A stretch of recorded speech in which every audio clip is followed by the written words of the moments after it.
Because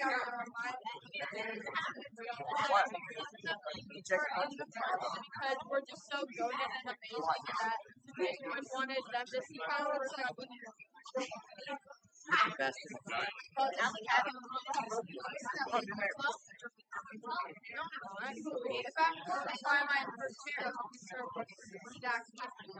Oh, thank you. Oh, find the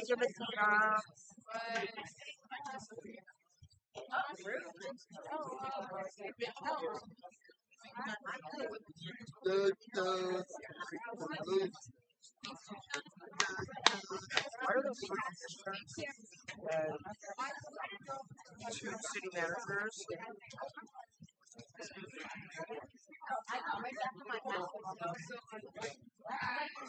There's three commissioners and two city managers. Fine.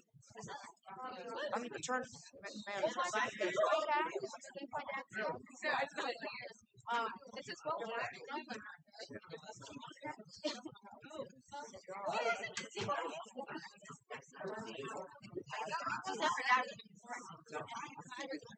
that's my dad's cousin.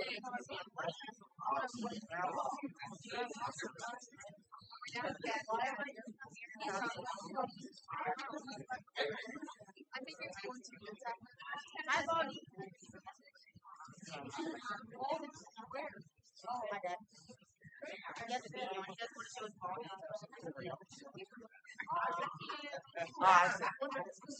The river.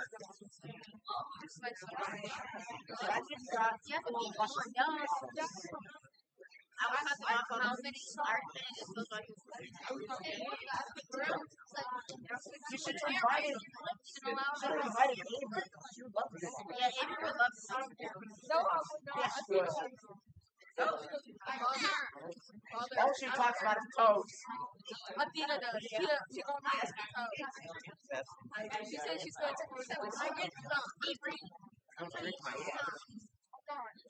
Test.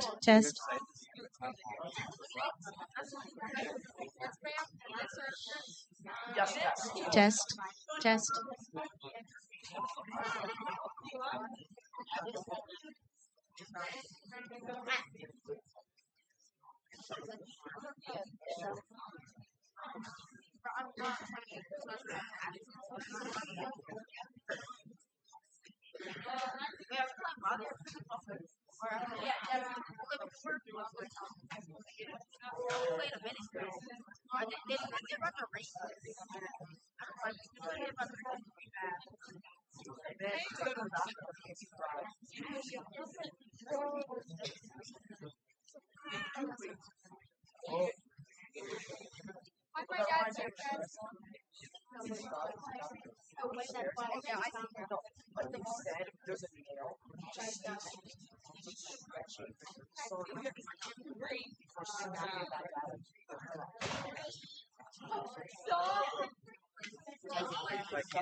Jason, last time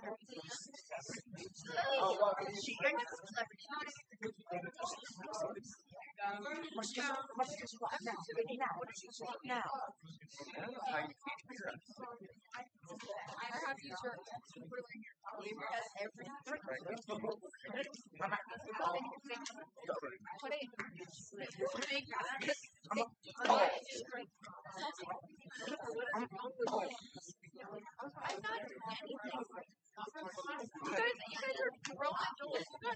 Say it. I don't speak Spanish.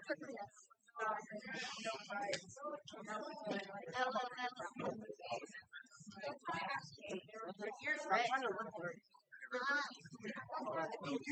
Girls, you think you could do that? Jason, I'm looking for sands.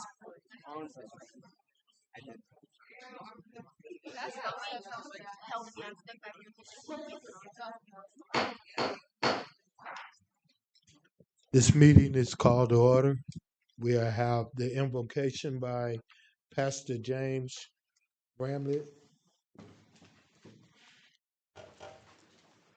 Let's pray. Lord Jesus, we are so thankful for the way that you shepherd us, whether it's through times of joy or through times of trial. We're thankful for what you've done for us on the cross, that you died for our sins, and we pray that you'd help us to live in light of that. Lord, we pray also that you'd be with our city as we come together in different events, that that you'd be honored in the way that we treat one another. And then also, Lord, we pray that you would be with our city workers and firemen and police officers. Pray that you'd help them to stay safe as they strive to keep the peace. And Lord, we love you. We pray that you'd also be with this meeting. We pray that you would be with the temperament in the room, that it would be one that would be profitable for the city to move forward. We pray this, Lord, in Jesus' name. Amen. Amen. Now we have the pledge of allegiance to the flag. Pledge allegiance to the flag. United States of America, and to the republic for which it stands, one nation, under God, indivisible, with liberty and justice for all.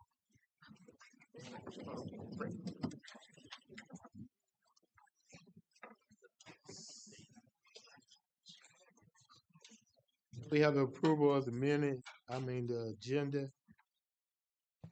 A motion to approve the agenda. Second. It's been moved to second. Before we move, we have comments.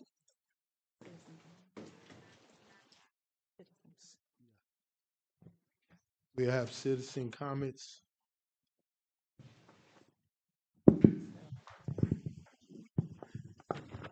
Is there any citizen comments?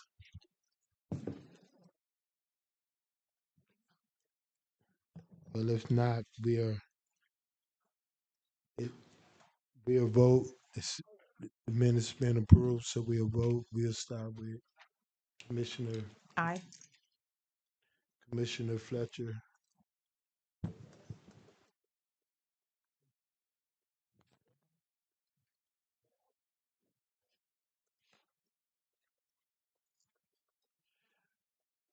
Commissioner Ringerson. Aye. Vice Mayor. Aye. Commissioner Fletcher. Aye. Mayor Welch. Aye. It's been moved to aye, so we all agree. Now we'll move to special presentation.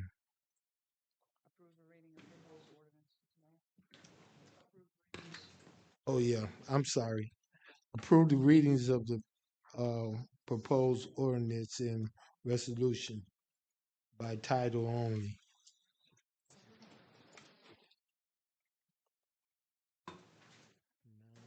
So moved. I'll second it. It's been moved to second. Now we have, is there any comments from the citizen?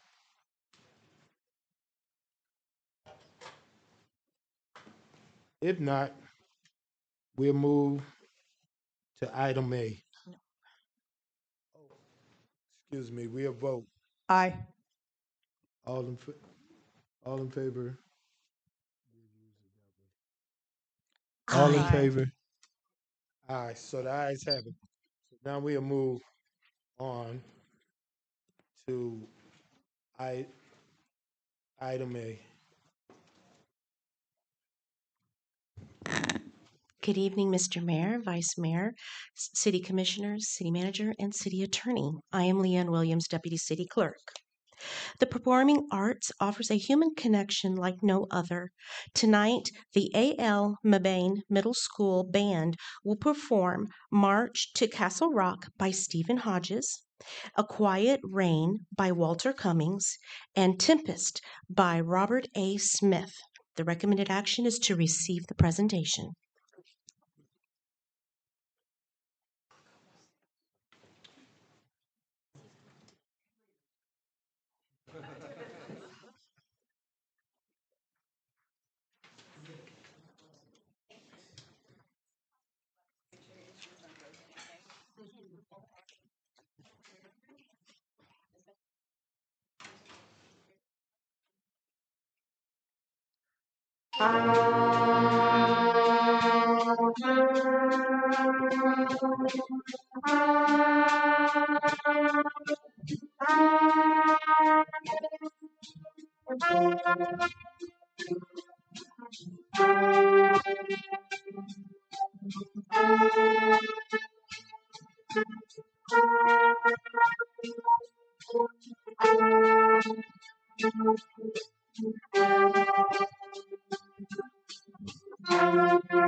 Mr. Mayor, that was extraordinary.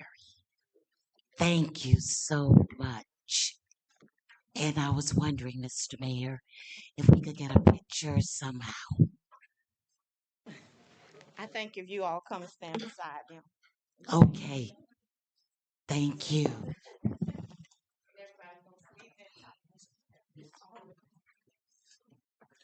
Mr. Mayor, as you guys gather, if you don't mind me making a couple of comments. Thank you so much for sharing in your giftings. And I saw so many smiling faces, and this one gentleman over here was smiling. Is he your principal? Yes, he is. You represent your school so well, and you guys showed us what hard work, practice, unity, and teamwork can create. You've blessed everybody who heard you perform today. Thank you so much.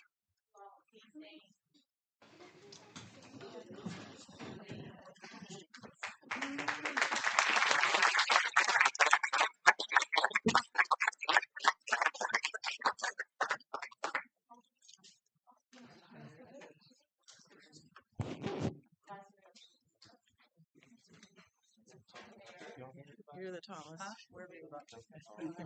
I'm okay. I'm right here. I'm right here. Come up closer.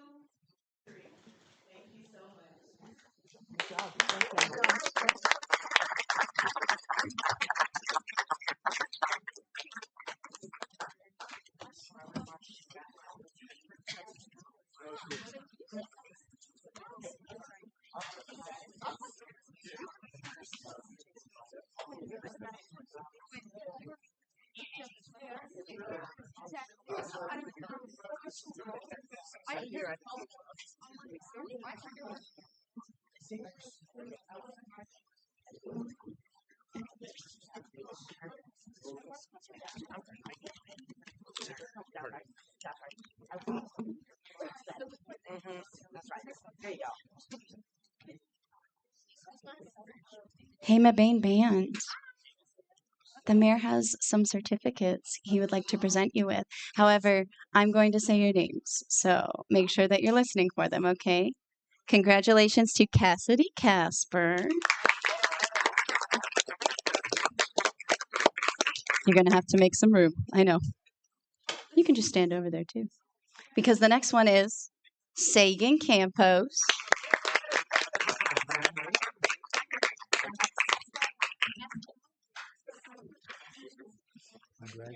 Saoirse Capistrano.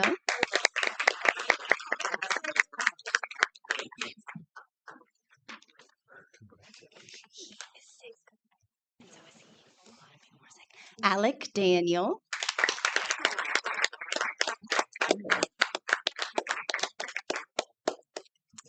You know, that might be the easiest way.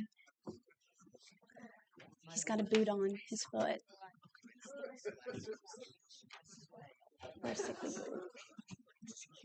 Good job, Alec. Reed Dillard.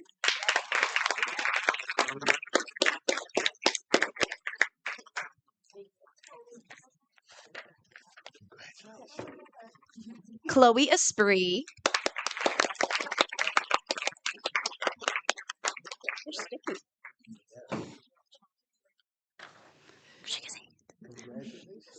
River Follensby.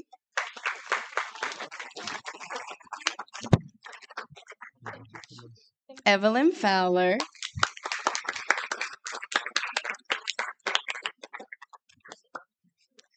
Zachary Goodrich.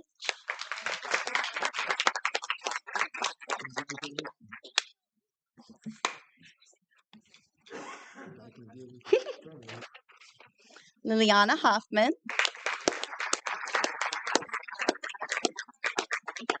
Ooh, don't do that. Just take it with you. We'll make it work. Congratulations. Avante Johnson. Robert Johnson.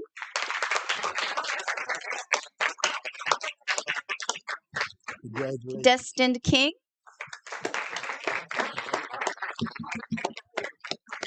Kaylin Lane,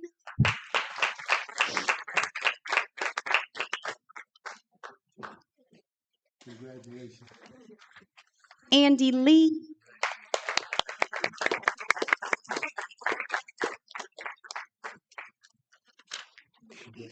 Daniel Nieves Cruz,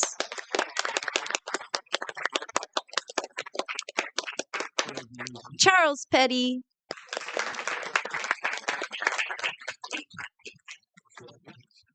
Sophia Pilgrim, Congratulations. Hugh Sakara,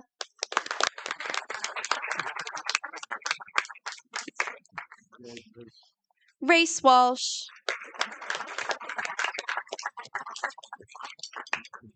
Avery Welch,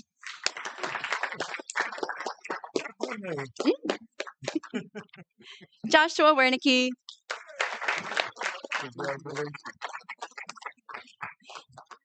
and there it is, Elia Zaria.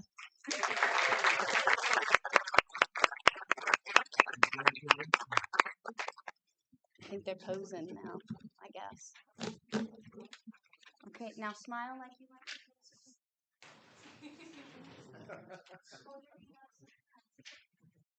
And then I can see smiles on 3, 1, 2, 3. Thank you.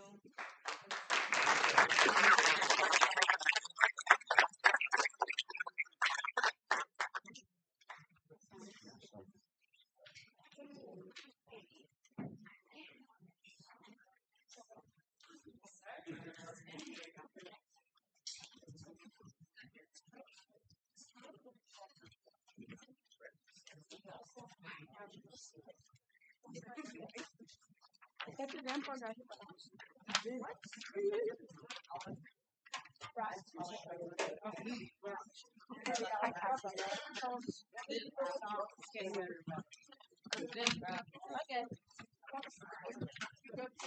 Good job, Mustangs. Uh-huh. I will bring you from Mr. Band up one up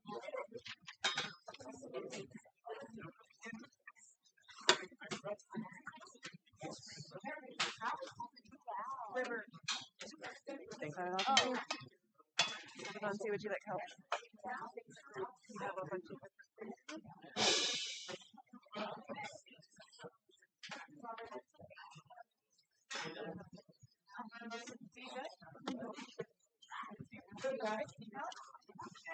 Sure. Yeah. Come on up. Carrie, can you touch the eye?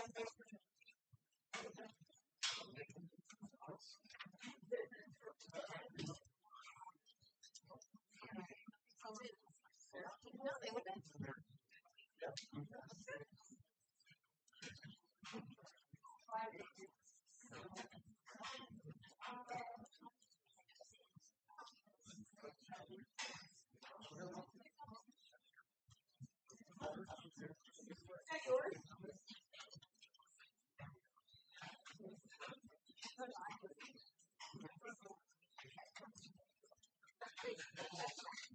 Oh, that's yours.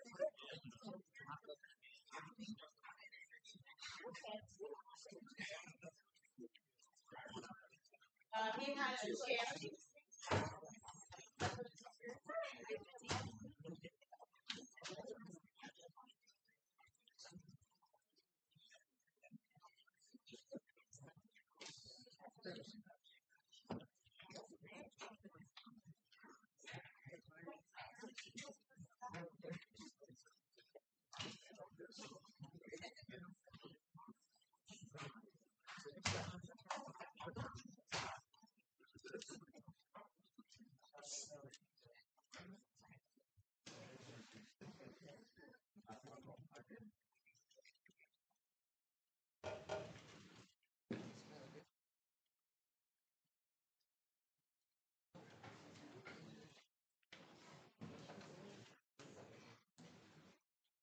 All right, we'll move to item B.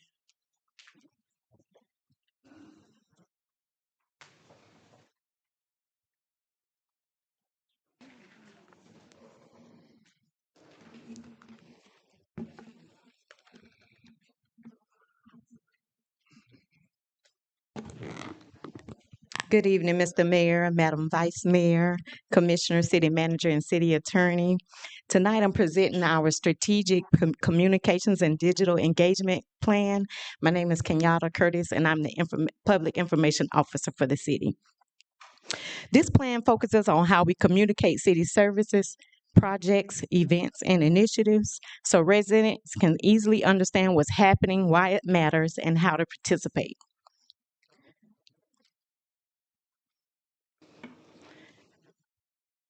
Before talking about future goals, I'll start with what's already been completed. From there, I'll walk through the framework we're using, the objectives we're measuring, and the timeline for implementation. If you notice on the screen, the foundation built, here we established the strategic plan and adopted brand guidelines. And when you move to community engagement, we plan and executed consistent monthly engagement campaigns, strengthening participation and visibility across events, school seasonal programs, and community initiatives. If we hop over to public-facing services, we delivered clear, coordinated communication, supported city services, infrastructure projects, safety messaging, and major public initiatives, including roadway and water quality projects. We use graphic video and visual storytelling to simplify city information and highlight community pride, local businesses, services excellence, and city-hosted events. If you notice in the lobby, you'll see the kiosks. They now have motion graphics. Our platform and presence. I cannot see. Anyways, we strengthen digital platforms, newsletter, our website, onboarding. We're currently into that.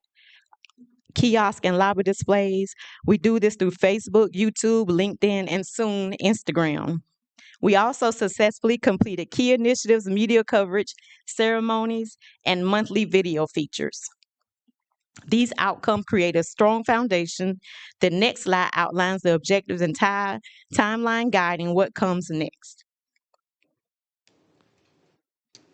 Strategic Initiative 2.0 provides the framework for this plan. It focuses on marketing city services and strengthening two-way communication and builds stronger community connections through clear, consistent messaging. With platforms defined, the next slide outlines what we're measuring and why.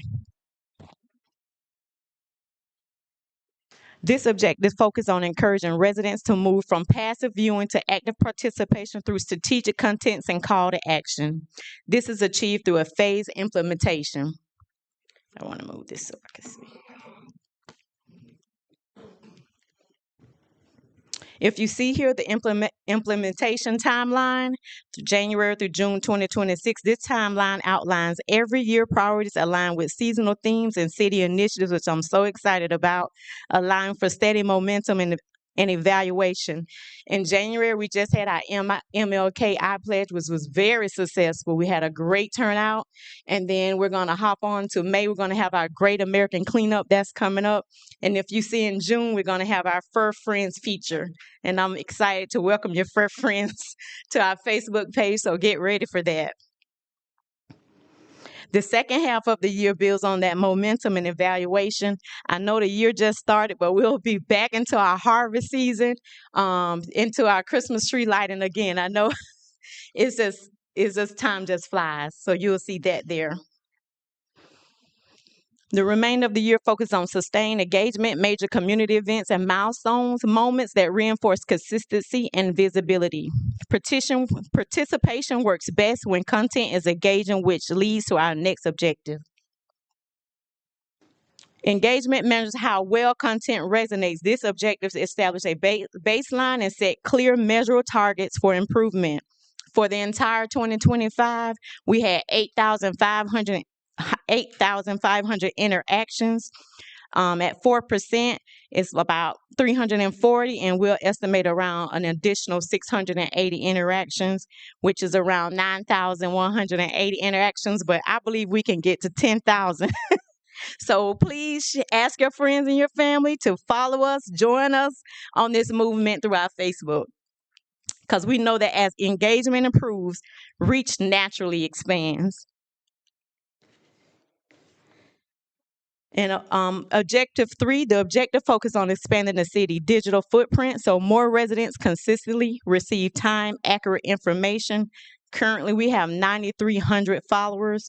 We want to increase that by 25%, which is at the end of 2026, we want to be at 11,000, around 11,000 followers. These objectives are supported by structured rollouts over the calendar year.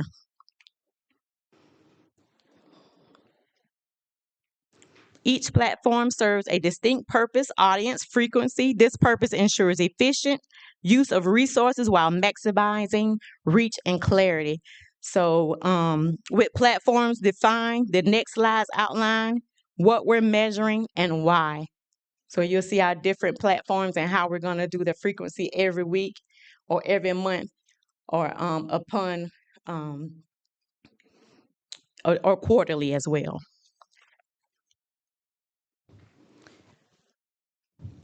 This framework organizes how content is planned and delivered so messaging stays consistent while remaining flexible across departments and topics. Once content is defined, the next step is determining how and where it's delivered. Together, these elements form a practical, measurable approach to strengthening communication, participation, and awareness across the city. This concludes my presentation, Mr. Mayor. If you have any questions, I'd be happy to answer. Thank you.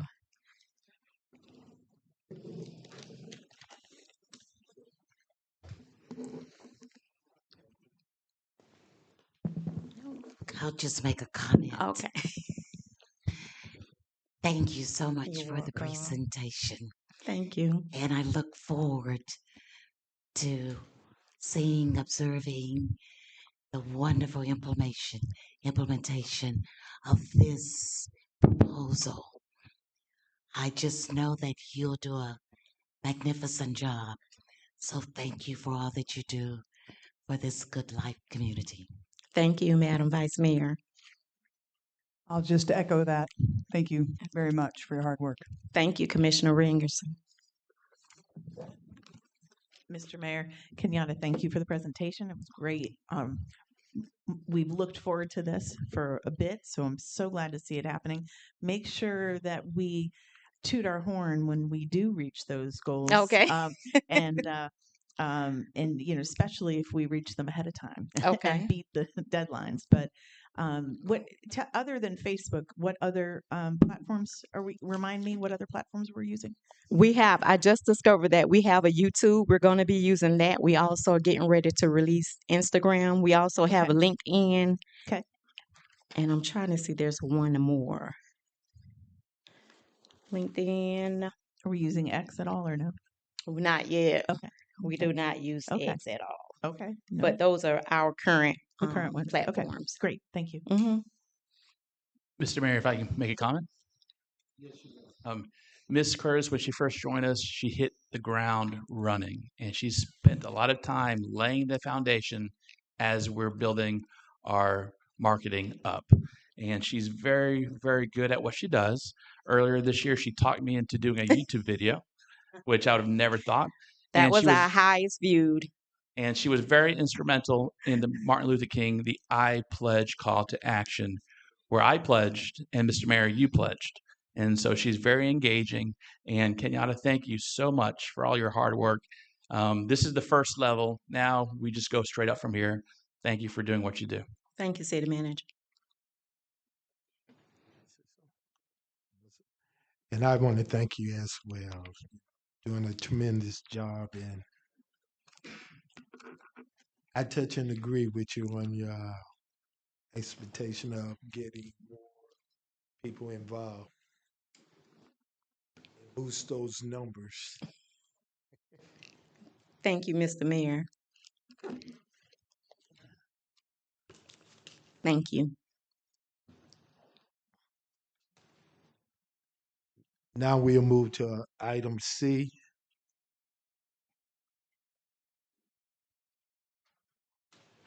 Mr. Mayor, I believe we're on item. Oh, Oh, you're right. Item item C. C. I misspoke.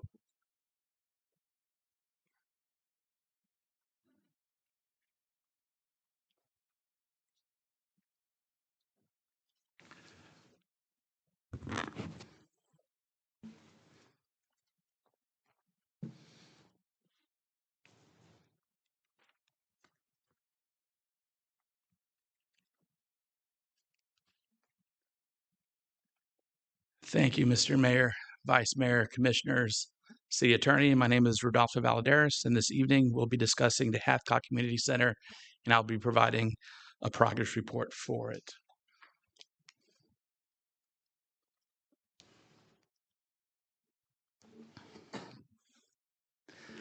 Buildings do not define our community.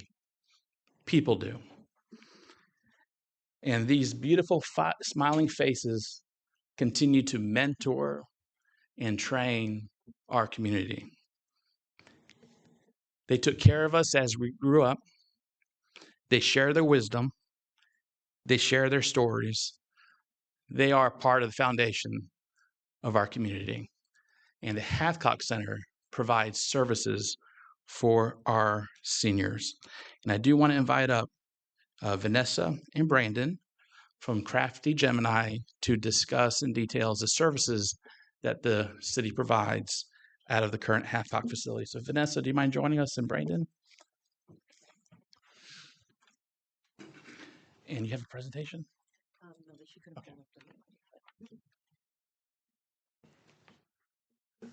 Good evening, Mr. Mayor, Vice Mayor, and the rest of the commission. Thank y'all for having us today. My name is Brandon Wilson, and I'm part of Crafty Gemini Youth Development Incorporated. We're a nonprofit that works out of the city of Alachua, really the whole county, but we specialize here in our city. We focus on serving senior citizens as well as children. Really, anybody who wants to be served, we're kind of happy to help you. And we first just want to thank y'all for the opportunity to work in this city and provide fun things for our seniors and really for, like I say, anybody that wants to do anything fun and healthy. My wife is going to talk about the real work that we do because she does the real work. I just kind of make everything set up and then she come in and slam dunk it every time. So I'll let her speak for herself and then we'll talk to me a little bit later. So thank y'all. Good evening, Mr. Mayor, Ms. Vice Mayor, Commissioners. I'm Vanessa Wilson, and like Brandon said, we offer a lot of different programs in the community. Since collaborating with the City of Alachua, I'll kind of go through quickly the current programs and events and things that we offer here for senior citizens, since we are in charge of the senior citizen programming. Currently, we offer a weekly coffee and games event that goes on at the Hathcock Center every single Monday. We do bingo every Wednesday. We do monthly birthday potlucks, which happen on the last Wednesday of each month after our bingo sessions.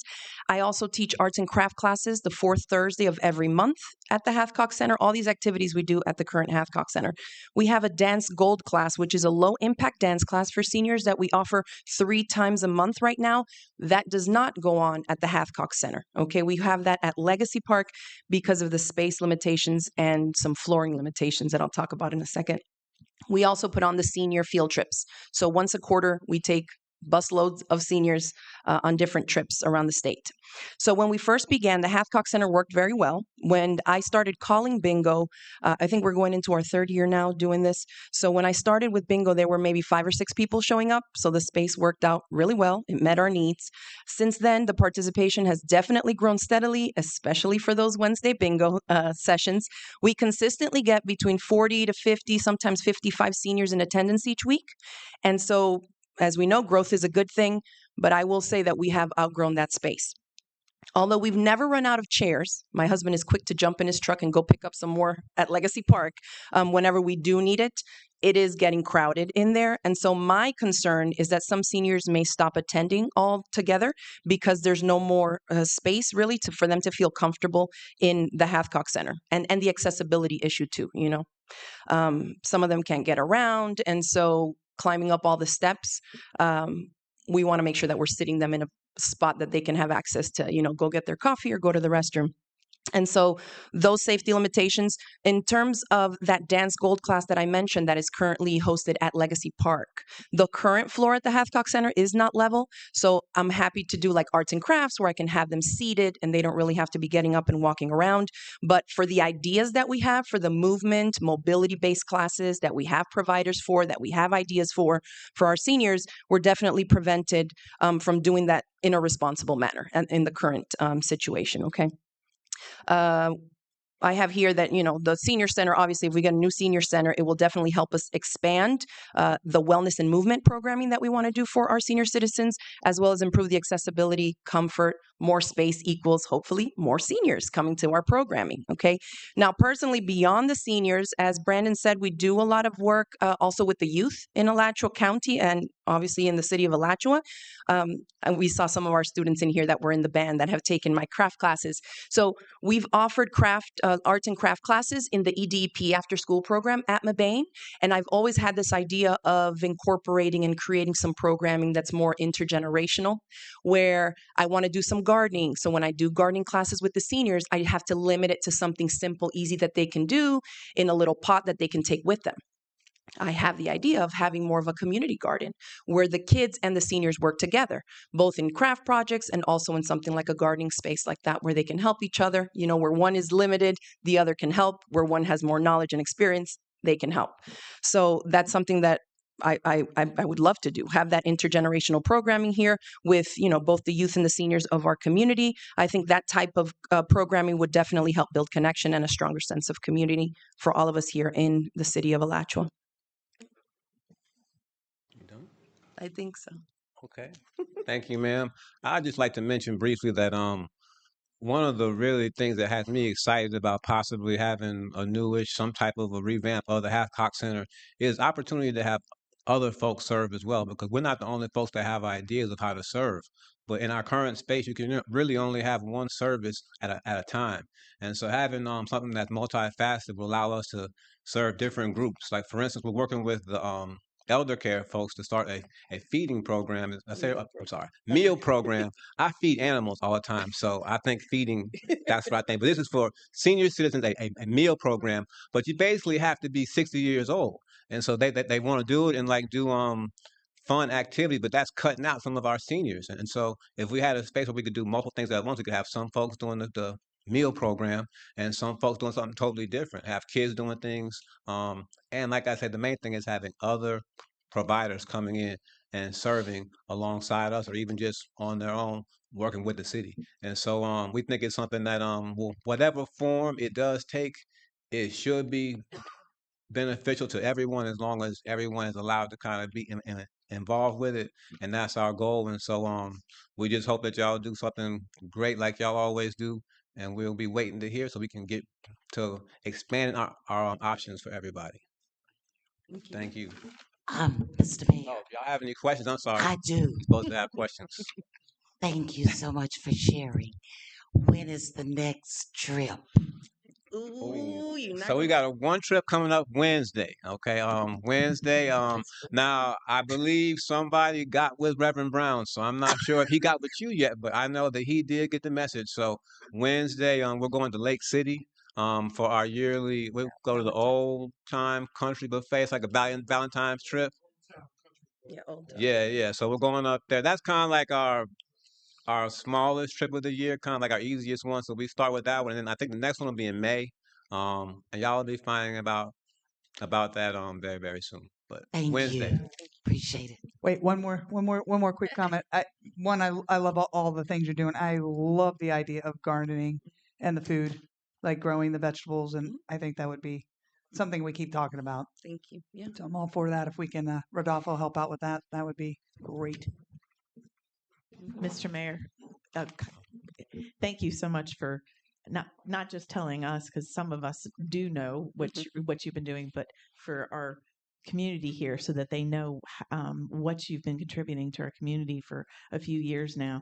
I would just wanted to, one thing that jumped out at me about what you talked about, it's kind of in line with Commissioner Ringerson said, but how important it is, and you've tapped right into it, to have the seniors and the children doing together, because the seniors have so much to contribute to our community and so much wisdom and so much history that they can pass on to the next generation. That is so important. And I don't want to. I don't have the study in front of me or anything like that, but I know that there have been studies that have said that grandparent role models are so important to have in our children's lives. So whether it is truly their grandparent or it is just a senior role model in their lives, it makes a difference in how they end up leading their lives. And you've tapped right into that. And so I, with you, of course, am highly looking forward to the revamped version of the Hathcock Community Center because there's so much potential and so much growth that we can have with it. So I want to thank you for bringing that up. Thank you. All right, thank y'all. Vanessa, Brandon, thank you so much for taking care of those who took care of us so well. And we do have a handful of seniors in the audience, and I'm not going to ask them to stand up, but I do want to give my greatest appreciation for all the work you guys did to help build our community. So thank you guys for being here today, and thank you for being so instrumental.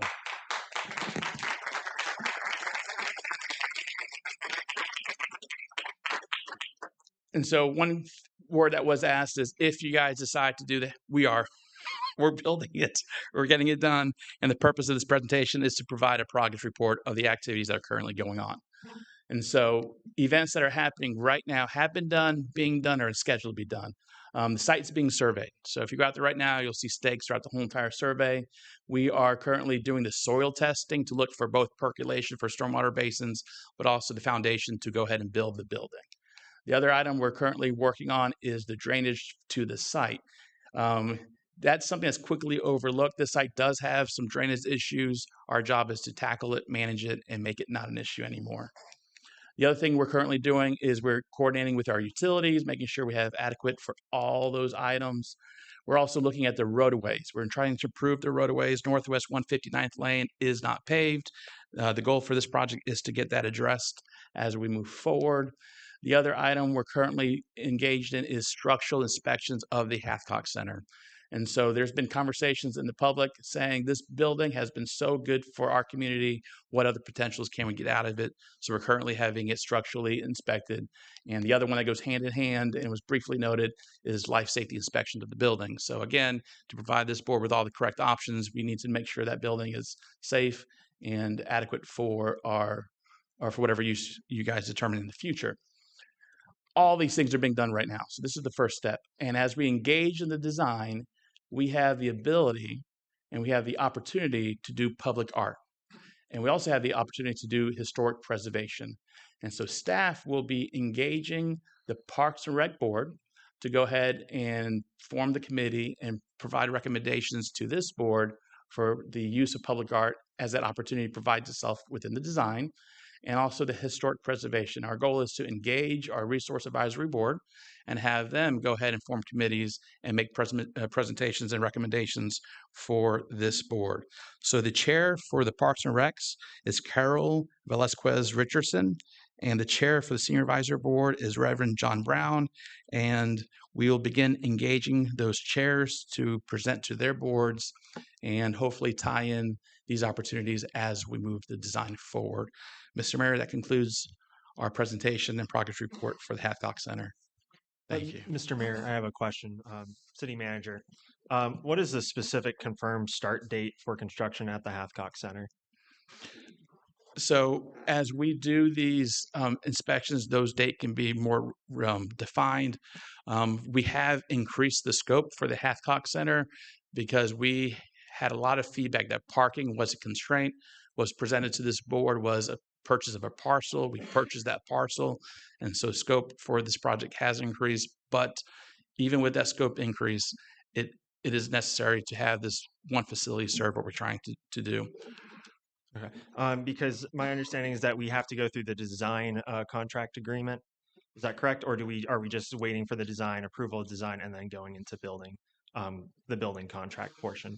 So the design's being performed, being conducted, being completed. We will grab that design, put it out to bid, and when we have bids, that will be presented to this board for the best way to move forward with the contractor. So the design will not come back before this board. Is that correct? There will be elements of the design that will come back before the board. For example, stormwater basins or engineering feeds, they're designed as needed to be designed. There are constraints and characteristics that you guys provided, for example, the aesthetics, the look, the way the building does appear, that will be brought before this board. What I just presented to you is the public art component will be presented to this board. So there are key features that will be presented to the board. Okay. That's Do correct. we have an idea of when those designs will be presented back to this board? We will provide an update on the schedule as we get better dates. These components that were presented today, as things are defined, will affect the schedule. And so, for example, if the structural component comes up that everything is good to go, our response is simple. If it turns out there's a lot of work that needs to be done for the structural component, depending on the magnitude of that effort, will determine how much work needs to be done. So does that make sense? Yeah. So what I'm trying to understand here is if we're going to be starting breaking ground, like when is that expectation? Are we expecting summer 2026? Are we expecting like it bleeding into the next fiscal year? That's where I'm trying to understand when that is going to happen. So when you do a design, it starts off a schematic, broad picture, broad brushes. We went through a lot of workshops, a lot of things were presented to this board. Every single time we brought something to this board, you guys provide direction to help us define exactly what the design is. There are still outstanding items. As they get refined, we can go ahead and provide a schedule that we can easily march forward to. Okay, so then circling back, we don't have a specific date yet on when construction will start. We have a preliminary schedule that we put together back in July, and we're still trying to recover schedule, move forward with schedule, look at optimizing the schedule. Again, those avenues can be taken once these components are better defined. Okay, thank you. Thank you.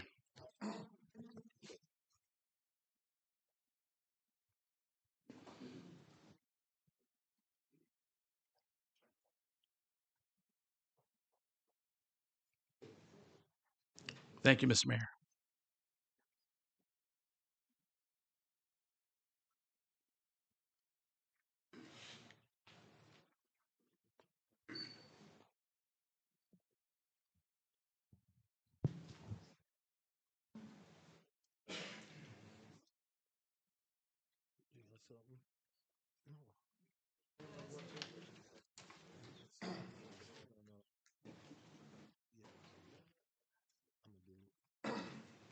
We're going to move to item D. I'll come back to you.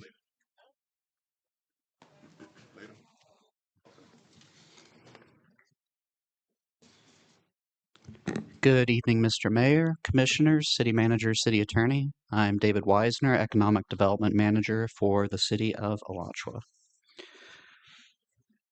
As part of staff's response to the city's 2026 Strategic Plan, Initiative 1.3, develop and implement a strategy to enhance, cultivate, and maintain relationships in all sectors of the local economy, staff is presenting tonight a brief overview of economic development in general and the City Commission's stated economic development goals as outlined in the city's comprehensive plan. Specifically, this presentation is in partial response to Action Step 2, launch a citywide economic engagement initiative. As staff hopes this presentation is helpful in providing a context for the City Commission's economic development goals as laid out in the comprehensive plan. Before getting into those details, I want to provide some personal background for those who may not know me well to explain my approach to economic development. I am from this area. I was born and raised just outside of High Springs, where my family continues to live.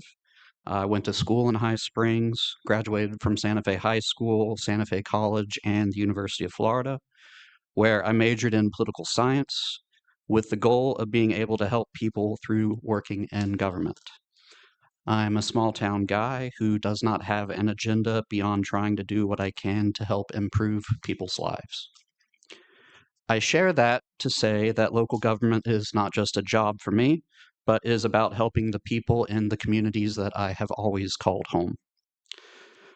I've said elsewhere that economic development is ultimately about improving the quality of life for everyone in a community.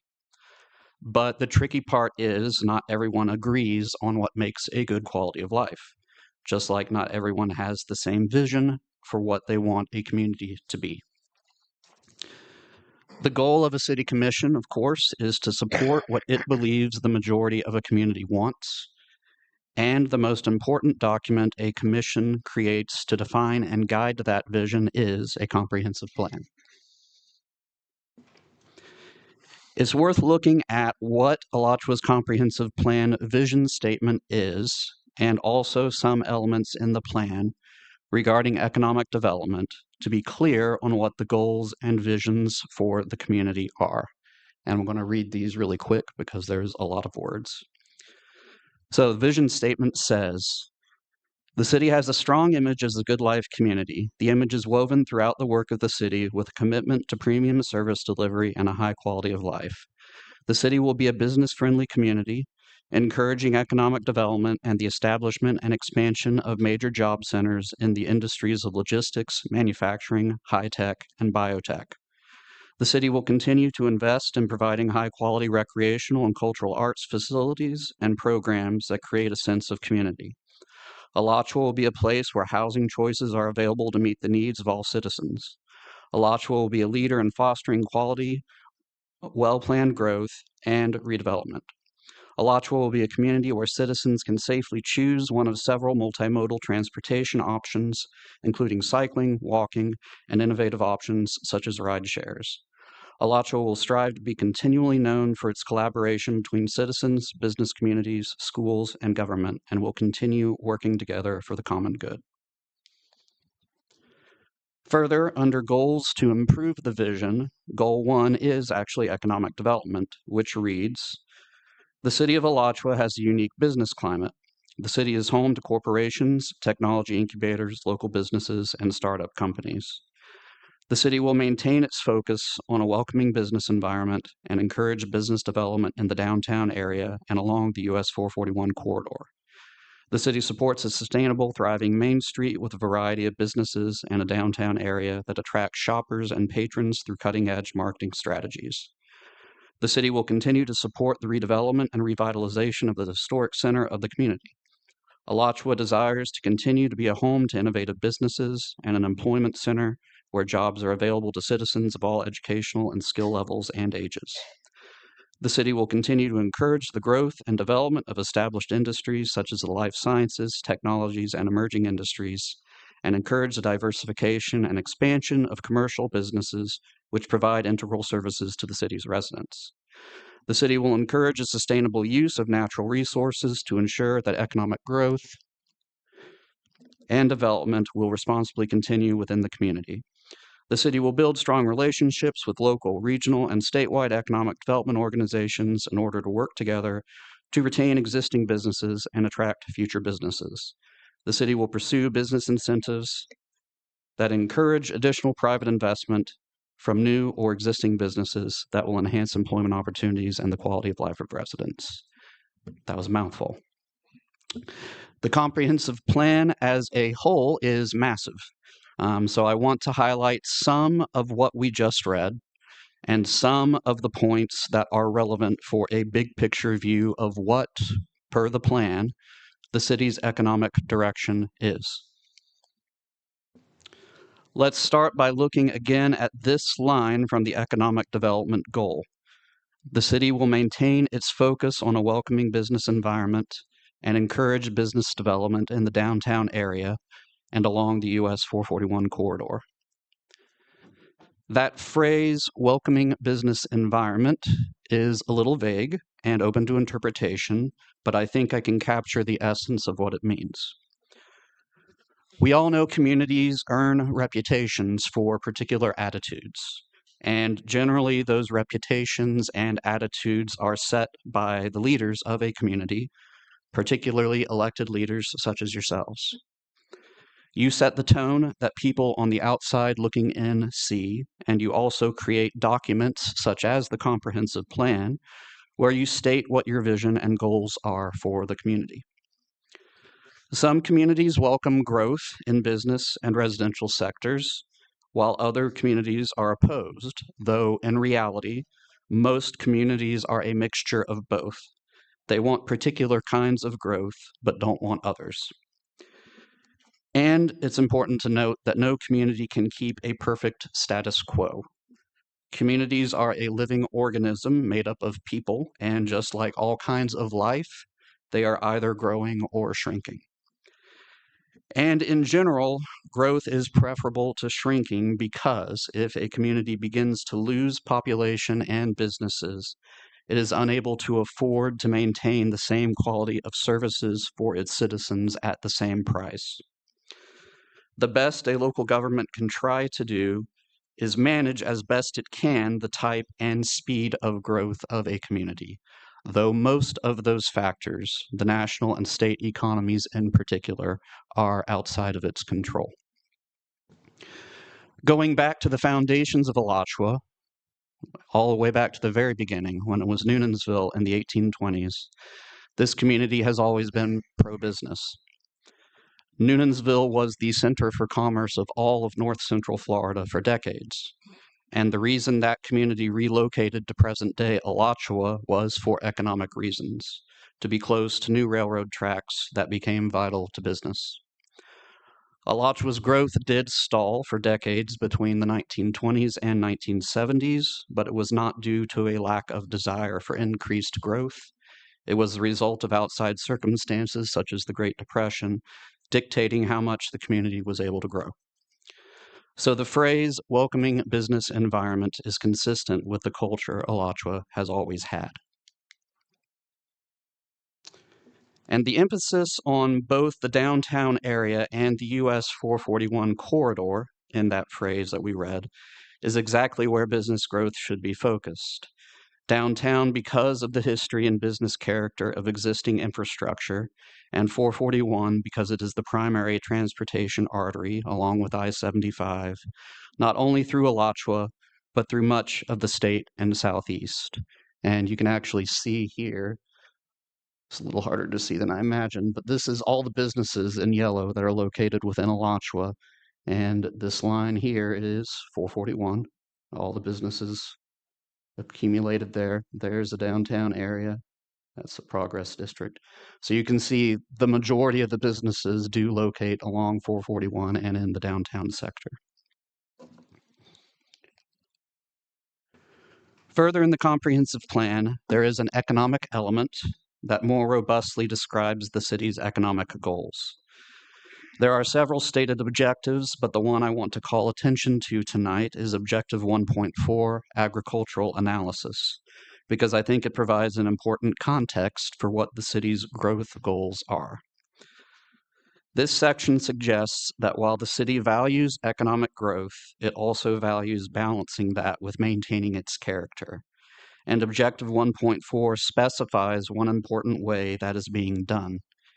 It states, quote, "The city of Alachua shall strengthen the city's agricultural economic base and maintain the community's agricultural character."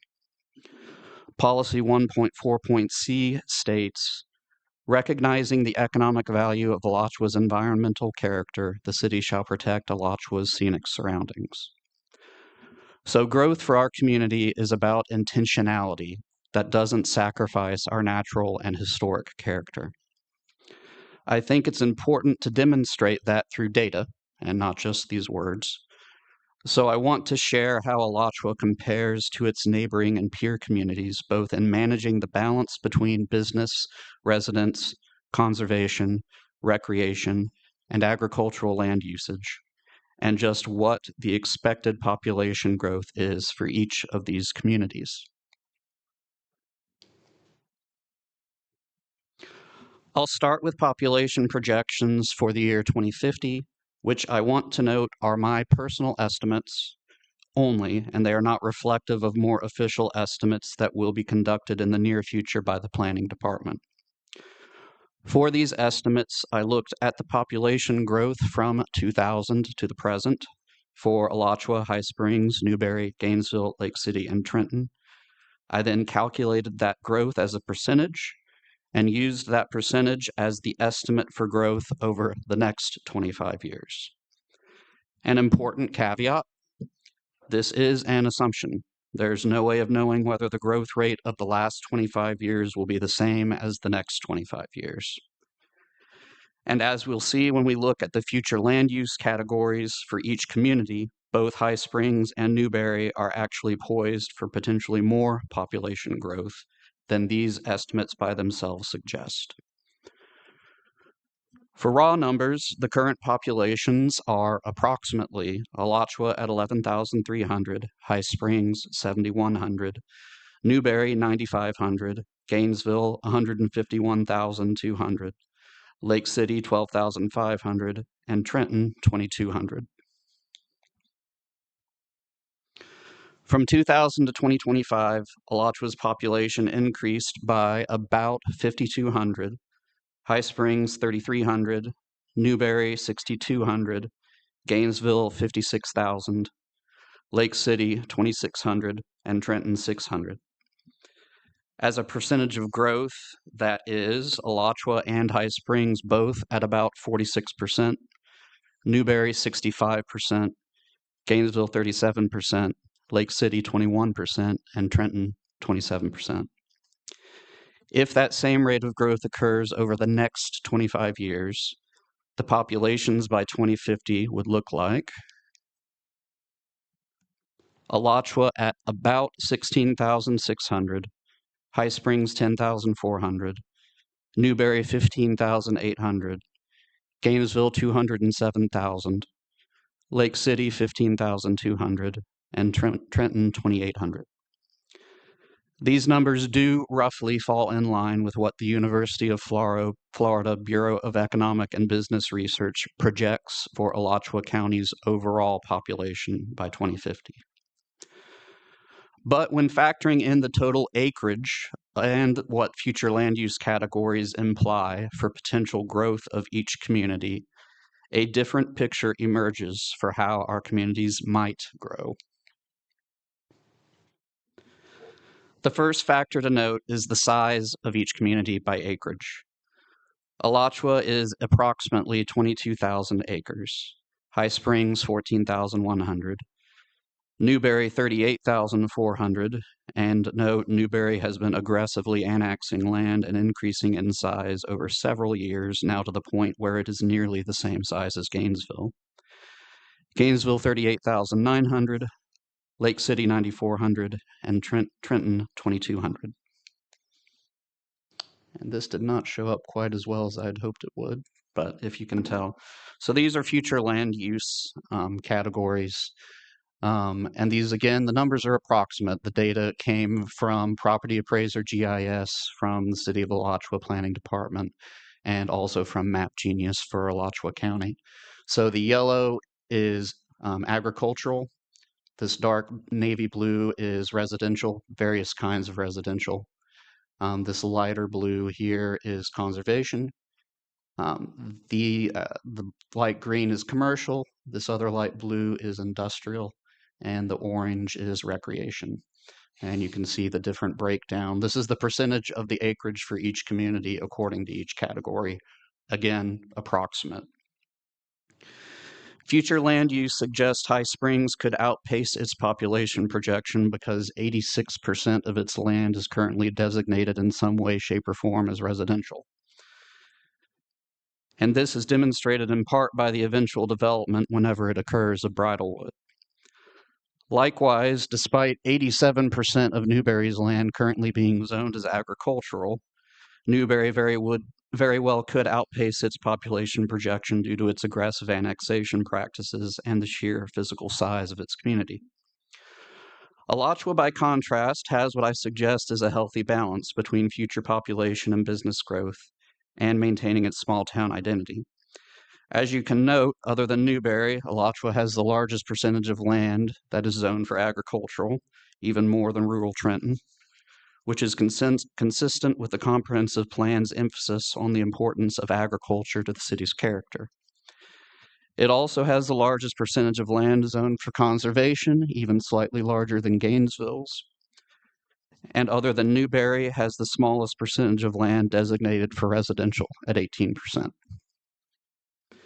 It is tied with Lake City for the largest percentage of land zoned for recreation at 2%. And its combined commercial and industrial zoning right here is 19%, as comparable to Gainesville's 22%, and Lake City's 23%. I summarize by saying Alachua is on track with maintaining its economic development vision as stated in its comprehensive plan and its overall vision statement. While there is always room to improve, the city is poised for managed growth in business and population that maintains a steady pace compared to its local peer cities and is not nearly as drastic as growth projected elsewhere in the state of Florida. The current distribution of land uses demonstrates that Alachua prioritizes a balanced approach to community building and takes its agricultural, recreational, and environmental stewardship identity seriously. Going forward, as part of the full response to Strategic Initiative 1.3, staff will also be producing an annual report on the status of economic growth within the community, the first of which will be completed this month and made available to both the Commission and public. The plan is to present this annual report at our next Commission meeting. The hope is this report will demonstrate positive results made in the community on an annual basis and also note areas which could use increased attention. Additionally, a biannual economic development newsletter will be produced that will provide smaller community updates throughout the year, and along with the annual report, will produce a published economic update 3 times per year. Lastly, staff will be launching a listening tour with several local employers, top employers, to ask questions and receive feedback on opportunities and challenges faced by each. The hope here is that information received from this feedback can assist staff with suggestions to be made to the Commission on how the city might better address the felt needs of the employers and business community. And with that, I am happy to take any questions. All right. Thank you for the presentation, Mr. Weisner. Some of the things I do want some clarification on. We said we're at 47% zone for agriculture. How much of that is actually being used for agricultural at this moment?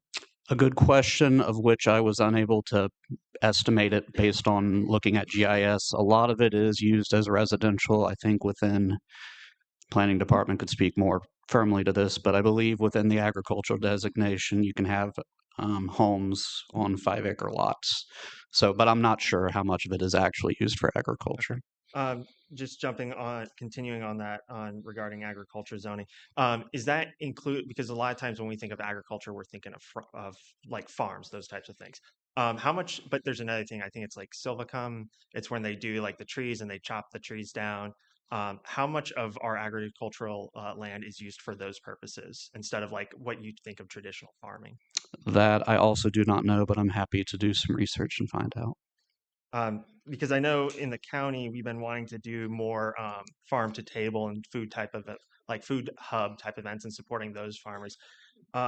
So seeing it at 47%, understanding a bit of that breakdown is what I'm trying to understand here. Because I know there's also, right, we understand like the greenbelt tax, right? You get, like say 50, 100 acres, you lease the land out to put a couple, like 5 cows on it. And now a big corporation or a developer is no longer paying taxes on that property until they're ready to build, right? Do we have any ideas of those? I sure don't. I don't myself, no, sir.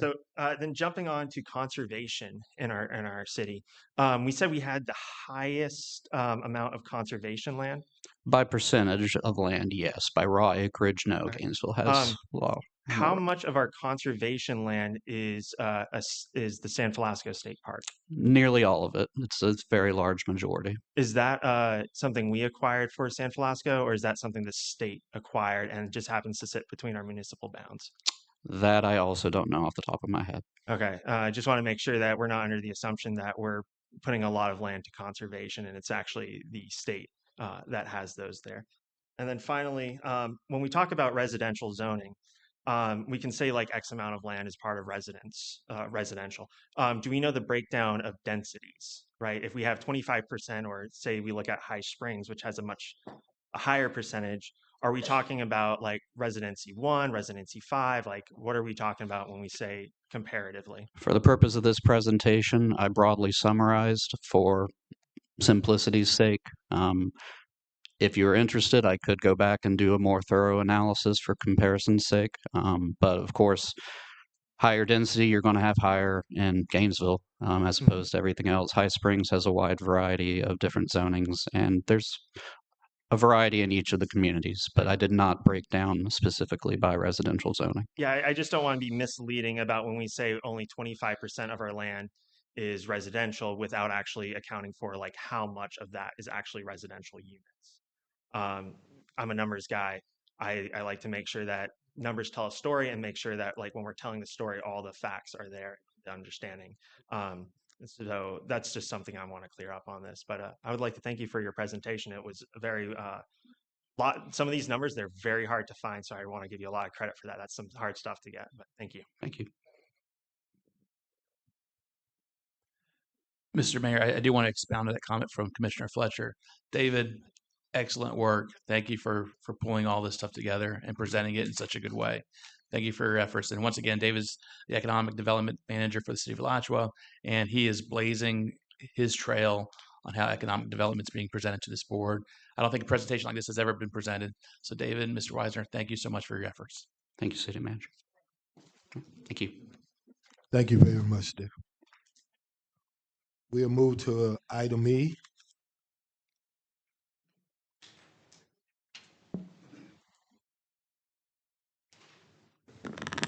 Good evening, Mr. Mayor, Vice Mayors, City Commission, City Manager, City Attorney. I am Leanne Williams, Deputy City Clerk. Alachua County has managed the Santa Fe Hills subdivision well water system since 2002 and would like to abandon the well water system as it is maintenance intensive and provide a connection to the City of Alachua potable water system. Alachua County Public Works is here to make a presentation, and the recommended action is to receive the presentation.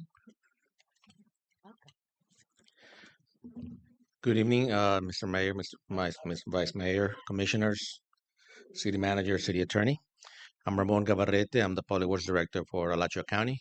I'm actually one of your residents. I live right here by Lowe's. So I was very interesting to seeing all these presentations this afternoon, this evening, actually. We started in the afternoon, it's the evening now. So we do have a small presentation, and I'm assuming that forward is this way, okay. So I'm not gonna read every slide. Everybody can read. I'm just gonna highlight a few things. The history of Santa Fe Hills water system is a little bit interesting. It's not owned by the county. The county was ordered by the court system to take it over for maintenance in 2002. It's a process that in Florida statute is called receivership. And it's when there are privately maintained or ran utilities and they're no longer being maintained or ran according to the DEP rules, state rules. After a long process, then the courts basically tell the counties, it's yours now, whether you like it or not. And that's what happened in this case. So in 2002, the county started being the one responsible to maintain the system without really having the ownership of the system, which is interesting when it comes to that. But that's receivership. So that happened in 2002. So the county over the years has been maintaining it. The challenge also that presents in the current system is that I would say about 80% of the lines are not even in the public right of way or in easements. It was done many years ago. The original system was done in 1966, so that tells you how old the system is at this time. The county received what's called the ARPA funding, which is a long name, American Rescue Plan Act, and we are, by federal rule, we have to spend the money. If not, we're going to lose it. It's money that came to the county. And we said, we really need to upgrade the system. We need to go ahead and move the lines into public easements, public right-of-ways, because we cannot have a system that serves the public when there's a lot of lines that are in private lands. So that's one of the goals of this project that we're having is actually to move everything into the public right-of-ways or public easements, public easements. We have met several times over the last few years, and yes, it is years. I think we started working on this. Well, the ARPA money came to the county, I would say about 3 years ago, maybe 4 now, if not more. And we've been working with your staff, utility staff. I worked with Rodolfo when he was in utilities, then he was city manager, assistant city manager. Now he's your city manager. So there's a little history there with Rodolfo in this project also.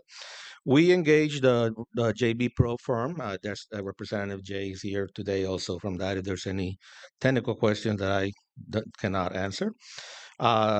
Through the efforts of JB Pro, the project has been permitted. All the required state permits have been received through DEP. We have already gone out to bid. We do have a contractor already on board.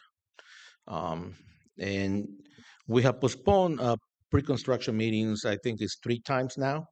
The last time was in order to have this meeting, I spoke to the contractor, say, listen, we're going to postpone it once again. I want to present this to the city before we move forward with the construction. So that's why we're here today, to present this project to you. Our county attorney's office worked on a transfer agreement because what we would like to do, and the conversations have always been that we would do all these upgrades, we would meet all the city requirements, all the city codes when it comes to the water lines. As a matter of fact, we actually ended up having to do a couple of redesigns of the system in order to allow for the request from your city staff, which, by the way, were requests that in my previous job, also as utilities director, I would have also asked. So there was nothing that your staff asked of us to do that came as a surprise to me. Now, part of that, we actually had to go get and actually secure about 4 other easements from the property owners, because unfortunately, years ago, and I'm talking many years ago, the right-of-way that was along that side of this development was vacated. So the right-of-way was vacated, so therefore we no longer had any easements or right-of-way there. So we had to go secure easements from the property owners. The good news is the property owners actually dedicated the easement to the county at no cost. So that actually shows also interest from the public from the owners to actually have a system that is in better shape. Everything will be brand new. Just to lay the system, we're putting all the lines are going to be brand new. We're not going to keep any old lines in service. All the meters will be new. We will be actually securing those meters through the city of Alachua. At least that's the plan as of right now. So that's where we are today. We presented to your city attorney's office, not your current city attorney, although they do have it now. Also, the proposed transfer agreement that was done was put together by our county attorney's office. And so we're here today to actually ask, and these are just pictures, and I've been talking, but quite frankly, everything is in the presentation. It was in your packets. But like I said, we will be, as required by the city, we will be actually doing any connection fees, anything that have to be done. That's something that this project will pay for. Benefits of the project, like I was getting, everything's going to be brand new. Every single line is going to be brand new. Every single meter is going to be brand new. The connections to the residences is going to be new. Granted, we're connecting still to the houses that are there right now. So that's going to be all brand new. The system is actually going to provide better fire protection that we currently have. There will be fire hydrants installed as part of this effort. I probably should say fire hydrants that actually will have the required pressure to be able to put out fires. So that's going to be part of the project. And another benefit to the city, if the transfer to the city is successful, the city would actually get credit for 0.013 MGD, which is 1 million gallons per day because the current wells would they be abandoned following the procedures and the state rules, but that capacity would then come over to the city of Alachua. That's something that the statutes allowed, and it's something that your city manager Rolfo was very clear from the very beginning that he wanted that, which I agree 100%. So if we're successful and if the city engages with us and we are able to transfer this, then the Santa Fe Hills residents will be then connected to the city water. Water meters, again, will be located within the right-of-way. Most of them are going to be in the sidewalks. The right-of-ways are limited. My staff has completed a review of the trees that are there right now. There are some trees that will be recommended for removal because, again, you're doing water lines adjacent to trees also. So I wanted, and then the ask or what we want to request of the city today is we would like the city commission today to actually ask the city attorneys to review the proposed transfer agreement and provide any comments and enter into those discussions in conjunction with your city manager. We would also continue to ask that City of Alachua staff also inspect during construction the work, because if we're successful and this system comes over to the city, we want to make sure that everything is done to the pleasure of the City of Alachua. That's very important to me. Just like I maintain infrastructure, I'm sure the city would like to have their own infrastructure also meet their standards and build the right way. So those are the two requests that I have today to you as city commissioners, because we would like to move this forward. Like I said earlier, the funding is the ARPA funding, and if it's not used, we're going to lose it. And we definitely need to upgrade the system for the good of the residents. There's 87 platted lots in this subdivision. There's only about 72 customers right now, so there's still some lots that have not been constructed at this time. That's all I have. I'm here to answer any questions. And again, if I start getting into issues on technical issues that I know the answer, that's why I have my professional heroes. Mr. Mayor, thank you. Thank you very much for coming tonight, spending your Monday night evening with us, and for your thorough presentation. I think I actually have a question for City Manager. Being that this is obviously a presentation and that this is typically not an action item category, I'm assuming that staff is going to take this, go back and come back to us, assumably, I just made up a word, I did not mean to do that, assumably coming back to the next meeting with staff's recommendation as to yes or no. It sounds positive, but I'm assuming we'll be having an agenda item at our next meeting for this and asking for an approval or not, depending on staff's recommendation. Yes, Mr. Mayor. Okay. Let me go over a couple items. First of all, Mr. Gaviete spoke so well. He made such a complex feat sound so simple. Getting land rights is not simple. Doing the design is not simple. Make sure this fire flow is not simple. He noted that this was years of work. It was years of work. And so thank you for, again, presenting to us and letting us know. The other thing I want to point out is it was this body, this city commission, who did utility improvement projects in the past.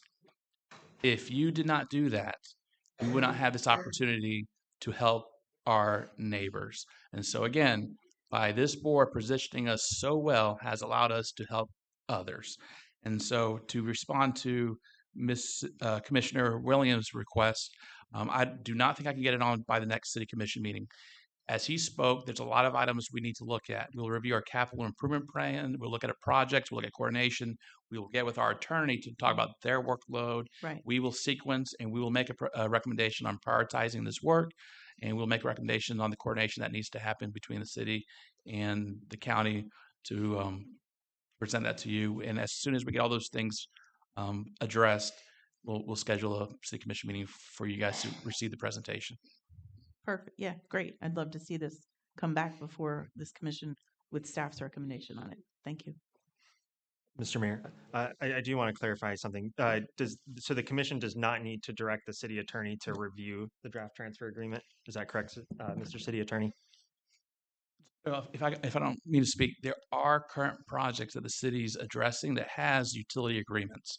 And so again, without speaking for the city attorney, I would recommend the current utility agreements that we're working on would be the template that we would recommend to work with the county. So does the city attorney need direction from us to move forward with that? We're already started on the work on this, and so we will follow the lead with our staff and proceed. Thank you. Sure. Oh, and then a question for you. Santa Fe Hills, they're right across from Santa Fe High School, is that correct? Yes.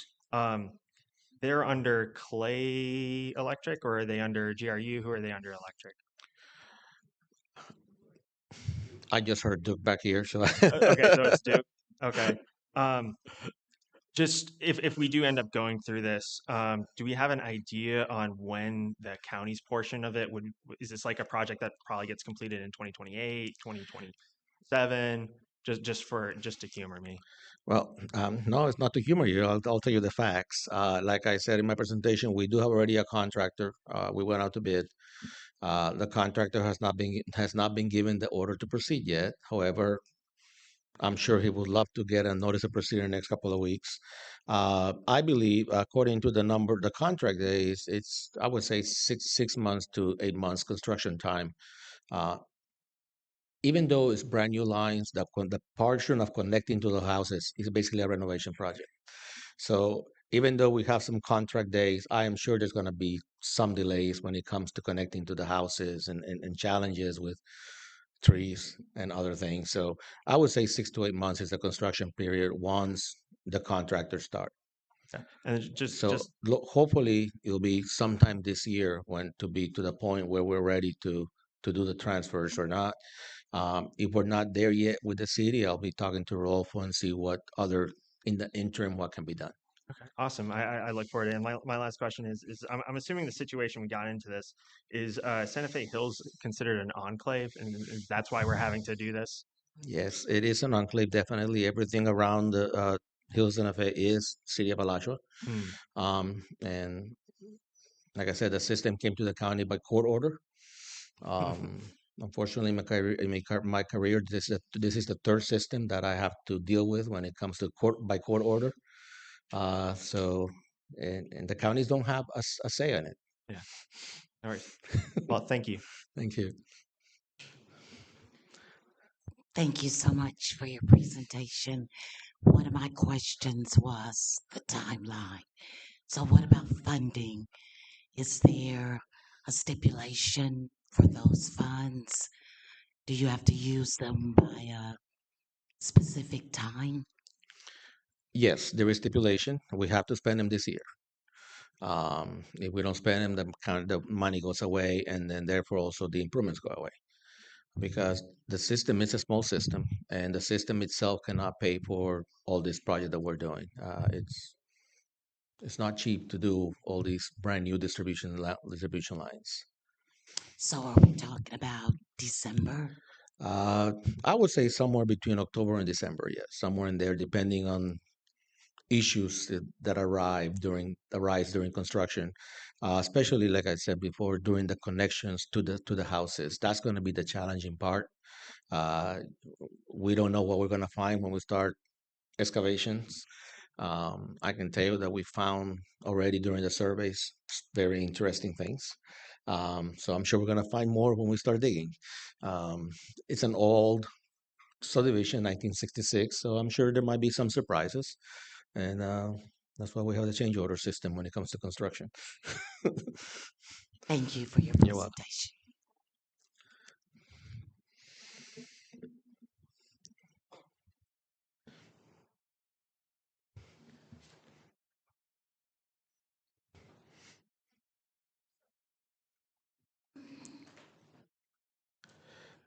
Thank you, sir.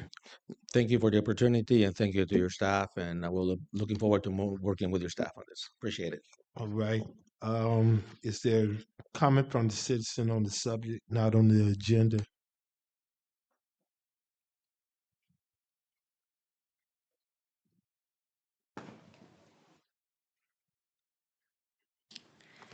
Good evening. My name is Faith Collins. I live in Alachua Hills. My voting precinct is 53. I know it's coming up. Alternative locations is on the agenda. I see that on here, so that's cool. But I hope you just consider my comments or thoughts on it before you get into that.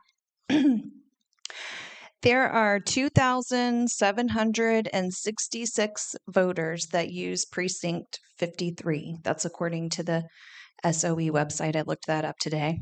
63% of those registered voters are Black Americans.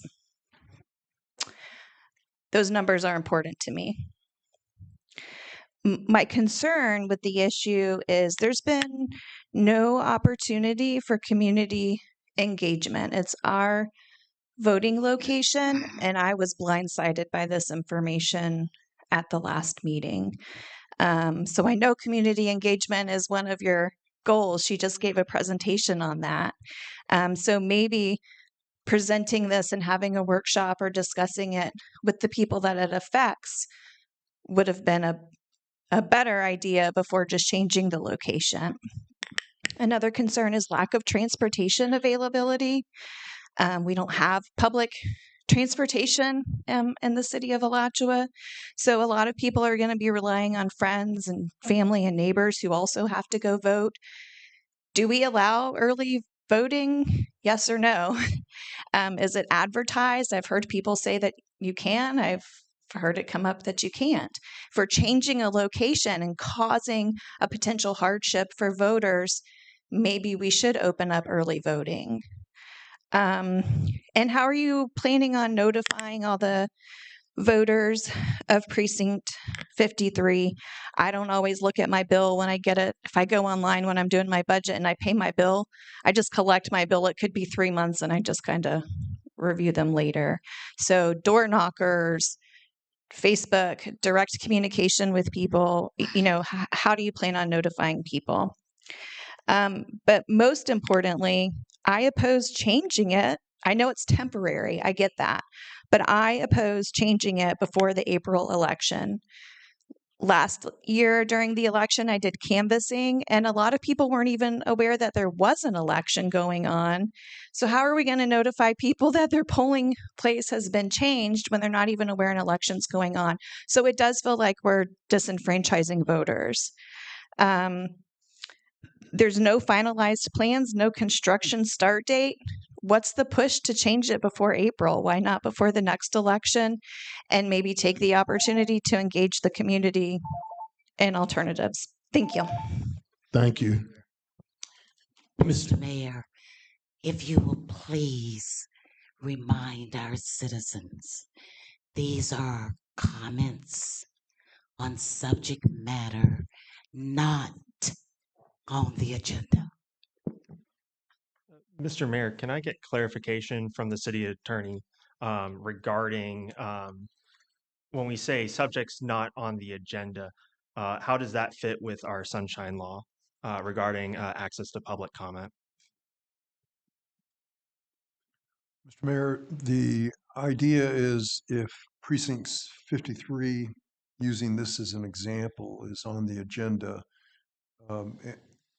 the subject matter of talking about whether to change the existing polling place or to move it really should come under agenda item review of the polling place. That's the concept of it.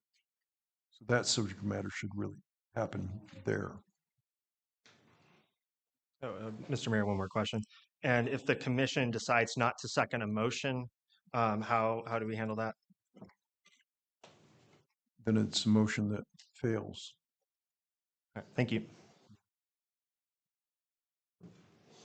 My name's Antonio Hall, and I'm a concerned citizen. As point of suppressing votes. And we're thinking that the move to actually start construction before the April election, which she was just speaking upon.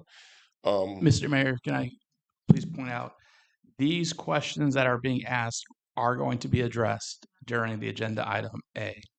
And so, again, I would recommend these comments be limited to topics not on the agenda. Yes, can you just comment on the subject and not the agenda, please? Okay, my subject is there a start date? Which he actually asked you, was there a start date coming up, and you said you didn't know, you're not. And we just want to, I just want to put out here our opinion as for citizens that we are concerned. So is that illegal to say that? I'm just here to tell you that we're concerned, and we really don't want this to start before April. Okay, thank you. Hello, my name is Soria Lindberg. Talking about keeping the Hathcock Center open is not on the agenda. What you have on the agenda is alternative polling places. Hathcock is not an alternative polling place. Hathcock is where your voters have voted for quite some time. And to my neighbors here in the room, listening to a random white girl who doesn't vote at Precinct 53, you can speak. You have the right to speak for 3 minutes. And I do not like, I'm sorry, I'm a nice person, but I do not like that you stack the agenda with items to help developers and engineering companies, 3 long items about land use. I'm sorry, but the heart of the matter in this room is not redoing land. It's where people can vote this April. So people have been sitting here, they listen to a symphony, they listen to beautiful presentations. If they want to talk about keeping the Hathcock Center open, I say we do it. So to get to that, you can't tell us what to say. Okay, so you can adjust your polling locations and your election proclamation within 30 days of the election. So that's mid-March. You have 3 commission meetings to make this right. If it's not today, you can do it at the next meeting to amend your election proclamation. Ms. Collins said 63% of Black voters in the last election went there. I drove by the last election, Mr. Mayor, I saw your wife outside holding a sign. It's an important place. Commissioner Fletcher tried to get information from the city manager. What's the timeline? He started it in July. Mr. Mayor, we did not know that the Hathcock Center would be closed in April until 2 weeks ago. Staff started this in June. How insulting to the public that they had this in, I saw your eyebrows go up. You started this in June and July, and we heard about it 2 weeks ago. I'm sorry, that is just unacceptable, but you can make it right. It's not too late. I don't want people listening online or in the room to feel that it's over and done with. The election's 60 days away. You don't even have a bid for construction. When you put a bid out, it's about 30 days, 15, 30 days. You're not going to find someone to do the construction before then. And if you are, please let us see. You said, what is the preliminary schedule? We don't know. Mr. City Manager said the dates are not defined. You can make even a motion today that says, hey, staff, please don't start construction until April 15th. That's all you got to do. You could say, my citizens do not want to vote anywhere else. Please wait till April 15th. In November 24th, you approved $300,000 for design. It's not done yet. It's not working. So people listening here, you can talk because the other agenda item is alternative locations. And this topic is keeping the Hathcock Center open. Keeping the Hathcock Center open, Ms. Vice Mayor, is not on the agenda. Thank you. Good evening, Mr. Mayor and Commissioners. My name is Charlie Jackson. Okay, thank you. I need some backing. My name is Ted Welcome. And I'm candidate for District Number 2. I'm very proud. I want to make change. Some things that I want to get done my first term when I get elected is, first of all, I understand the mandated programs. We got to do the things that the governor say we got to do. We got to have a jail. We got to have animal services. We got to have fire. We got to have parks. We got to have law enforcement. We got to have all of those things. That's the first thing we do as a elected official. Then secondly, that's most important here is taking care of our veterans. We're in an environment where we have the largest population of veterans in the Southeast United States. VA served the largest number of veterans almost in this country. We want to make sure they're taken care of. We want to make sure their spouses are taken care of, their caregivers are taken care of. Then, folks, we need jobs. We need jobs that's going to enable our young people to stay here at home and earn a living. We need credible jobs. We need jobs for skilled and unskilled workers. Then following up on that, other things we need, I heard it earlier, and that really got me fired up because we need activity centers for our young people and for our elder folks. If we do those type things, guess what? We'll have a ready-made facility that can be converted into a storm-ready distribution across all of our 8 or 9 municipalities. We don't have to wait for mainstream county to bring you something. You already have it pre-designated there and ready to go. And by doing all of that, let me tell you that last thing is producing a master plan, a plan that will invite all the life and quality for all of our citizens, not just the east side or the west side, but a balance across the entire Alachua County. Creating that master plan will bring all of our municipalities, Alachua, Newberry, Archer, everybody to the table, so that I went to a rezoning meeting last night and the night before. The school board is going through rezoning. Why? Because we do not have a master plan. The school board shouldn't be fighting this thing on their own. That's why we have county commissioners, to build master plan, to bring all of the people together. Let's build how we expect for Newberry, Alachua, High Springs, Gainesville to look in 10 years. You saw the numbers come out of the comprehensive plan study tonight. I think if we just chop the first 15 years off, narrow the gap, and let's look at what's happened in the state of Florida in the last 5 years, then you can probably project what's going to happen in the next 5 years. Florida is growing at a rapid rate. I have traveled the world. I understand. I've lived in a lot of places. I've seen things done right, correctly. And I'm telling you that with the support of smart commissioners like you all, I'm very impressed to come out here. I live in Jonesville. I've never been in this city hall. This is a beautiful building. I'm very proud to be a citizen of this area.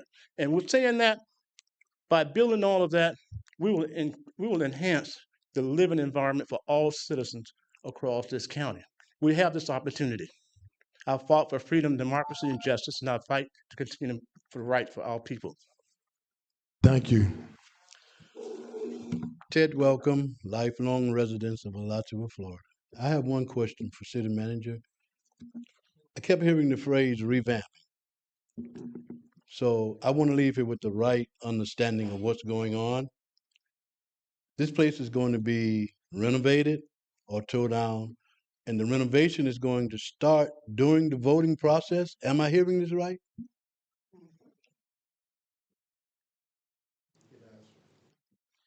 Yes, Mr. Mayor. We're not renovating the building. We're building a new building that suffices this community area. But the same location? Same location, yes, sir. And it's going to happen during the voting process? So part of planning doesn't occur the day before something happens. We've been planning this since July. During that agenda item 8, we'll show all the schedules, all the decisions, a lot of the questions that are being asked will be mitigated at that time, and then we could provide comment from the public specific to whatever might be lacking at that moment. So thank you. Well, I have a couple of other questions that's probably beyond the scope of this meeting, but I'd like to put you on the spot. Can I have a personal meeting with you? Yes, we'll schedule. I'm willing to meet with anybody who helps move our city forward. So yes, sir. All right.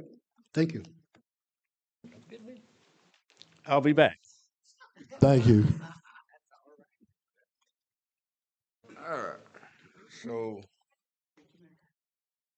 my name is Wilbur Jackson. Wilbur Jackson. So, basically, what y'all are telling us is that us as a community, we're not supposed to know what is going on until that time. I'm just asking.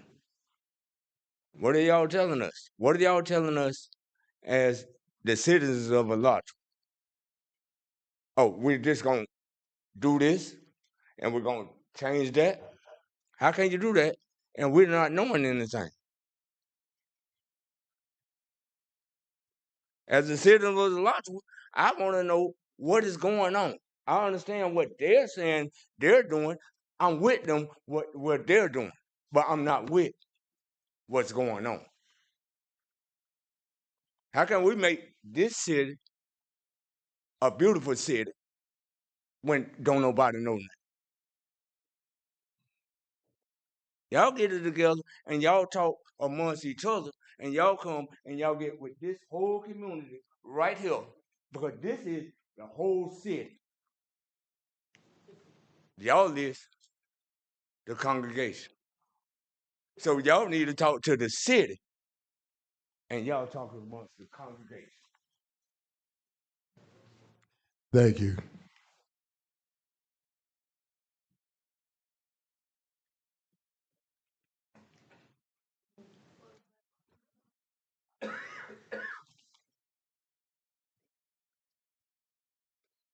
Good evening, Mr. Mayor, Commissioners. My name is Tamara Robbins. So, Mr. Mayor, Vice Mayor Brown was correcting the citizens during their First Amendment rights that this item was going to be addressed during item A on agenda items. Well, what that says is approve the Alachua Branch Library as temporary location for Precinct 53 during the 2026 City Commission election, replacing a legacy park as a temporary location of Precinct 53 for the 2026 City Commission election. I didn't hear Hathcock Center mentioned once. And in fact, when the Hathcock Center progress report was given, the citizens weren't given an opportunity to speak. So when you say people have to speak on something not on the agenda, well, if you don't allow people to speak to items on the agenda, then you're just shutting everybody down, right? So when I heard the progress report, first of all, Mr. Valadares mentioned surveyed soil drainage, utilities, roadways, structural, life safety, design, art, and historic. What about rezoning? City purchased an adjacent parcel. That has to go through the rezoning process. Has to be advertised, has to come before public hearings, go before the planning and zoning, has to come before you guys. Gee whiz, that's going to take some time. Then you have to come up with a site plan. And I believe, Mr. Mayor, that a site plan has to go through staff review, and it has to come before the Planning and Zoning Board, it has to get approval, it has to go through public hearings. Could be wrong, but I'd like to be corrected if I am. So that takes time. The fact that someone decided that construction was going to start and made the decision to move the polling location to an alternate site, I'd really like to know what really went on. Because the citizens in this community have been duped. And you all think nobody's paying attention? Well, we're all paying attention. And you don't like people to know that there's an election coming up, but we all know now.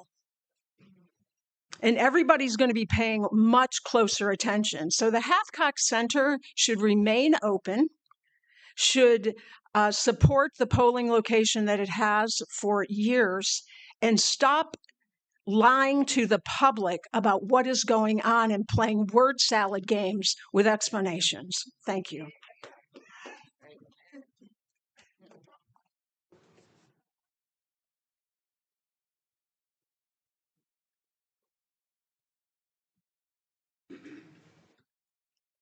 Good evening.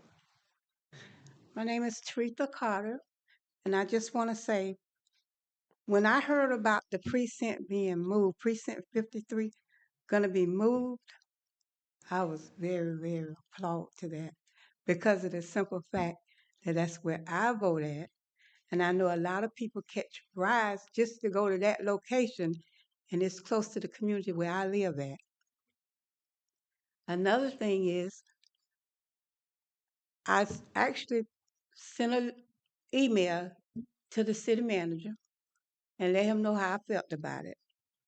And at that moment, I was thinking that they was just going to move, but not until after we vote. Because when I came to one of the meetings I was concerned about was things going on in the community, and I thought that they was going to have we was going to be able to view everything from home. Because it's hard for me to get out sometime to the meetings, so I have to rely on my cousin to give me the information. But I don't want to see the precinct leave before we vote, because I didn't even know that we had a a voting election coming up until my cousin told me. I'm like, what? And then I got upset again. I said, well, how they going to do that before we vote? I said, they never told us when they're going to start building on the new Hathcock Center, building the new. I said, because I was there and they didn't have a date yet. And I never heard about a date. And then that's when all of a sudden they said we was moving. I'm like, so whatever y'all do, please don't move the precinct until after we vote. And maybe by next year, we'll have a new building and we can still vote to our same location. That's the reason I'm here. Thank you so much.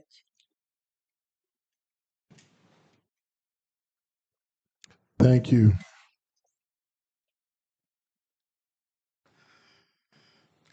Good evening, Phyllis Wilcox Strickland. I just have two things to discuss, and that is Precinct 53. I agree with kind of like what everybody has said, and I concur that the precinct should stay open till April, and then for the midterms, we'll have to go to an alternative place in November if the building isn't made.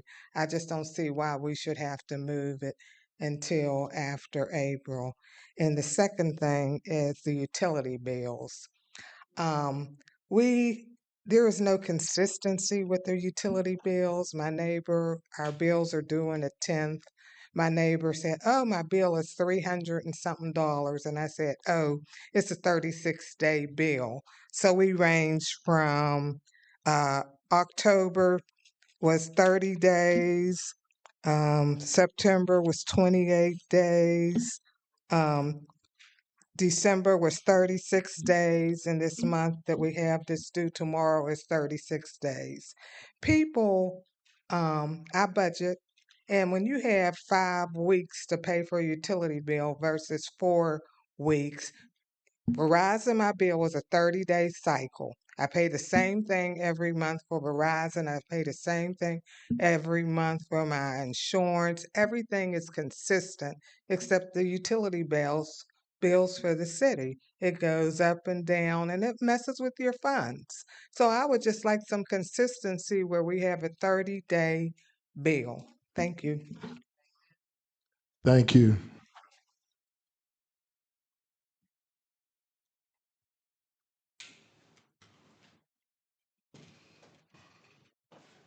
Is there any more comments?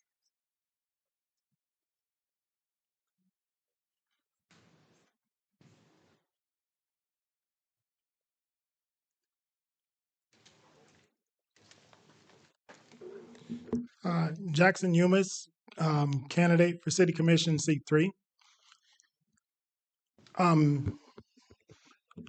There was a lot of great presentations today, from the kids playing the music. Fantastic. That's what we want to see. We heard the presentation from the city manager. Fantastic. That's what we want to see. We heard the presentation from the young lady in the back that did the iPledge program. Fantastic. But my concerns are simply this. The day after Martin Luther King Day, where all of you sat on the front bench at Martin Luther King event, and the very next day, you drop a bomb about Precinct 53. Martin Luther King would be turned over in his grave to know and understand that that went down the way it did.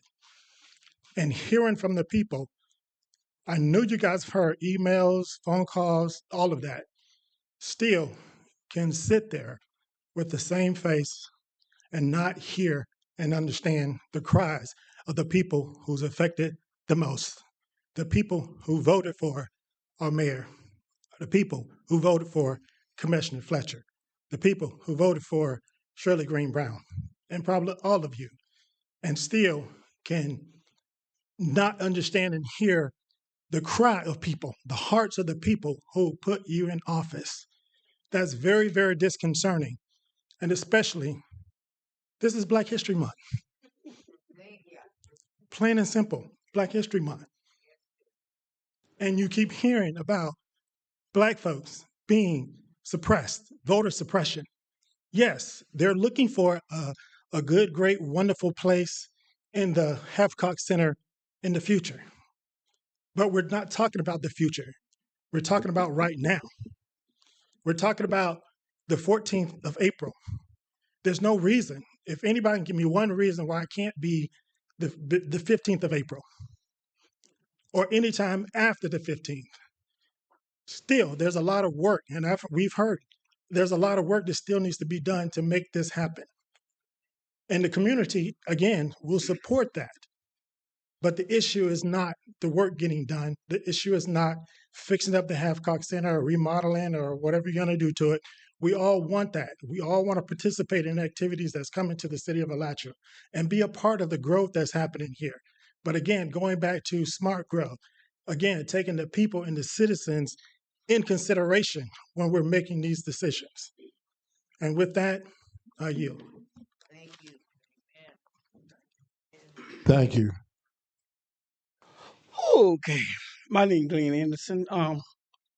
I have spoke with the city manager and the mayor about the Hathcock Center. My thing is, if you're gonna move one precinct, why can't you move the other one? Why can't you move precinct 63? If you're gonna do it, put all that one place, not just move the Hathcock and don't move Turkey Creek. So while we're being punished, Turkey Creek not gonna be punished. Why can't all precincts be at one place? That's me. Thank you.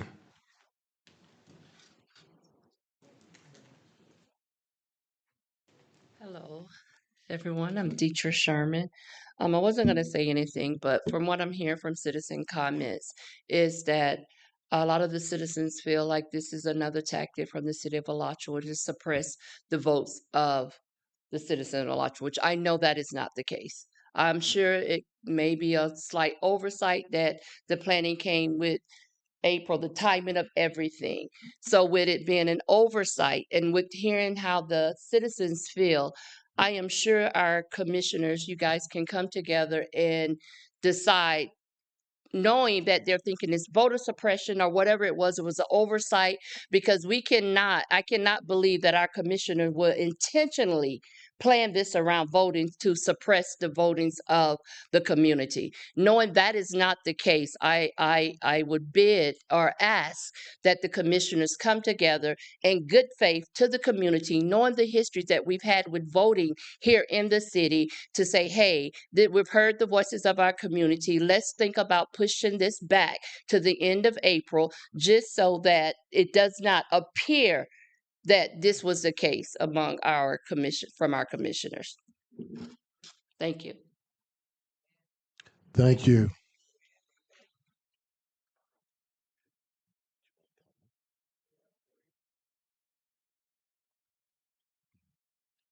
Will there be another comment?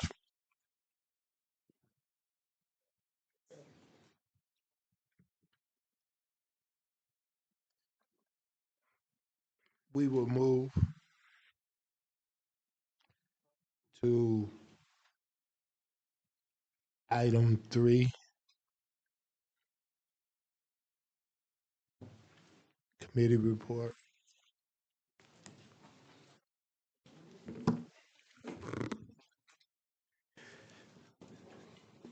Thank you, Mr. Mayor and Commissioners. My name is Brian Thomas. I'm the AICP Director of Planning and Community Development for the City of Alachua. My resume is on file with the City Clerk's office. This is application PLSC 24-0001. It's the Hammock Large Scale Comprehensive Plan Amendment. Basically, it is a request by the applicant's agent, CHW, on behalf of San Francisco Research Ventures, the property owner, for a large-scale comprehensive plan amendment, which proposes to amend the future land use categories from commercial, industrial, and conservation to commercial, moderate density residential, and conservation on about 111.25 acres subject property.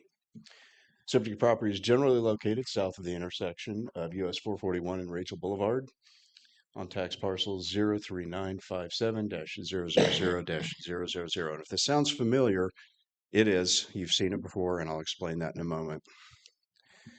Again, just to familiarize you with the parcel in question, there's your vicinity map. You can see that it's just east of Progress Park and due west of the City Operations Center. This is the current existing future land use map. It's about 23 acres of commercial up against the 441 frontage. A little line of conservation down at the bottom, about 7 acres. You can see the proposed future land use doesn't change it that much. The conservation is untouched. It stays exactly the same acreage. The commercial up at the frontage of 441 actually goes down a little bit, a few acres. And the bulk of the change is to medium density residential. So the Planning and Zoning Board on July 28th of 2025 held a duly advertised public hearing and voted 3-1 to recommend approval of the application to the City Commission. On July 28th, 2025, Commission voted 4-0 to approve the ordinance upon first reading and transmit the application to Florida Department of Commerce under expedited state review process, which was done by staff.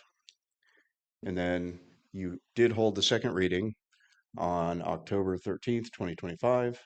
You voted 5-0 to enact the ordinance 25-12 upon second reading and transmit the ordinance to Florida Department of Commerce. The reason we're having a rehearing is because unfortunately staff failed to transmit the application within the statutory time limits for reporting.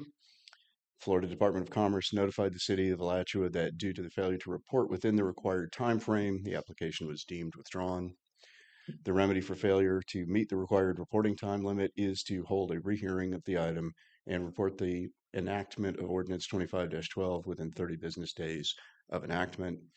This rehearing was duly advertised. Hearing notices were mailed to every property owner within 400 feet of the subject parcel, and a new notice of land use action signage was placed in front of the property. Therefore, staff recommends that the City Commission find the application for San Velasco Research Ventures LLC to be consistent with the City of Alachua Comprehensive Plan and approve Ordinance 25-12 upon third and final reading. That's the abbreviated presentation for you. If you would like, I'm perfectly happy to give you the full-blown presentation that you've seen twice before. That's at the pleasure of Mayor and Commission. Thank you. Mr. Mayor, I have a question. So we're talking about a rehearing. This current item that's in front of us, is that part of the rehearing? Yes, this is the rehearing for that. So are we in a quasi right now? No, this is a legislative hearing. Land use comprehensive plan amendments are considered legislative, not quasi-judicial. So would the next item on the agenda be the quasi? The next item on the agenda is also a legislative. The third item, the subsequent rezoning, it's the companion application for the next item, is quasi-judicial. Okay, since this is legislative, I'll ask this question. Right now, it's set to 89 acres, I believe, of industrial zoning, correct? I believe something along those lines, yes. And if we refer back to our previous presentation regarding acreage designations, that represents 3% of our city's industrial zoning. Do we have any concerns on the financial economic impact changing that type of percentage to our city? Mr. Mayor, not at this time. The opportunity for land to be used as industrial it's been zoned industrial for quite some time and has not developed as such. And so the applicant in the area around it has developed differently, more corporate park rather than industrial in nature. And so the applicant has requested the change to actually develop it based on current market conditions. So it's of the recommendation that we can change our zonings and it not be a detriment to our economic impact? That would be correct, yes. Thank you. Mr. Mayor. Brian, thank you. Just to be clear, this commission voted 5-0 on this in the fall, in October, I believe you said. October 13th, yes. And this is, nothing has changed.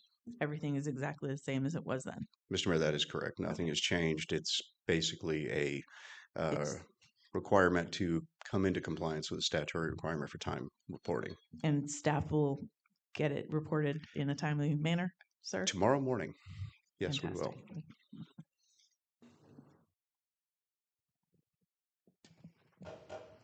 If there's no other questions, I'll move that this commission finds this application for San Flasco Research Ventures LLC to be consistent with the city of Alachua's comprehensive plan, approve ordinance 25-12 upon its third and final reading. Mayor, I'll go ahead and read that by title so that I can.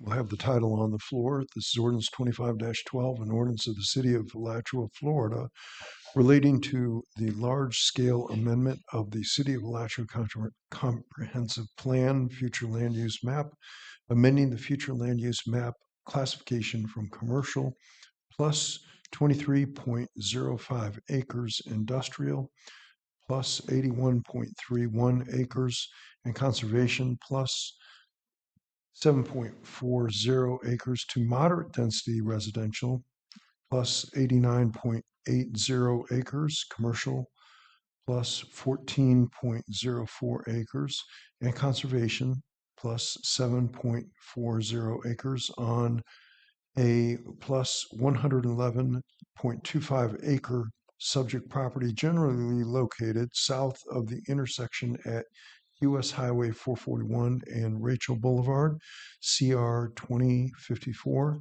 The tax parcel number is 03957-000-000, repealing all ordinances in conflict, providing severability, and providing an effective date. The appropriate motion, as was stated earlier, is to place ordinance 25-12 on the floor for approval by reading of title only.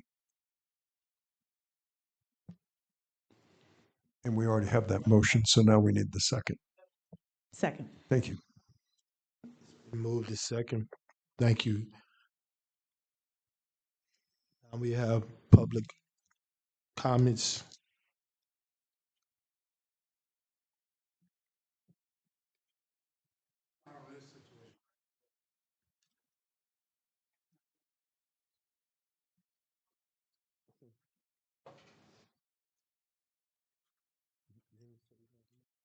I'm gonna be brief. My name is Leslie Richardson.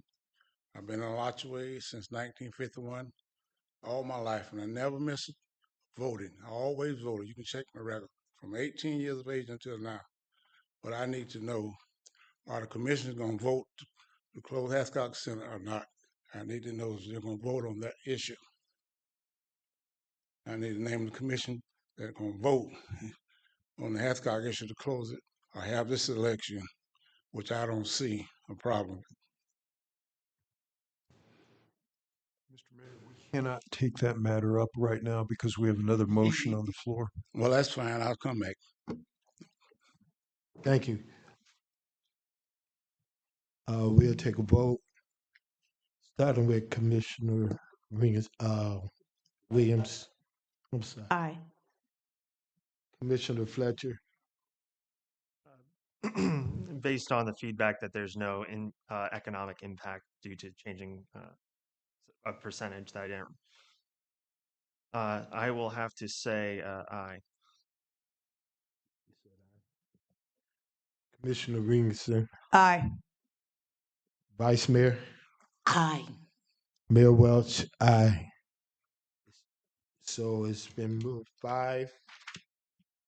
Mr. Mayor, the next item on the agenda is item B, and this is ordinance 26-02, an ordinance of the City of Alachua, Florida, relating to the small-scale amendment of the City of Alachua Comprehensive Plan, future land use map, amending the future land use map classification of a plus 1.35 acre subject property from agriculture to community commercial, located northwest of 164th Lane and north of Northwest US Highway 441. The tax parcel number is 03046-004-000, repealing all ordinances in conflict, providing severability, providing an effective date. The appropriate motion at the appropriate time is to pass ordinance 26-02 as read by title only.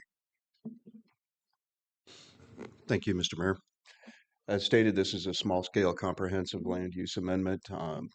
the applicant Mallard Construction, this applicant agent NV5 on behalf of Mallard Construction and Electric LLC to amend the future land use from agriculture to community commercial on a approximately 1.35 acre subject property.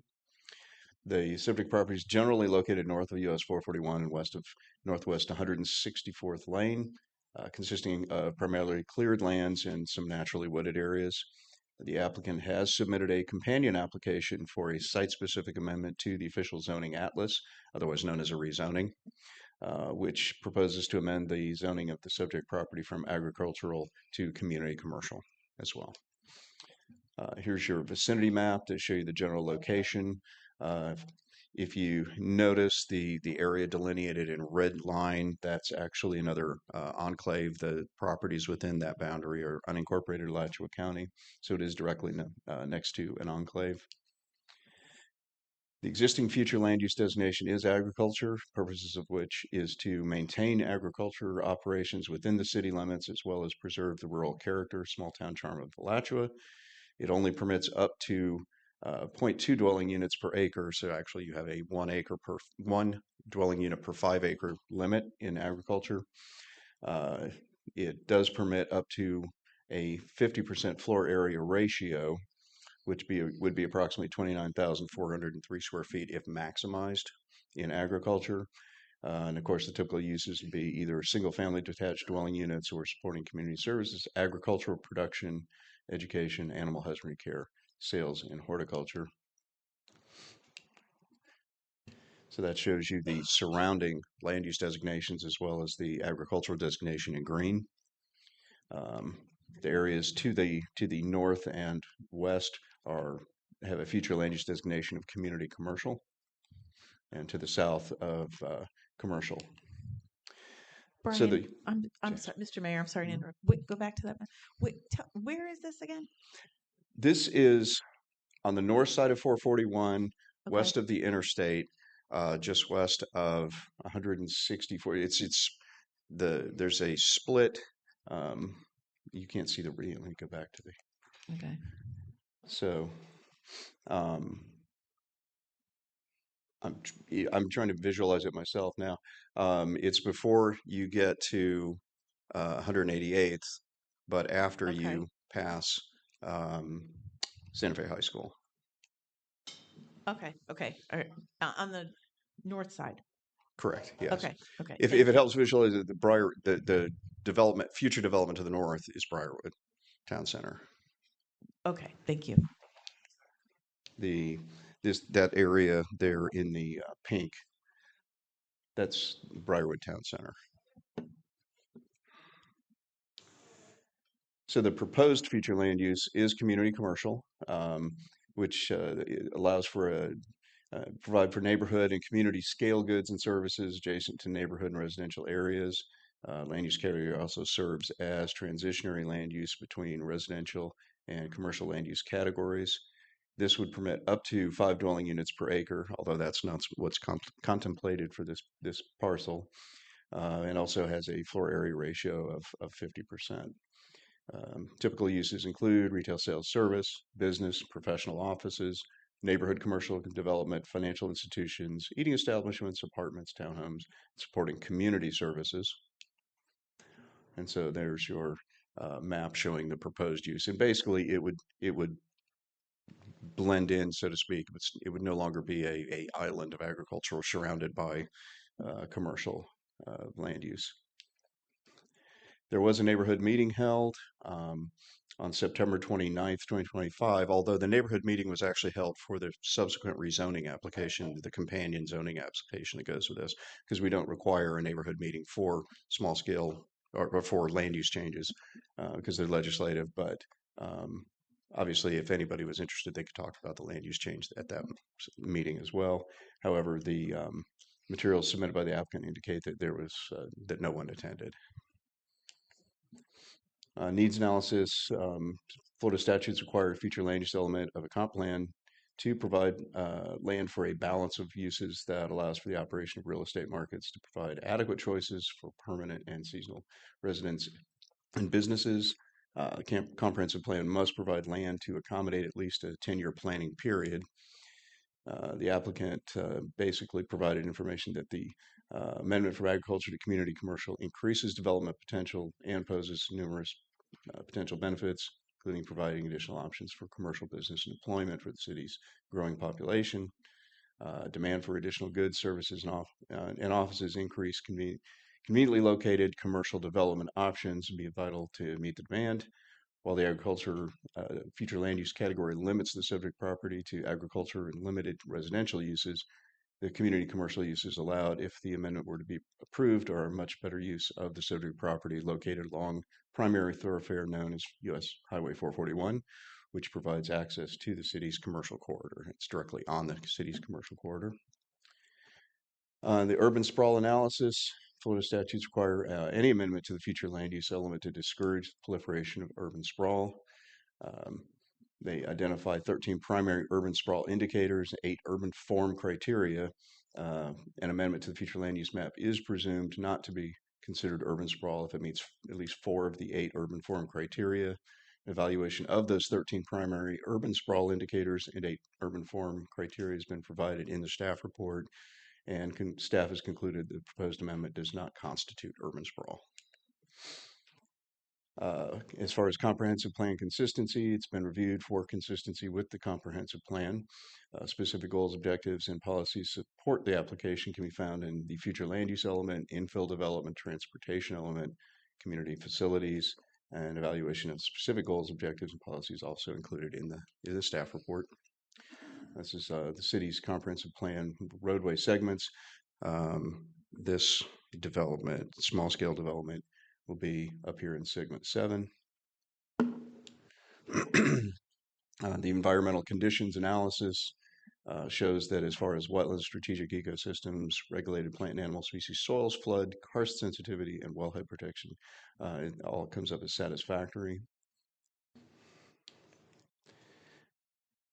On January 13th, 2026, the Alachua Planning and Zoning Board voted unanimously to find the small-scale comprehensive plan amendment for Mallard Construction and Electric LLC to be consistent with the City of Alachua Comprehensive Plan and to transmit the application to the City Commission with a recommendation of approval. And staff also recommends the City Commission find the small-scale comprehensive plan amendment for Mallard Construction and Electric LLC to be consistent with the City of Alachua Comprehensive Plan, and therefore vote to approve the amendment on first reading.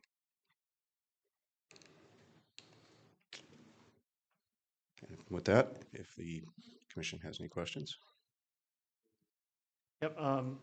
So there was regards to the soils testing, there was a statement regarding flight limitations. Can you elaborate on that, what that means? Mr. Mayor, basically we have a document, a manual provided by the U.S. Geological Society, and it discusses the various characteristics of soil composition in our area. This particular parcel has arredondo fine 0 to 5% slope. The only limitation is you have to basically, as I understand it, accommodate for the consistency of the soil, and so there might be some compaction that's required or that kind of thing. But in general, it's considered stable soil to build upon. Can we go back to the zoning? Which one? One with the outlines. Okay. So if that's community commercial, what is it currently being used as? 'Cause I don't recall. It's vacant? Yes. And so the red box right there, what is that? Directly adjacent to the east. Mm-hmm. That's an unincorporated Alachua County enclave. Those are generally, I believe, residential that's already existing. Okay, so we do have community commercial surrounding the residential right there. Yes. Okay. How did this piece get missed? I'm wondering how we end up going around if we're the ones controlling the zoning. How do we get around? Mr. Mayor, typically how that happens is you have different ownership, and so the larger area that's already in community commercial land use was most likely a different landowner. And so this parcel wasn't brought in at that time. Thank you. Quick question. Do we know how many people attended the neighborhood meeting? According to the records from the applicant's agent, there were no attendees to the neighborhood meeting. Okay.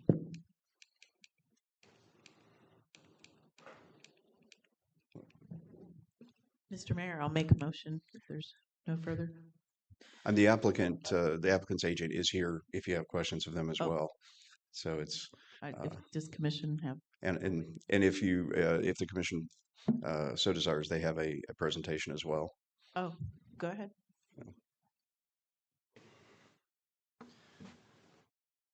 Thank you, Mr. Mayor, Madam Vice Mayor, Commissioners. Ryan Thompson with NV5. We are the agent for the applicant. I do have a formal presentation, but staff's was much more thorough, and I'd be very happy to rely on staff's presentation for this item. I do just want to make a couple remarks. This property, to answer your question in part, was purchased by a local small business to put their office there. That's why it wasn't part of the much bigger Briarwood PUD that has a community commercial. Per the comprehensive plan, the description of that community commercial future land use is a transition to buffer residential for more intensive community intensive, commercial intensive, land uses. So it will serve that purpose in this case. And I believe that's all my remarks. The staff has found this consistent with the comprehensive plan. The Planning and Zoning Board has recommended this body approve the application. And with that, I'm happy to answer any questions. Thank you.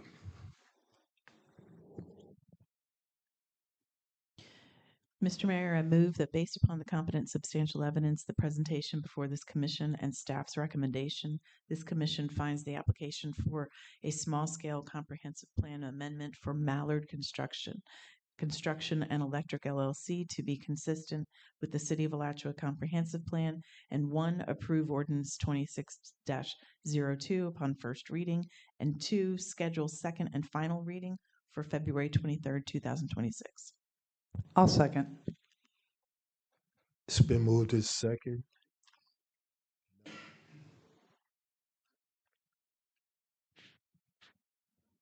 Is there any public comments?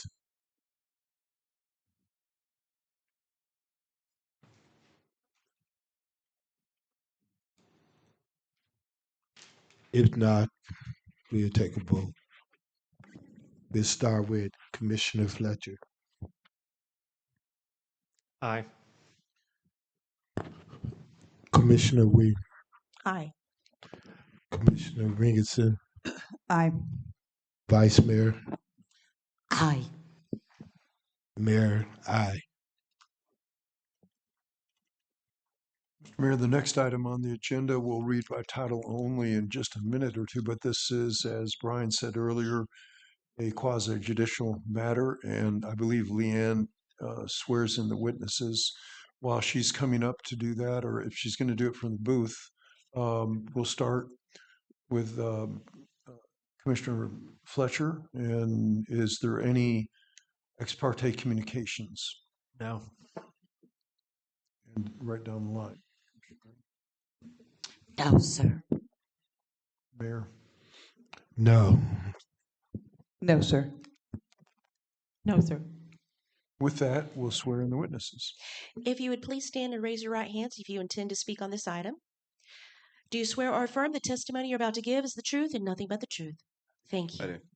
And Mr. Mayor, I'll go ahead and read the ordinance by title only. This is ordinance 26-03, an ordinance of the City of Alachua, Florida, relating to the site-specific amendment to the official zoning atlas of the City of Alachua, amending the official zoning atlas for a plus 1.35 acre subject property from agricultural to community commercial CC, located northwest of 164th Lane and north of U.S. Highway 441. Tax parcel is 03046 -004-000, repealing all ordinances in conflict, providing severability, and providing an effective date. The appropriate motion at the appropriate time is to pass ordinance number 26-03 as read by title only. Thank you. Thank you, Mr. Mayor. So again, this is the companion application for rezoning to the item you just heard, the small-scale comprehensive plan future land use map change. Again, it is a request by NV5 as the agent for the owner, Mallard Construction and Electric, for a site-specific amendment to the official zoning atlas from agricultural to community commercial on the approximately 1.35 acre subject property. It's generally located north of US 441, west of 164th Lane, consisting primarily, again, of cleared lands and naturally wooded areas. It's a companion, as I stated, to PSSC 25-0002, which you just heard. Again, vicinity map showing the location, relative location of the parcel. Existing zoning district is agriculture, which is basically to support primary use of land, agriculture and agricultural support uses to help maintain the agricultural and rural character of the district.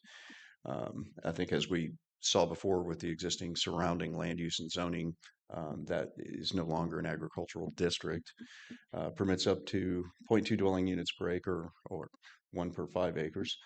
Permits 50% floor area ratio with a maximum potential of 29,000 square feet. Typical uses include single-family detached dwelling units, agricultural support and services not directly related, agricultural production and education, animal care, nursery production, horticulture. Here is the existing zoning. Again, the area in the bright pink, fuchsia, maybe you call it, is the planned unit, is the commercial planned development. It's sort of the, as you can see, the agricultural island now surrounded by commercial uses and a little bit of residential to the direct east. The proposed zoning district is community commercial as well. The CC zoning district is established by section 3.5.2C in the city's land development regulations with the general purpose of providing business uses that provide goods and services to residents of the entire community.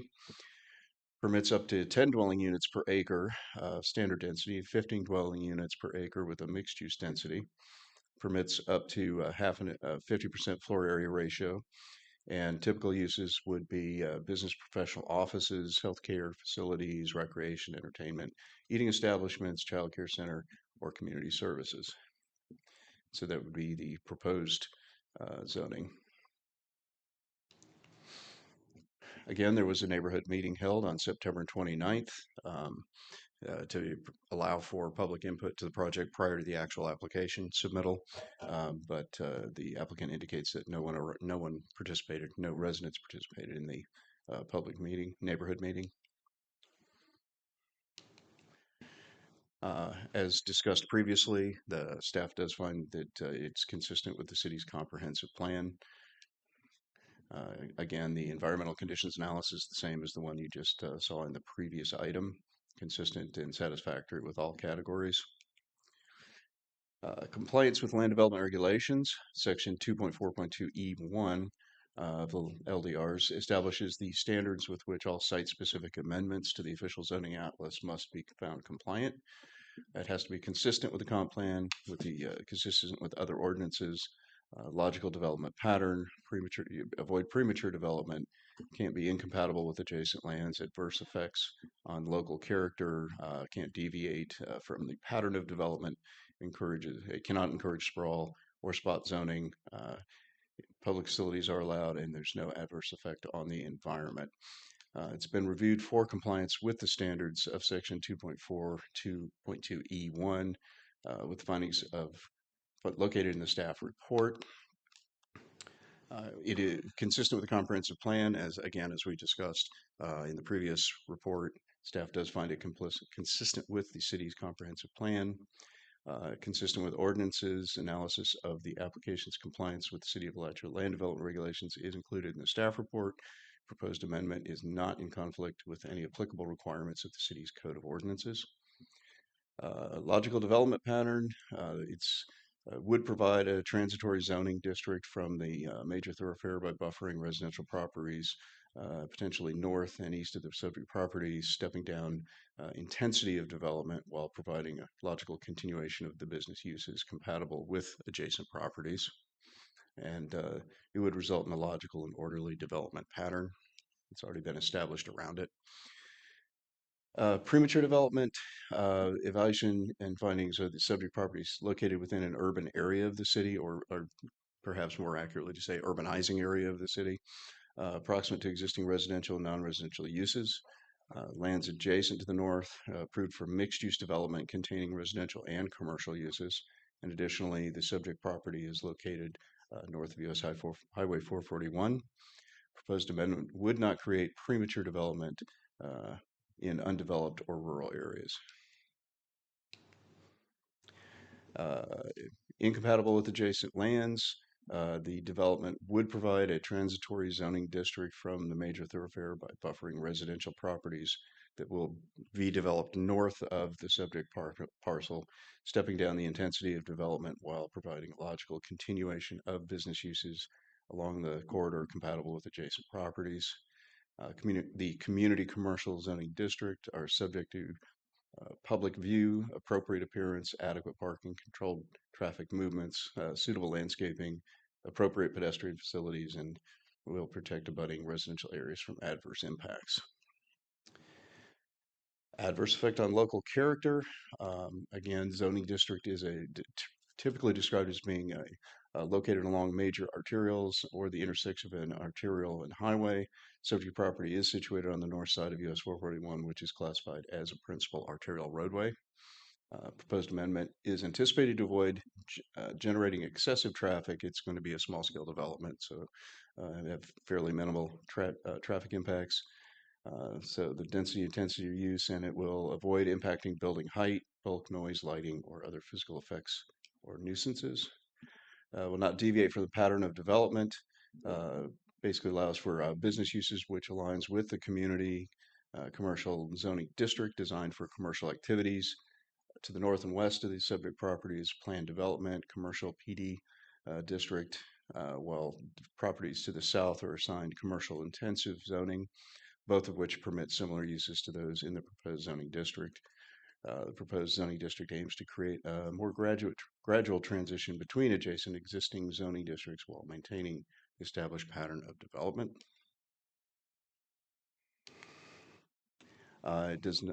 It cannot encourage urban sprawl. Its proposed amendment's been assessed in relation to policy 1.3F of the city's comprehensive plan, specifically within the future land use element. Small-scale comprehensive plan amendment application. It's been reviewed against the 13 primary indicators and the 8 urban indicators we discussed previously in the previous application, found to not encourage urban sprawl. In fact, it doesn't encourage. It doesn't contemplate spot zoning. In fact, you could say it's removing what has evolved around it to become a spot zoning of having a sort of a agricultural donut hole surrounded by commercial zoning, and so therefore it would not only not be spot zoning, it would eliminate the appearance of spot zoning. Public facilities, it's situated within the community potable water service area and the community wastewater service area. Any future development and the property will be required to connect to these services. Have no adverse effect on the environment. An analysis of the environmental conditions has been included in the staff report. The proposed amendment would not lead to any significantly adverse impacts on environmental features. Any future development of the subject property must adhere to the environmental protections outlined in the comprehensive plan and land development regulations, and environmental condition analysis included in the staff report. Again, on January 13th, 2026, Planning and Zoning Board found the amendment for the official zoning atlas for Mallard Construction and Electric LLC to be consistent with the City of Alachua land development regulations, and voted unanimously to transmit the application to the City Commission with a recommendation to approve. And therefore, staff's recommendation is also that the City Commission find the amendments to the official zoning atlas for Mallard Construction and Electric LLC to be consistent with the City of Alachua land development regulations and to vote to approve the amendment on first reading. And with that, be happy to entertain any questions.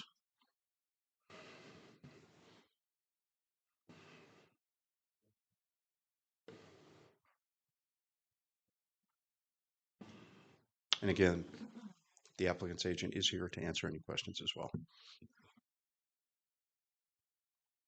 Again, good evening, Mr. Mayor, Madam Vice Chair, Commissioners. Ryan Thompson with NV5, agent for the applicant. I have been sworn in. I appreciate staff's very thorough presentation, and just ask that my comments from the last item be reflected as part of the record for this item. And with that, I'm happy to answer any questions. Thank you so much. Thank you.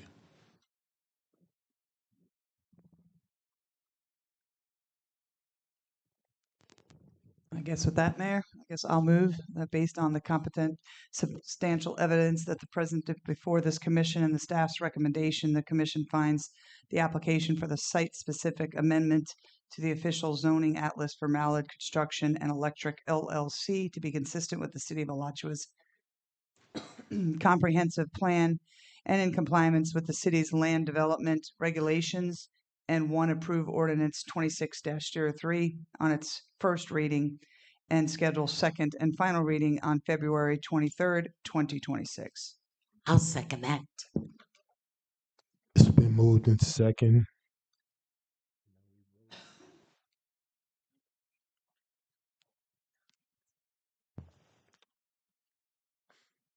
Public comments.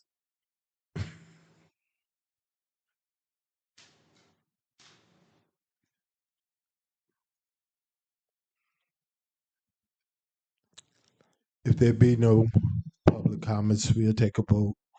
I'll start with Commissioner Williams, Aye. Commissioner Fletcher, Aye. Commissioner Rigerson, Aye. Vice Mayor Shirley Brown, Aye. Mayor Welch, aye. Ayes have it.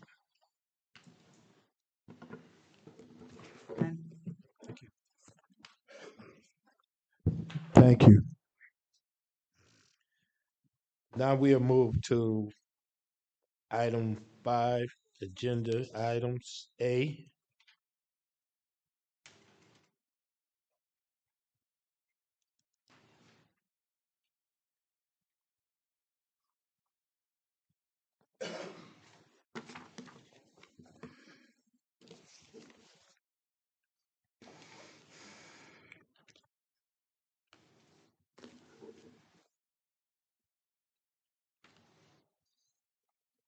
Good evening, Mayor, Vice Mayor, Commissioners, City Attorney. My name is Rodolfo Valadares, and this evening we will be reviewing Precinct number 53.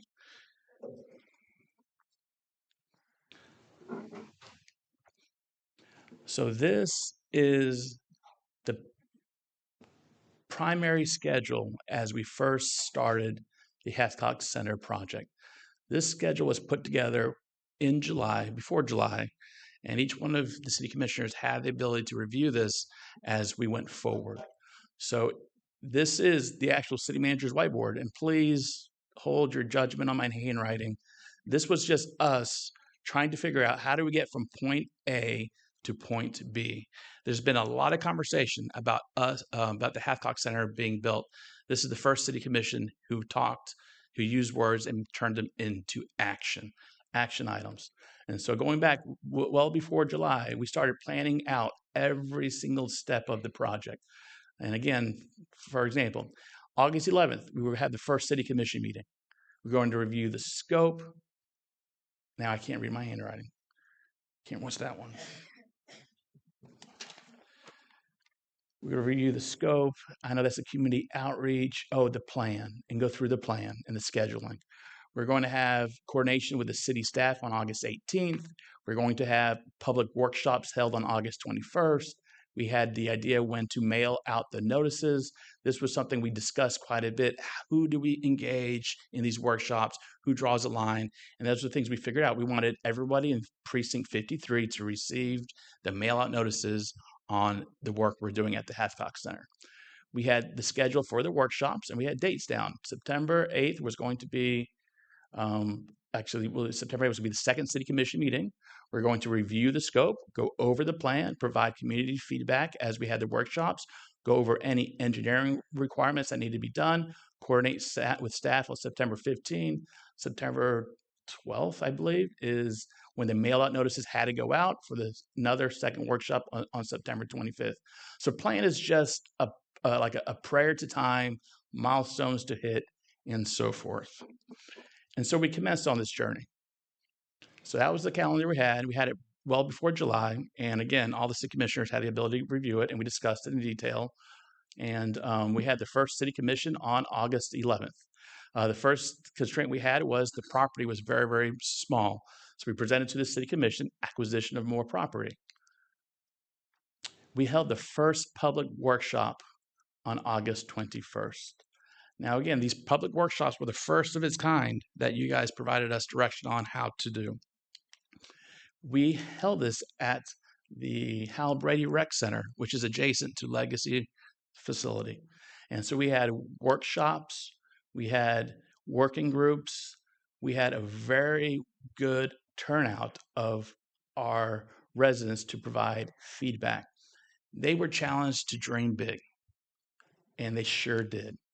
And so they had a wonderful engagement. We had great feedback, and the folks who attended these workshops were they told us how well it worked. They were able to have their voices heard. They had one-on-one conversation. They could go as fast or as slow as they wanted to go through. And so highly engaged. And then we went back to the city commission on August 25th, and we provided a summary of all the feedback that we got from our community. We identified direction items that we needed from the city commission. Again, the progress report for the Hathcock was presented on September 28th. On the 23rd, we provided updates on all the work that we were doing. And then we held the second public workshop. And so the second public workshop was additional details, additional work. Again, they were challenged to dream big. And what really touched me was when I heard their dreams wasn't for themselves. Their dreams were for others. What can we do for this Hathcock Center that impacts the others' lives? We had the seniors looking out for the youth, and we had the youth dreaming big for the seniors. And it was an absolutely wonderful time, great feedback. There you go. This is how much engaged we got with our community. And we asked difficult questions, and they provided as much feedback as possible. A couple things, again, I'm sorry, it's not as clear. One of them was they wanted a bigger space. The other one was address parking. Another one was to address the drainage. Another one up here was to have ADA compliance because there was concerns with the existing building. The list went on and on and on, and we received all that feedback. Again, after these workshops, we presented all our input to the city commission. The city commission refined those design goals and presented it to staff. Staff took it on November 24th. Now we have the box. We have all of our constraints. Now we're designing. We brought this in front of this board. You guys approved it. Go ahead and get it designed. And then earlier today, as we're going through design, you guys heard, hey, there's opportunities to do public art and there's opportunities to do a historic center. And again, you guys provided direction for that. And so going back to the original, again, just a plan, how do we do? So the first city commission meeting was supposed to happen August 11th. We nailed it. The mailouts were supposed to go out for the workshops. We nailed it. August 18th was supposed to be the other meeting with staff. We nailed it. August 21st was supposed to be the presentation to the city commission. Was a workshop. We nailed it. Second city commission, we nailed it. Every single one of these dates, we can say it together, we nailed it. And so that's the first part. But as we're doing this design, we did have some scope creep. Things did get more than we initially charted. And so a phrase I've heard twice from this dais was, failing to plan is planning to fail. And so with those words, we took note and we did proactive planning. We know through proactive planning, there are fewer surprises as we plan ahead. The better use of resources as we know things are coming. And it provides more flexibility. It provides this board with flexibility. When we presented the precinct change, we didn't come to you saying you have to make a decision today. We're providing the planning and the more flexibility for you guys. So part of the things we did in our proactive planning is we looked at operations. We identified the services and the programs that will be affected by us doing this work in construction. We looked at, which services can be paused, what services can be continued, and then we also made plans and schedules for alternate locations for these services to continue. The answer is, as of right now, we're not planning on pausing any of the services. We're doing them all. With planning, we've, again, well in advance, knew that this building was going to be under construction. We coordinated to not have any reservations, no events. So again, it makes us looking ahead. We wanted to make sure that whatever temporary location we find was ADA compliant, and we wanted to make sure we communicate clearly with staff and volunteers. As we hit milestones and we have direction from the board, we're able to communicate clearly with staff and volunteers and the public. And once we have the firm direction from you, we will update our websites, we'll provide signage with temporary information, and we'll notify the public early and often. So when we think ahead, we spot risks and obstacles early before they turn into emergencies. And that's part of what we're doing. And so the temporary change to a voting precinct, this is not the first time the city of Alachua has gone through this. We've done this before. We have moved a voting precinct, and it was even further than what we're discussing today. Additionally, before the voting precinct was at the Hathcock Center, previously it was at the old fire station, which is right across from 441. And so it happened before. And what was presented to you guys earlier was all the activities that are currently happening. And so we're on track to get all the work done. These are the two that I'm having to address. And so given conversations with, actually at the beginning of the project, we were going to go as fast as we could to deliver the Hathcock Center. We gave little thought to salvaging that building. Commissioner Fletcher did present to me saying, hey, if there's any salvage value for this building, it would be good for the board to know so they can make informed decisions. He recommended doing a structural inspection, and he recommended doing health safety inspections. And I agree. Those would be very good for the board to know how to move forward with the buildings. So we have those scheduled. Those are being done. And so as we look ahead and we spot risk, there is a risk that as these inspections go through, it places the board to make difficult decisions. If there are life safety concerns with this building that are identified, do we invest the money to bring it up to life safety code just to go ahead and demolish the building if that ends up being the case? Same thing with structure. There's a lot of issues with the floor. You heard one person kind of say they limit the activities because the floors are not even. There are big question marks there. And so there's a great potential that whenever we do these structural inspections for this building, whenever that's finalized, I'll be presenting to the board, we can create an emergency.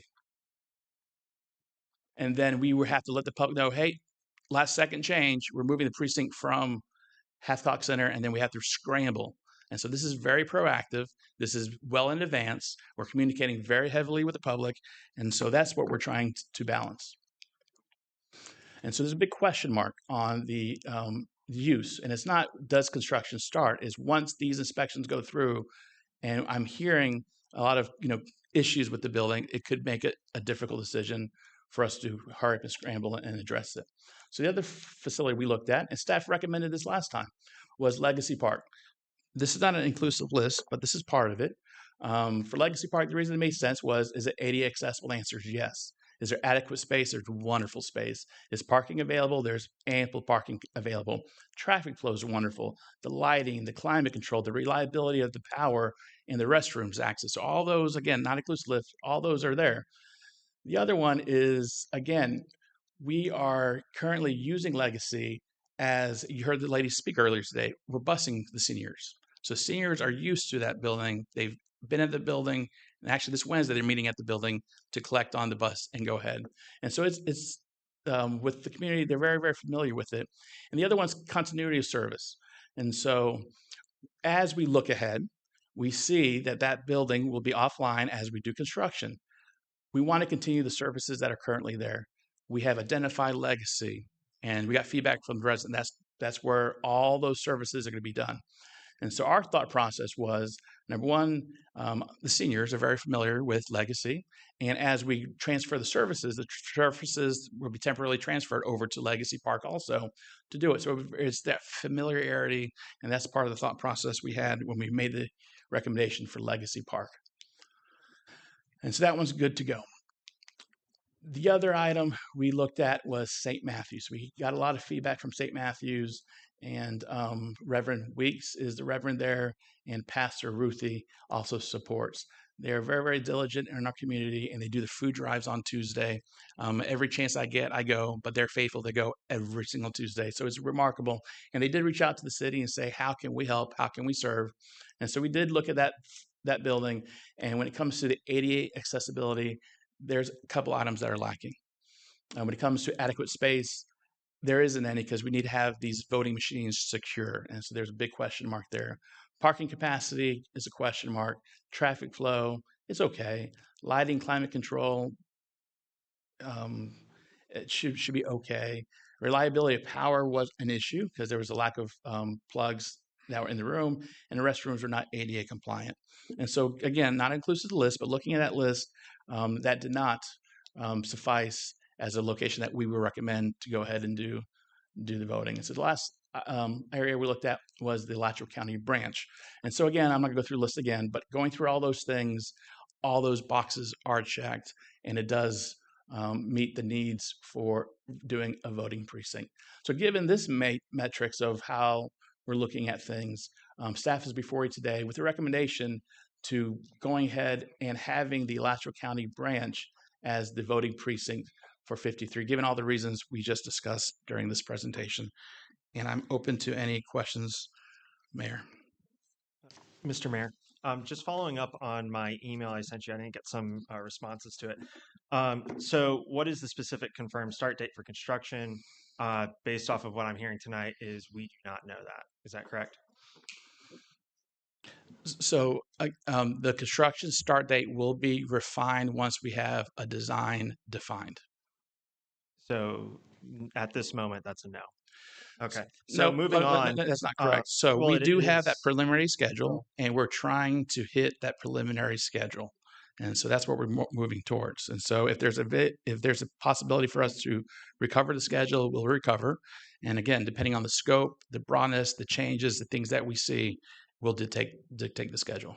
So again, there's no specific date.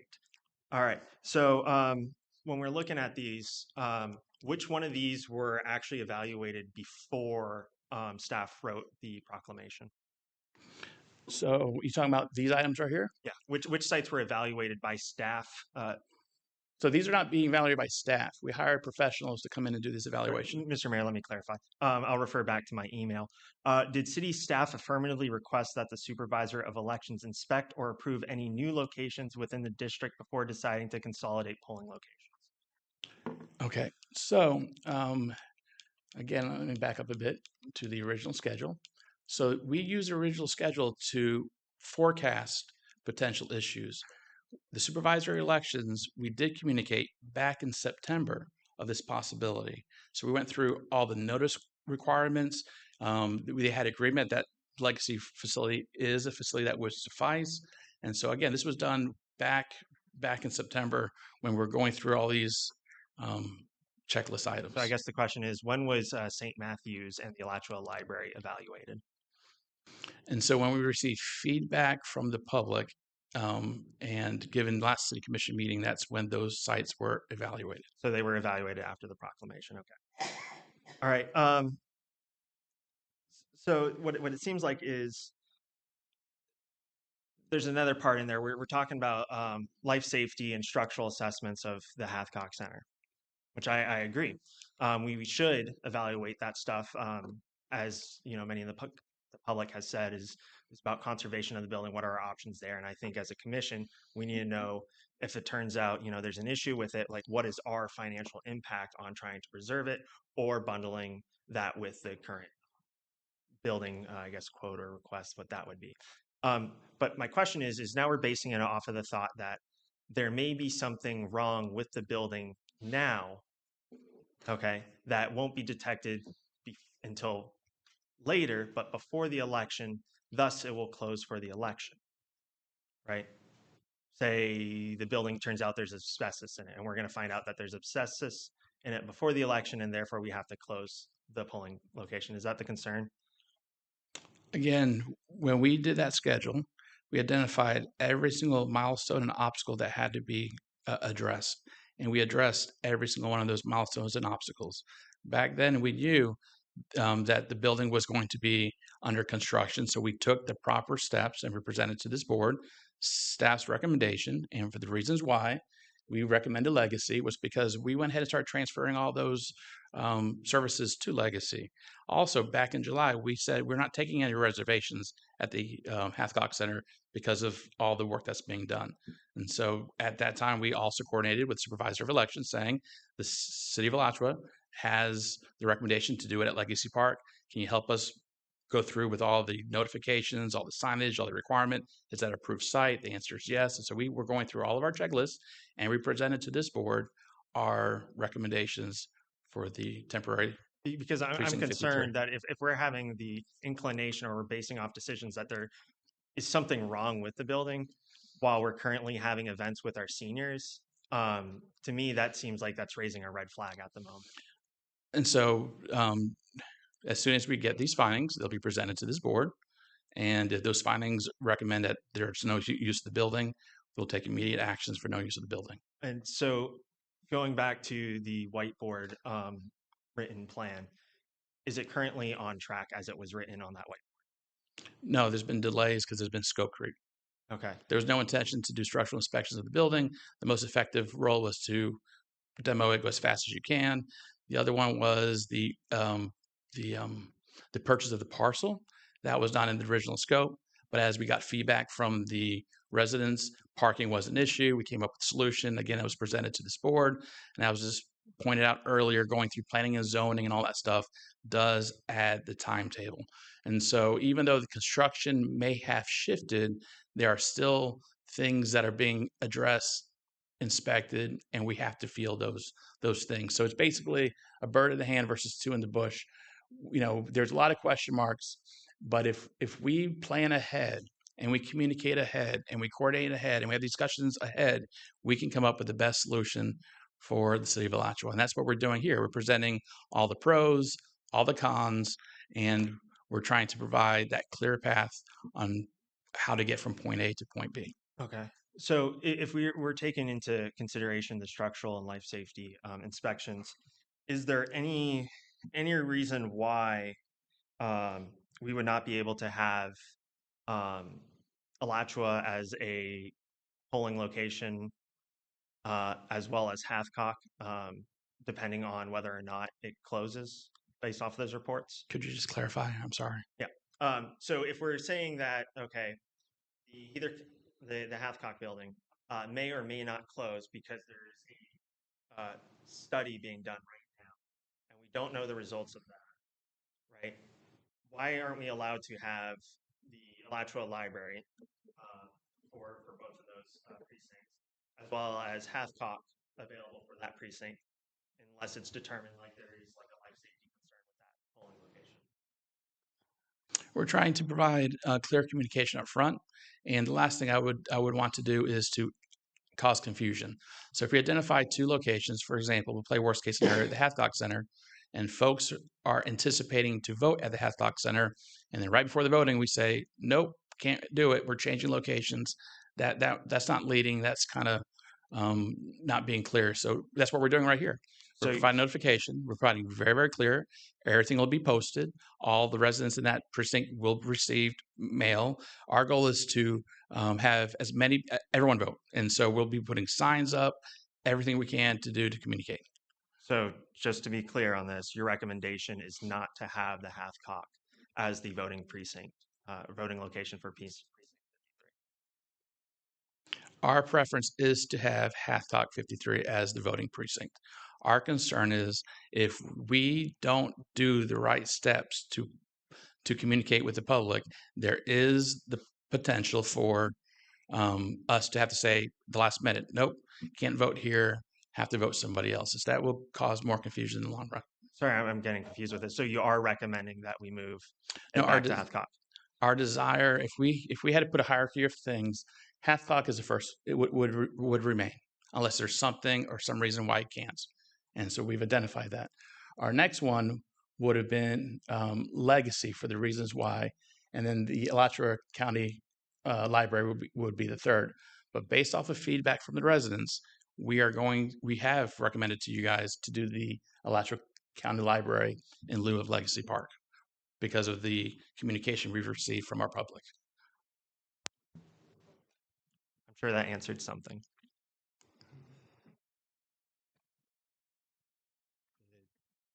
Mr. Adolfo, one quick question. The Alachua County Library Branch is a previous approved site with the elections office. Prior, it was already one that they've used in the past. So the previous site was the old firehouse. Library is just right down the road. And as a library, it is a pre-approved site. And we did have the supervisor of elections review that building and approve it. And so we, not approve it, provide the recommendations that it would suffice. And did we, just out of curiosity, I know the Alachua Elementary School, are schools not a recommended polling spot? I'm not familiar with that. These were the sites that we looked at, given the feedback we received from the public and the board. Mr. Mayor, I spoke with Ms. Barton about this during that week. The issue as conveyed from the supervisors of elections to me with schools is having elections with the public on campus during school hours. So there's safety concerns they have with that, and they felt that a different type of public building is more preferable for the safety of the students.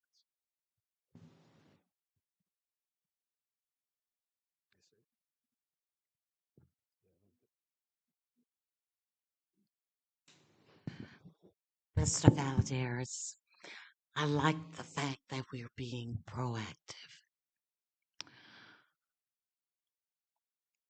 However, I'm concerned if there's some structural issues with the Hathcock Center.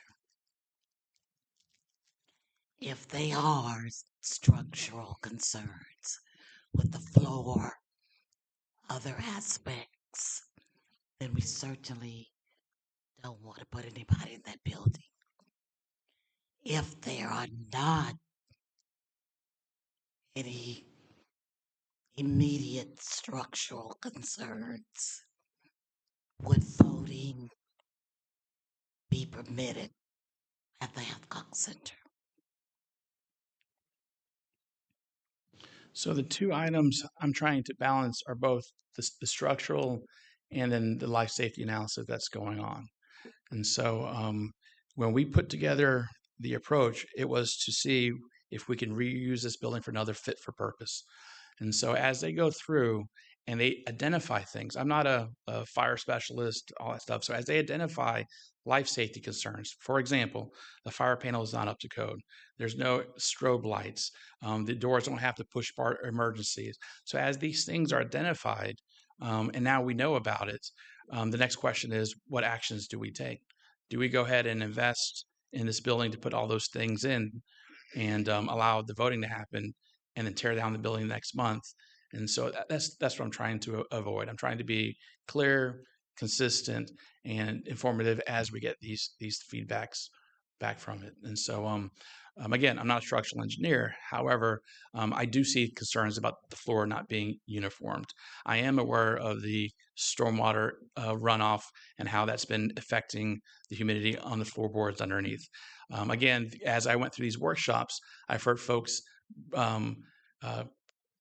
reminisce about how that building was completely utilized for another application, used its life cycle, and relocated. The public did for this building, and they did the best they can to tie everything together. And so there's a lot of question marks on us checking all those boxes. And so what I'm trying to avoid is I do want to be informative, provide all the public all the notice, let them know what we're addressing, and be upfront with it versus us continue at the Hathcock and then have put you guys in a very difficult position to respond quickly in emergency.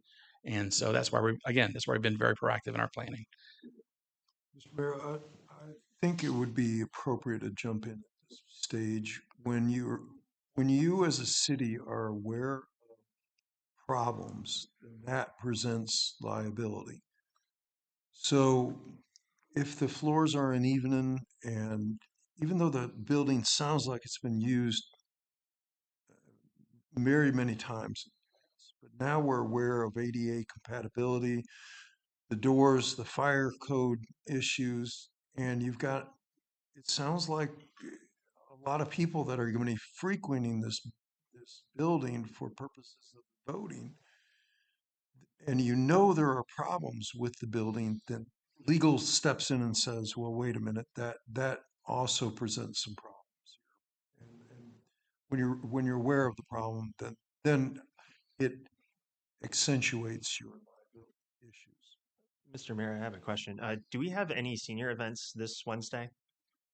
The senior event this Wednesday is leaving from Legacy Park. Okay. And then next week? I can look at the schedule. I assume they will be. Yes, sir. Okay. And we know that there's fire code issues, it sounds like. No, sir. I said that I'm not a fire code expert or a structural engineer. The life safety analysis is being done. They'll identify things that are lacking in the building. And so these inspections are in progress. They're being done now, and we'll get the reports as quick as possible. Do we know when we'll have that report? And so, yes, of course, I pushed them to get the report as soon as I wanted it today so we can have these conversations. And when I asked them to get it done as soon as possible, it was a big pause. And I don't want to rush their work. I'd rather them do good quality work. I'm anticipating probably, I don't want to anticipate. We'll coordinate with them. I want them to do a thorough, good job. So then moving this forward, right? We still have, I believe, the 30 days from a proclamation to make any final adjustments, right? Within the next 2 weeks, will we get those reports back? Again, I can coordinate with them as much as we can, but no, there's no schedule on getting those reports back. Okay. Okay. It just feels like we don't know when a lot of things are going to happen. And it's hard because we're on deadlines here. So it feels to me like we have to take action on moving it to the library today. However, what I would like is us to still evaluate the Hathcock as an option within our state mandated timeline to get those results back. One, I do not feel like it's fiduciary responsible for us to make a decision without verifying this. I don't know if any of you guys are familiar with Clifford's evidentialism, but it basically says there's a story of a ship owner. Ship owner is trying to determine whether or not a ship is seaworthy or not, and so he has the belief that it could be seaworthy, but he doesn't do the fact checking on this. And so the ship ends up going out and ends up sinking. And so Clifford argues that there was a moral failure because we did not look at all the facts on this. And so what I'm suggesting for us as a commission is, as much as I want to just say Hathcock right now, I don't feel like it is responsible for us to do that. I feel like it's responsible for us to get it to a closer precinct that is walkable, such as the library. But I do think that we need to evaluate Hathcock still within that time frame to make sure that we do provide the best option for our residents. Is that something we can agree on here? It's something we'll work towards, yes, sir. Okay. I don't have my thing pulled up, but if somebody would like to start that motion. Well, while you're looking, thank you for the legal recommendation. And if I had to vote for a building, of course, it would be the Hathcock. That's where I vote. That's my polling place. So I'm hopeful that the citizens can understand what we're doing is for the safety of everybody. We don't want anybody falling through the floors. We don't want anybody tripping. We want you to be safe. Now, in terms of voting, I do my best, Glenn, to walk 10 miles to vote because it's just that important to me.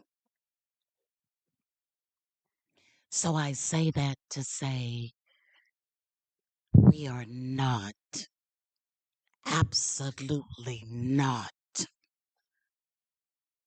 trying to interfere with anybody voting. Black, white, green, polka dot. That's not what we do. That is not what we do. I I'll am a second that. citizen just like each of you. I have the right to vote just like you in a safe environment. A safe environment. I've been to the fire station to vote. I've been to Legacy to vote. Wherever I need to go, I'm going. So please know that we are trying to be proactive to provide the best safe venue for voting. That's our goal. That's our goal. Thank you. Thank you, Mr. Mayor. Mr. Adolfo, I would like to, there's two things I'd like to ask. One of them is not an ask, it's a statement. As we get older, and I know we're bringing up senior citizens that go to spots, right? As a person who is also getting older, I am aware of things around me. When I go somewhere new, and we will be bringing in people that may not have voted or moved to the city that does not understand the floor or things that you do. I do it all the time. I turn my flashlight when I go to new places, when I'm walking on a sidewalk. I know where my areas that I might trip and fall. So I'm just going to say that. I am a senior citizen. I guess over 55 is considered a senior citizen. I just want to say that as a person and a citizen. My other question, I did talk with supervisor elections myself also. One of the things that was brought up at the back in September and also after our last commission meeting, one of the things that was brought is to shuttle and transport people. They 100% that was not a good or liable thing to do. Did you also know about those liabilities and things for us to actually transport people? Yes, given the liability and concerns, that's not something we looked into in detail. Okay. That's all I have for that. Just one more question for the city attorney. The final deadline to make modifications to our proclamation for what is that day? Staff for that. Yes, if the deputy city clerk's available, she can go over the date requirements. And once again, we've been planning this very, very proactive. We presented this last city commission that allows us to pivot if we have to pivot. And so, again, given the planning and proactive approach, it allows us to be open, have all these discussions. And so, if the deputy city clerk can provide us those dates, thank you. Good evening. I'm Leanne Williams, Deputy City Clerk. I am going to read to you a portion of the charter, and this is in the charter. At least 30 days prior to any election and all elections, the mayor shall issue a proclamation calling the election. Such proclamation shall specify what offices are to be elected, the length and time of such officers to serve, questions to be called to vote for the election, and if any, and the time and place of holding such election. After the conclusion of the qualifying period, such proclamation shall be shall be published once a week for 4 weeks in the newspaper of general circulation published in the county. And we have the one thing I just want to clarify with that, because of the way that the charter reads, it's really thinking about runoff elections, because in a runoff election we only have 30 days to plan. So we produce the proclamation earlier than 30 days. So right now we would have had a month before qualifying to have the proclamation out for the public. We are now down to 2 weeks. Qualifying is I think it's next week. It's next week. I put up a public notice because in due diligence, we've got to notify the public. So I'm waiting for the proclamation to put the proclamation up. So yeah, we're at the deadline right now.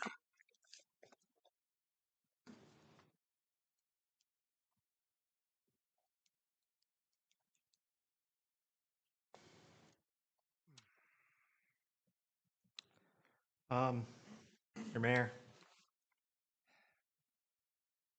as the commission of this city, we are ultimately responsible. And I believe that we made a mistake with going with Legacy Park in this scenario.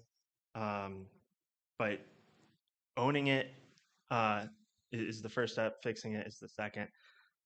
And as much as it is not the answer I think myself and a lot of others are hoping for, I do believe we need to move forward. And so with that, I'm going to move to approve the Alachua branch as the temporary location for Precinct 53 during the 26th City Commission election, replacing Legacy Park as the temporary location for Precinct 53 for the 2026 Commission election.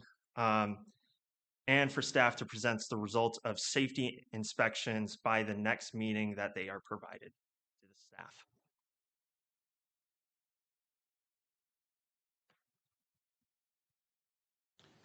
Just in reference to that motion, I have no control on when those inspection reports get delivered. That's fine. It's when the next meeting when they're provided to staff. I'll second. It's been moved to second. We have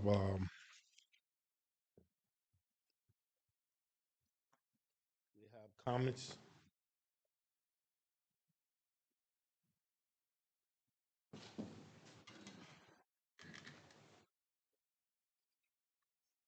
As I step aboard y'all. Now, I heard him say, the public. Do you know what says public? Who signed in the paper saying anything was wrong with the Hathcock Center? Do you know any of these people over here? You don't know nobody over there. You don't even know me. So how can you sit up here and say the public sit up here and say that this is this? That's what you're saying. That's not our saying. We have been voting over there for so long. And we've been holding family events, funerals, everything over there. There's nothing been wrong with the flow. So for you to sit up here and take our voting rights from over there, that precinct, it's not right. So you need to hear us before you sit up here and say the public, because we are the public. You're not. You're just a say-so. So please, don't take that from us, because you don't know us. You can't show me 500 handwritten signatures saying that we said that we want to change our voting polls. So us as this community, you want to talk about the public, talk to us. Don't just talk about you, because you don't know nothing about us. This is what we sit up here and we go through. I go through voting. Oh, it's a handwritten signature. I can't get my vote count. Excuse me.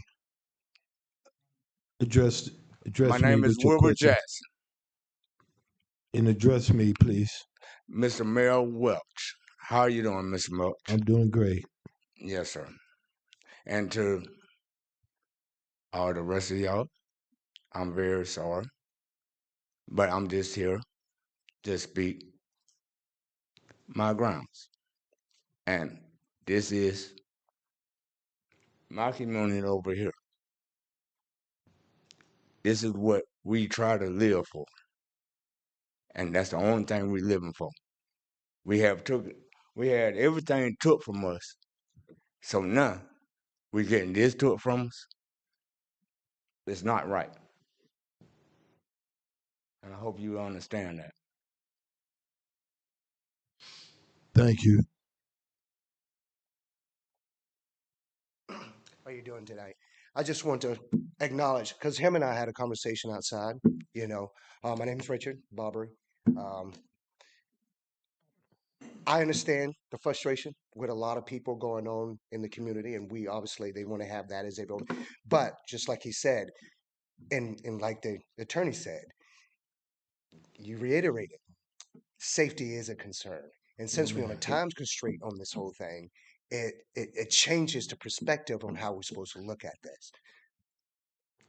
Unfortunately, I mean, I would have loved, like him, and I think you and I, Jacob, would agree on this, is that we would have loved to get that back before we change the precinct, but you're on a time constraint to where you might not be able to get that done in time. And I don't know how fast. He doesn't seem to know. Nobody seems to know anything because nothing is there to be known at this particular time. But it's important that safety, if it is an issue, needs to be, taken care of.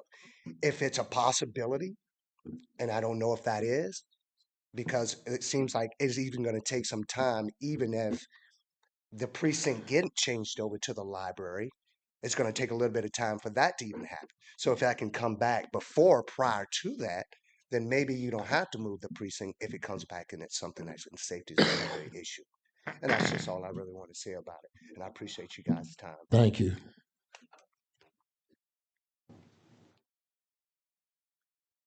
I'm just a little confused. This Wednesday, how many people are going to be playing bingo at the Hancock Center? The bingo is canceled at this point. No, but the bingo, is there bingo? I mean, are people still using the Hancock Center right now? Like this, so 2 days from now, hundreds of people are going to go and play bingo there? I'm just curious.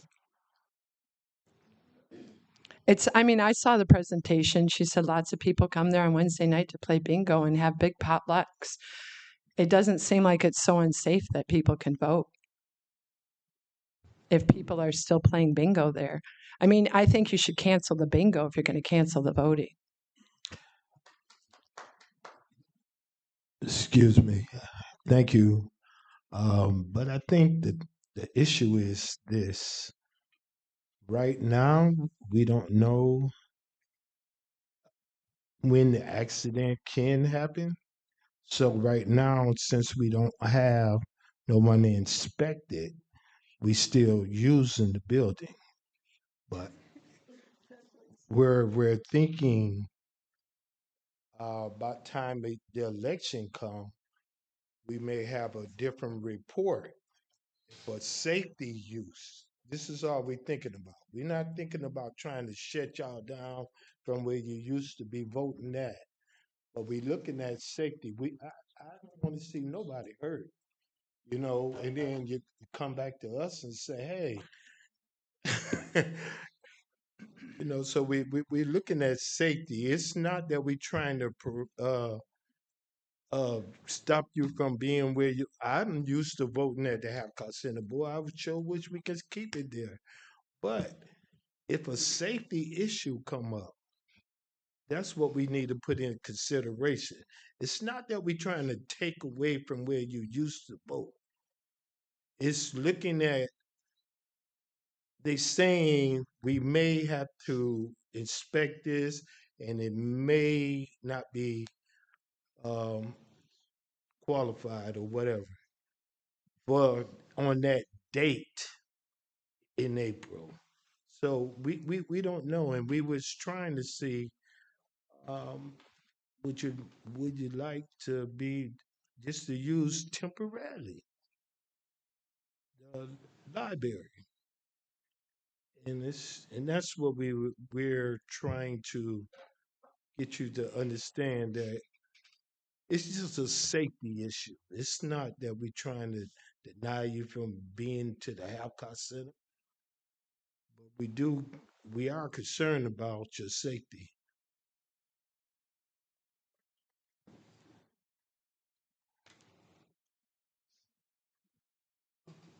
This is Teresa Carter again.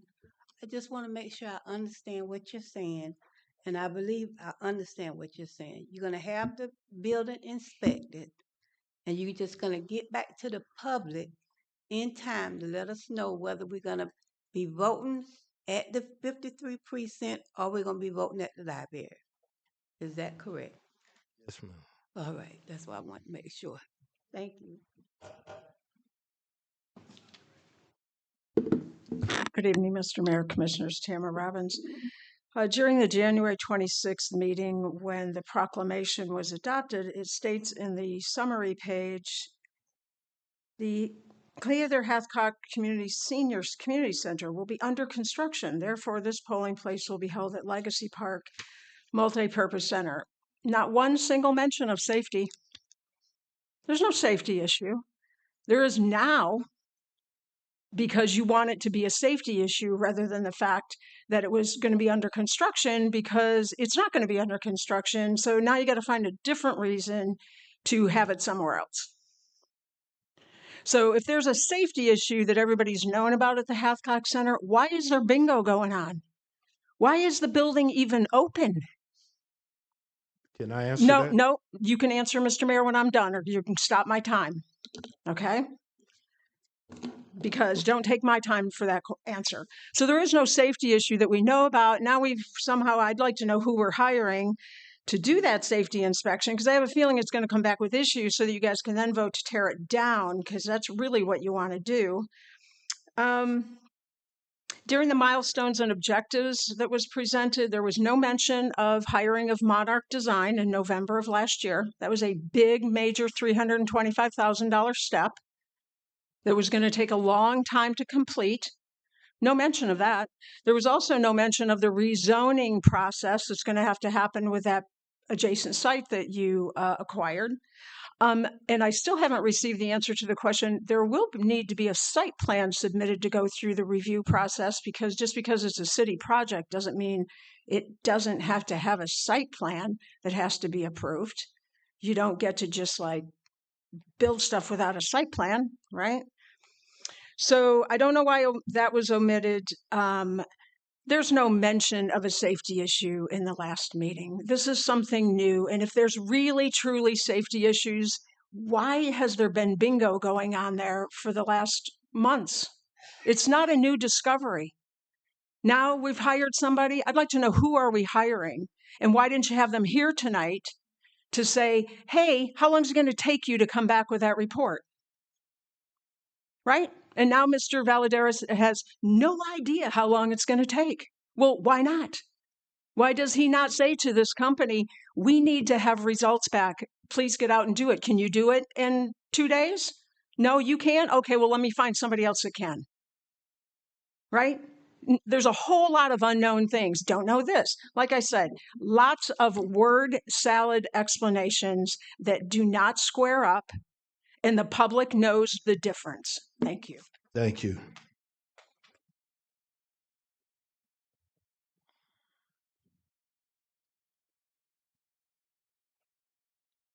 Hello, Story Lindbergh. I kind of want to apologize for how emotional I got before. I just really love our neighbors, and voting is so important. It's as important as clean water. So thank you for explaining your reasoning for the delay and the pivot. And to echo what other people said, if we're concerned about safety, should all the events move to the library or Legacy? Because if we're concerned about that, then that should be, we want everyone to be safe. And also when it comes to the deadline, I don't want you to be pressured by what you hear now, because I also called the supervisor and they told me you have 30 days before the election to amend your proclamation. Staff should double check that, because we don't know if it's now 2 weeks from now or a month. So if you get your results back by then, you can do what multiple people said, your first choice is the Hathcock. That's what you want. I'm also wondering, how often do we do these life safety reports for such an old building? Was this a concern last year? Do we do it every couple years? Are you going to do it at every precinct? Again, who is the vendor?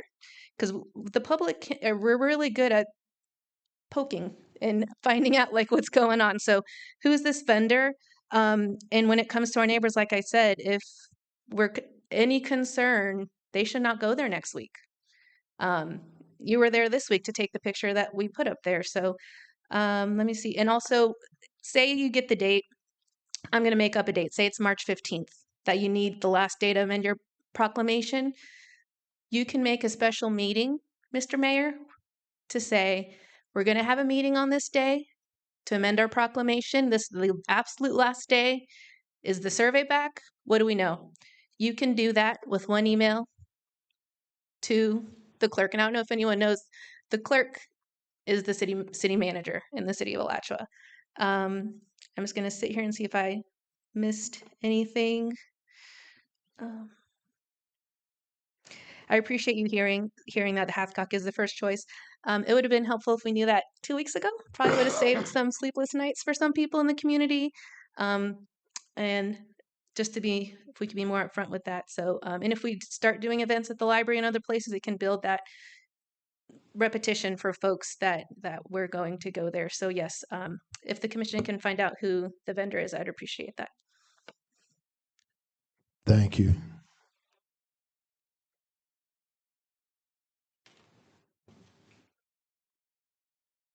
Mr. Mayor, commissioners, city manager, I think listening to what I've heard tonight is that that you have an emergency situation on your hand, and based on Florida statute, you can deem that necessary, and you got engineers right up the road, a couple blocks from here, who can come in and do an assessment, structural assessment, and they can hire out. I've heard environmental issues. I didn't know about asbestos, but the building bad. Oh, this probably got some issues. So you want to bring in a qualified firm that could give you the answer that you need to get, and have the stamp and approval that's going to protect you if you go to court. Because now you have publicly said you have identified a safety issue. When you have said that, then you not only have said that you know there's an issue, then that leaves the supervisor of election in a position where she now has to be questioned whether or not that building is actually certifiable to be safe for voters to go in and out. So I just want to let you know that all that you've said tonight make a lot of sense. I come to this meeting and I heard that there was going to be voter suppression. I can tell you now, I can leave this meeting with a better understanding and a better appreciation of what's being said on telephones, and the emails are not always true. And that's why I come to this meeting, because on this campaign, I not want one voter to be suppressed, because every vote in this country counts. So I just want to close out by saying thank you all very, very much for your attention. And the attorney understands probably more than I do about the Florida statutes and where we are right now. But certainly now that you've acknowledged the fact publicly that you know there's some issues, I urge and very, very recommend to you to proceed forward in identifying this situation as an emergency, and hire a firm that can come in relatively like before sundown tomorrow, because they're out there and they'll jump on this in a heartbeat, and they can do that in structural assessments and come back, and environmental assessments, and come back to you within probably the next 5 or 7 days, and can tell you whether or not that building is environmentally sound and safe. So I appreciate your time, commissioners and Mr. City Manager. You've done a lot of work and a lot of foresight. I just commend you for looking forward, because that is correct. He's on the right track. He's doing the right thing. And I think everybody should get behind him because he's on target. Okay, thank you. Good evening, Mayor, Sister Mayor. My name is Glenn Anderson. The big question I have not heard tonight was, do we have the money to do this activity what's supposed to be taking place? If we got the money in the account, this or what? How can you do something and it ain't no money? Do we have money? Do we have the money to build, tear down, or move the precinct? Where's the money? All this been said, nobody never mentioned nothing about a dollar.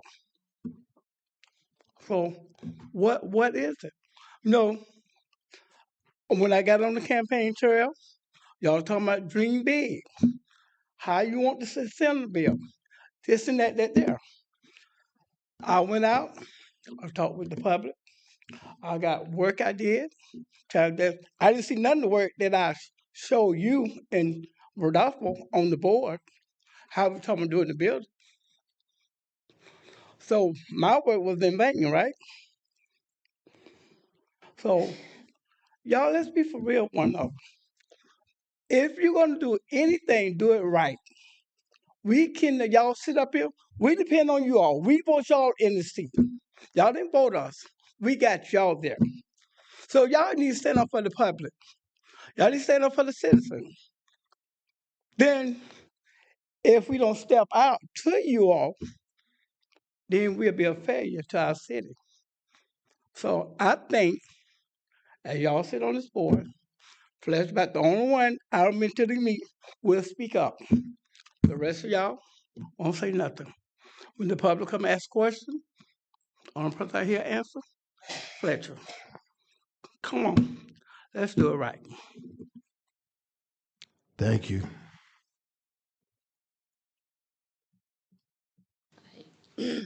Deetra Sherman, Vice Mayor, Mayor. I struggled with coming up here to say these comments, but I cannot be the person God has called me to be and sit back there and not say anything. You talked about that you would not want to suppress the voting. That's not what you're trying to do. Let's think back to even when I ran for for city commissioner. Commissioner Fletcher wasn't here. Attorney Walker wasn't here. Mayor Welch wasn't here, but you, Vice Mayor, was here. You, Commissioner Ingerson, you, Commissioner Williams, and we all know that there were some questions about the way that the voting took places, the way that the counting was done.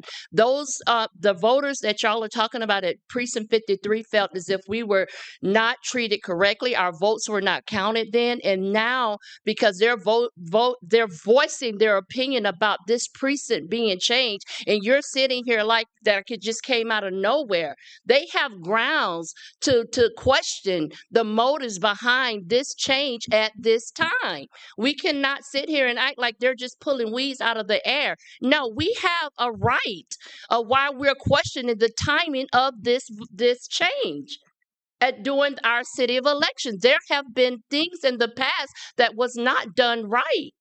And you cannot sit here and say that it has not been. And I cannot sit there and let the citizens in here think that everything has been done as an open book. That is not the case. And that's why citizens are coming forth and are putting forth our complaints about this change during this specific time of our city of election. Do we feel like we're being disfranchised? Yes. Do we feel like our voting rights are being suppressed? Yes. Once again, in the city of Alachua.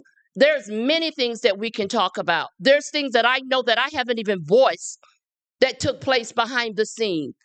And a lot of other people know. But in good faith, I cannot sit there and let this vote go past and make it seem as if everything is up in front when we know that has not been the case in the past. And as I stood before you before, I said that I pray that was not the consensus of the commissioners when this came forth, and it just happened to be an overlapse. And I still continue to pray that. But I could not just sit back there and not voice my opinion and not stand up for the constituents of Precinct 53 and the way that they're feeling, the way that they feel as if their votes are not being heard once again in the city of Alachua. There's a history here. And we cannot just like breeze over it like it has not happened. And that's why the distrust is there. There has to be more transparency. There has to be better ways of communicating with those precincts, with the members of those precincts. Thank you. Thank you. Dr. Postel, Mr. Mayor, Vice Mayor, Commissioners. So I've heard a lot. I've listened to a lot. Some unsanitized and some sanitized. However, I do believe that this is an internal issue that needs to be addressed quickly because it's spilling over and it's not making you look good at all. Whether it started with you or one person, it needs to be resolved because the people are mad with you over somebody else's mistake. And I think you need to address it. This is something that you cannot push under the rug because the burden falls on you even though someone else did it. And so people are punching you when somebody else did. You can't shield wrong and make yourself be a punching bag. It's time to really start bringing some things that are being done wrong to the carpet and deal with it. I do believe that voting is an issue not just here in this city, but everywhere. But this city has a high level of problems when it comes to voting, high issues of voting. We do need voting teams. We need a staff. Y'all need to hire a staff for voting. One person cannot do it. You need people that's going to be diversified in that team that's going to work to ensure that everybody has a chance to be counted or feel like they're counted. There were issues one time before where people came to vote and then they shut down early voting and the person was missing or MIA, whatever the case may be. I've had to come in because people come because they were shut out because of the trouble they caused to come in and ask questions about early voting and ballot drop boxes. I asked questions. I was given statutory answers that I know that the average citizen would not have access to nor how to look it up. Wrong. People need to be informed. I said this before. Education is important to your people. And if you want your people to understand what you're doing and not yell at you, please educate them. Take the time and educate them. If you have to hold their hands, educate them. They put you here because they trusted you. Please make sure you educate the people. Thank you. Thank you.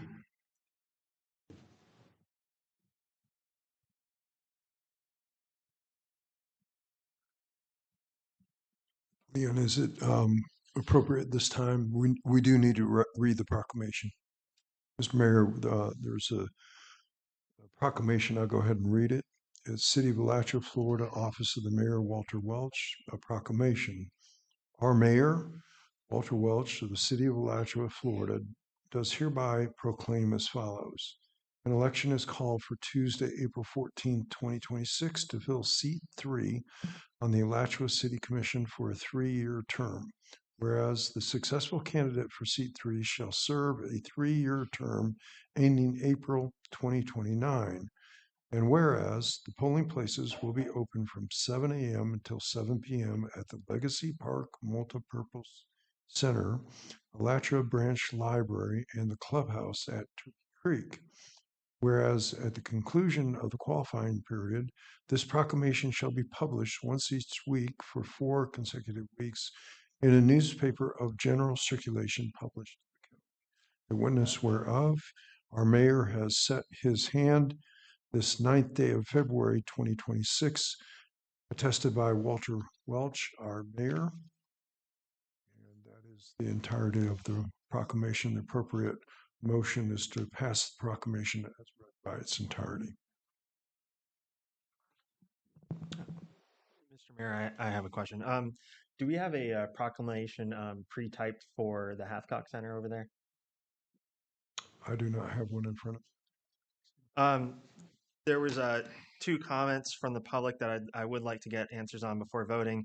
One is regarding our vendor for surveying the site. Have we already selected a vendor to start surveying the site? Mr. Mayor, for the city manager.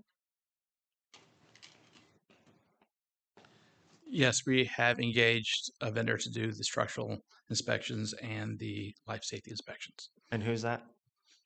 They are GSC, does the structural, and Monarch is doing the life safety. And we do not have a timeline as to when their surveys will be done. At this time, I do not have a finite timeline when they'll be done. Um, Again, I did speak with them to get it done as ASAP. The response I don't want to push them to not produce quality work. There was another question regarding, speaking of money, is the timeline for the Hathcock Center project reliant on our request from the state legislative for the $3.5 million for the Hathcock Center? I do not know if the director of finance is available to respond to that. I can find out that question. So we're not sure if our project is contingent on receiving state funding? At this time, I just, I got to go back and look at it and let you know. Okay.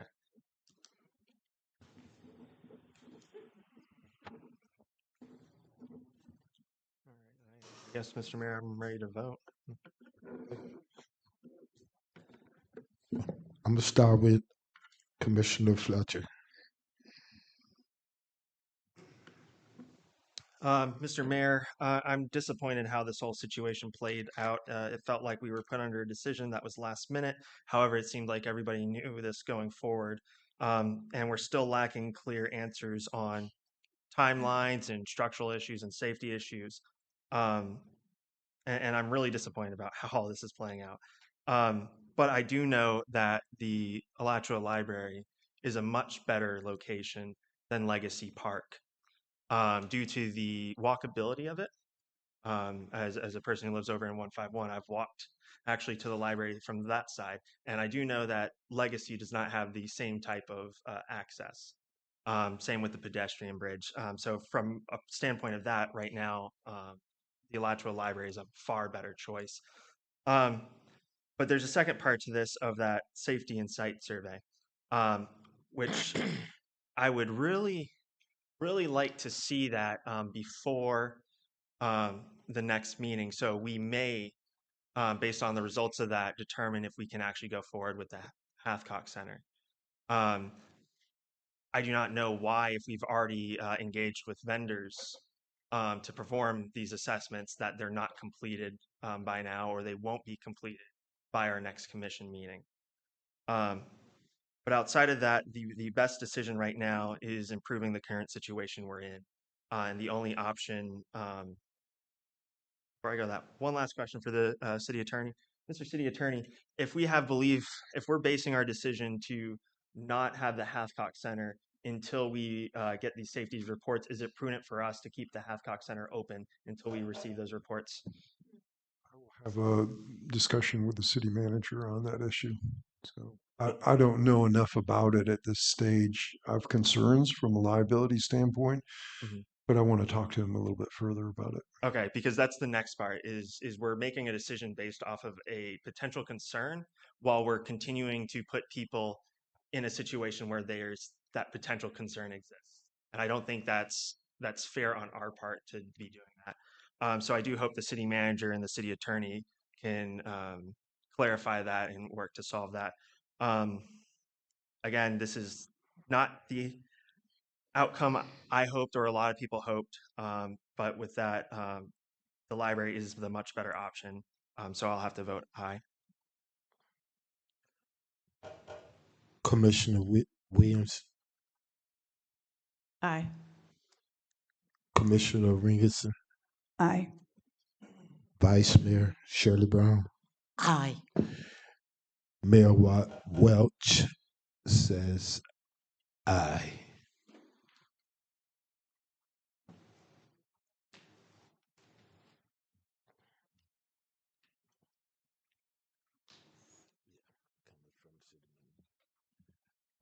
Now we have comments from the city manager and the city attorney.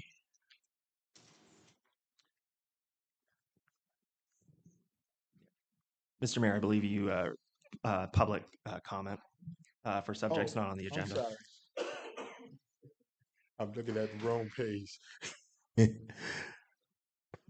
We have comments from citizens on the subject, not on the agenda.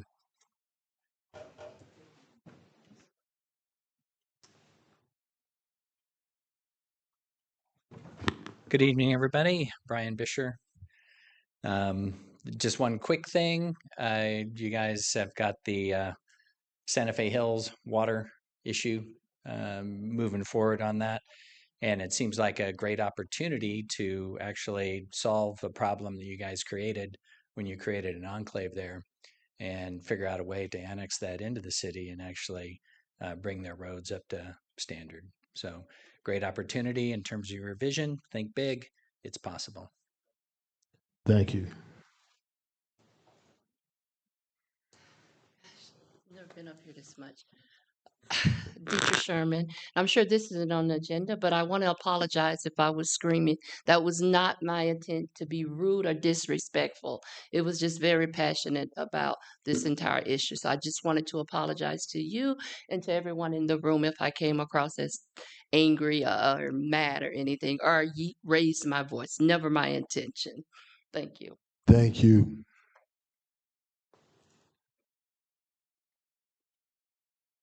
Mr. Mayor and Commissioners, I'm getting ready to get back out on the trail, but if there's anything that I can do for Alachua, don't hesitate to give me a shout. I'll be right up the road, all right? Thank you. We appreciate it. Thank you.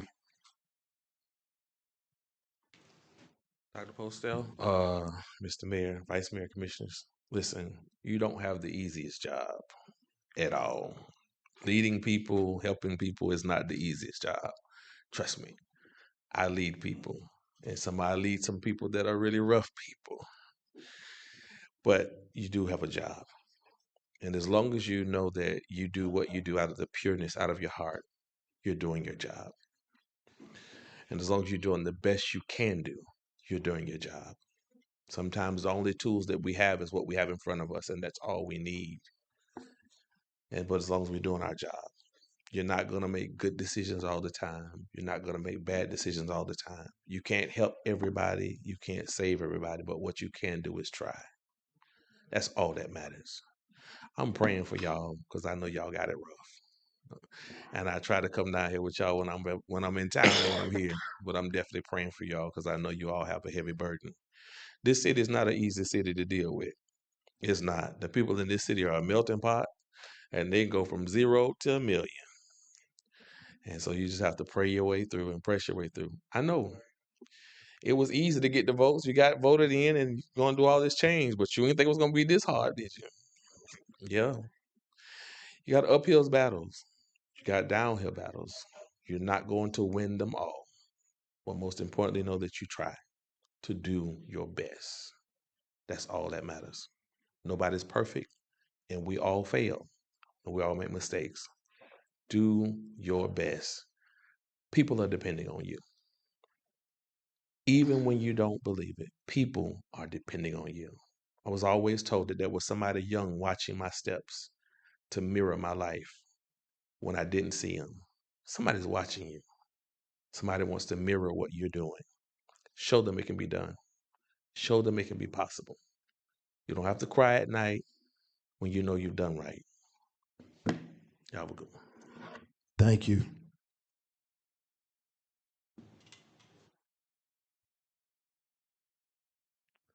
Will there be any more comments?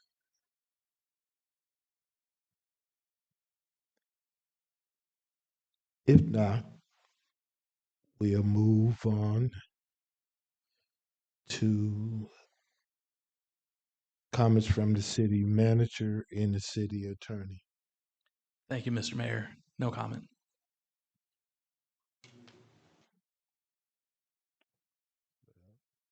We'll move on to commission comments and discussion. Thank you, Mr. Mayor. Again, I want to reiterate, I know a lot of people, this isn't the answer they wanted to hear. However, I do feel based off of the information we did have as a commission, this was the most prudent choice we could make at the moment. I do hope that report comes back in a timely manner for us to reevaluate and get Hathcock Center as the polling location. However, our concern is for the safety. And if there has been expressed concerns of safety with the survey going on, we need to make sure that we do everything in our best interest to protect the public on it. one of the things I get told a lot is talking about moving forward and progress. And one of the big things with that is knowing when you made a mistake, acknowledging that, and then working your butt off to fix it.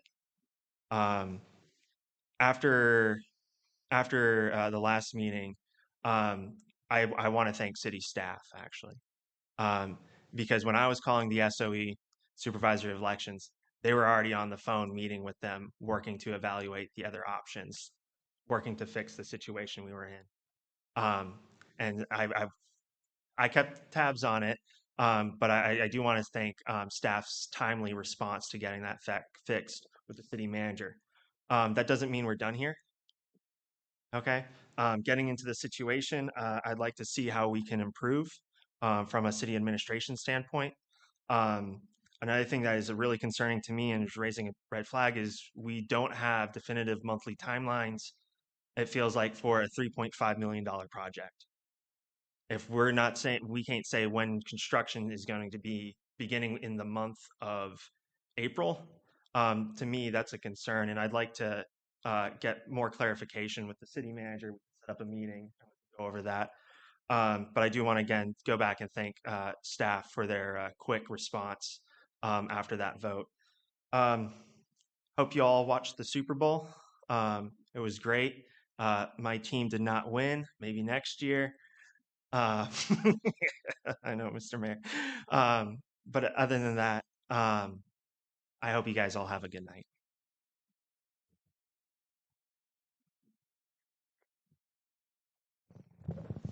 Thank you, Mr. Mayor. Just a couple of things. One, I'd ask for positive prayers for my daughter, who is due to have my second grandchild any day now. So we are on baby watch, and we're praying for a very healthy child. We don't know if it's a boy or a girl. She decided not to find out. So we're hoping that mother and child do well whenever it happens. I will be on the road quickly when I get that call. The other thing that I'd like to bring up, kind of to follow up with Commissioner Fletcher's statement about when you make a mistake, correcting it. I know those weren't your exact words, but it's what it came across to me. So, as y'all know, I was not here at the last commission meeting. I am aware, of course, when I got back, of the conversation regarding the precinct and legacy. And tonight we got a lot of information. So what I'm hoping is that I'm hoping that people in positions of leadership, the media, and a certain political party here in Alachua County, I'm hoping that they reconsider some of their statements about voter suppression in the city of Alachua, and particularly what they said about myself. I think it's awfully rich that I was out of town, and immediately I'm being accused of masterminding a complete voter suppression for the city of Alachua. I think it's awfully rich that somebody or some people think that I have that much power and control. And apparently I live rent-free in their heads. And if those of you don't know that what was said, I have a copy of the press release. I'm more than happy to read some of it to you. Quote from Tyler Force, chair of the Alachua County Democrat Party. He said that this voter suppression, quote, is clearly an effort to shield incumbent Dana Williams from the accountability of her constituents, end quote. Another quote was, Dana Williams and her developer backers think they can choose their voters by making it harder for our community to show up, end quote. I find that insulting and slanderous. Anyone who knows me and has known how much I have given to this community and this city knows that that is nothing but a lie.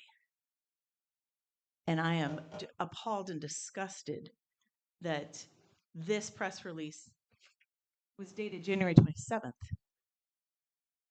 Apparently it was hot on the press. I wasn't even back from vacation and this was out. So I want the media to know. I want whoever encouraged this press release to go out. I want them to know that I am aware of it, and I think it's slanderous. And I think that it's just disgusting that this is how campaign season is going to start. So, Mr. Mayor, I can promise you that if I decide to run again, I can promise you I will run hard, I will run fair, I will run clean, but I will fight back against things like that. That was uncalled for and it was disgusting. I am not making, to be clear, I am not making a blanket statement across the entire Democrat Party. I have several friends that are registered Democrats. But there is apparently a section of the party that thinks that this is okay. Mr. Mayor, I thank you for the time. I thank you for listening to me, but I felt like that needed to be addressed, and I appreciate it. Thank you.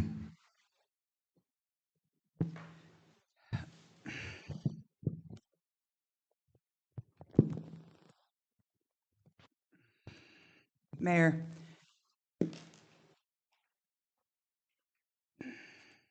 I think I personally have also struggled up here probably in the last 6 months.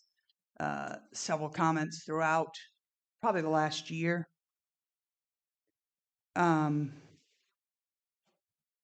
mean, one just that we don't speak up, we don't say things. I disagree.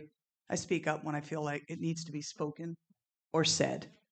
So with that, I'm going to read what I've been working on because I don't want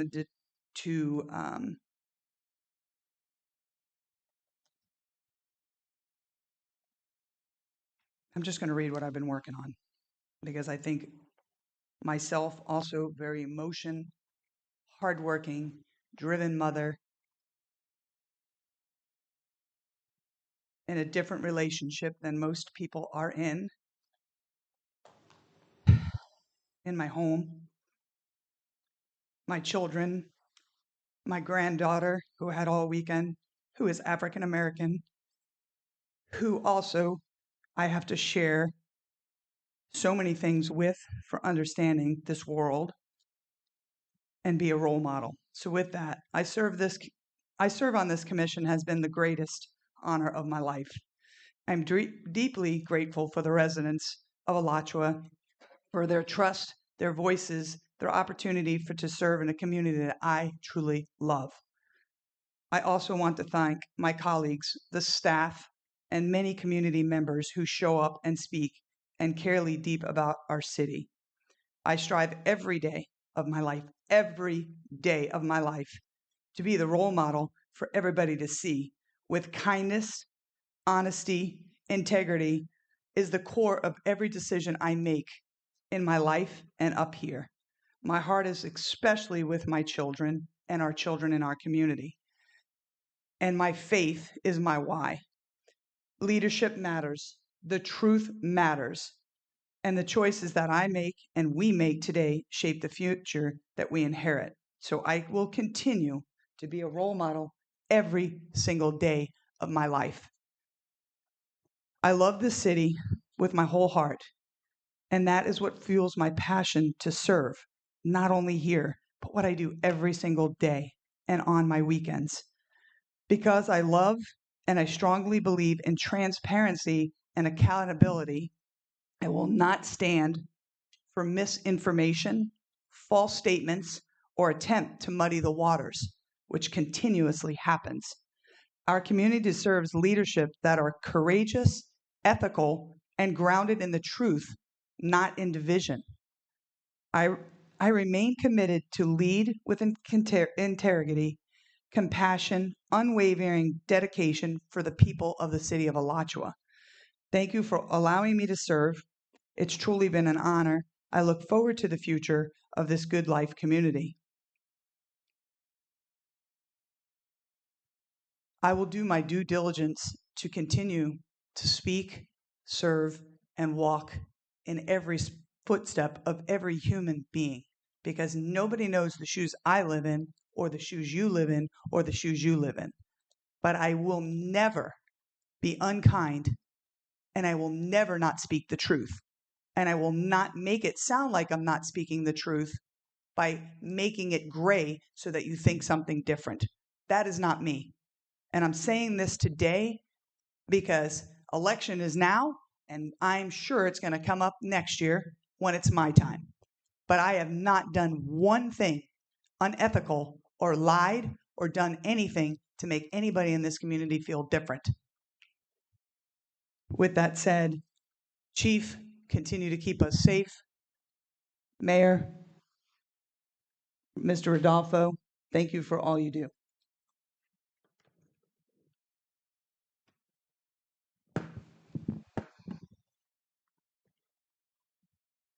To my colleagues, thank you. You know, it's not easy to sit up here. You've got to have tough skin, but it's all good.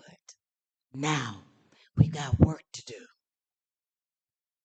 Thanks to Pastor Bramlett for the prayer, and I'm skipping some stuff. Congratulations to Coach Rudy, I think, and Coach Blake for their commitment and dedication to our youth. Mr. Mayor, I sat in a meeting with the school board on Friday. They are proposing rezoning. We've got work to do. One of the recommendations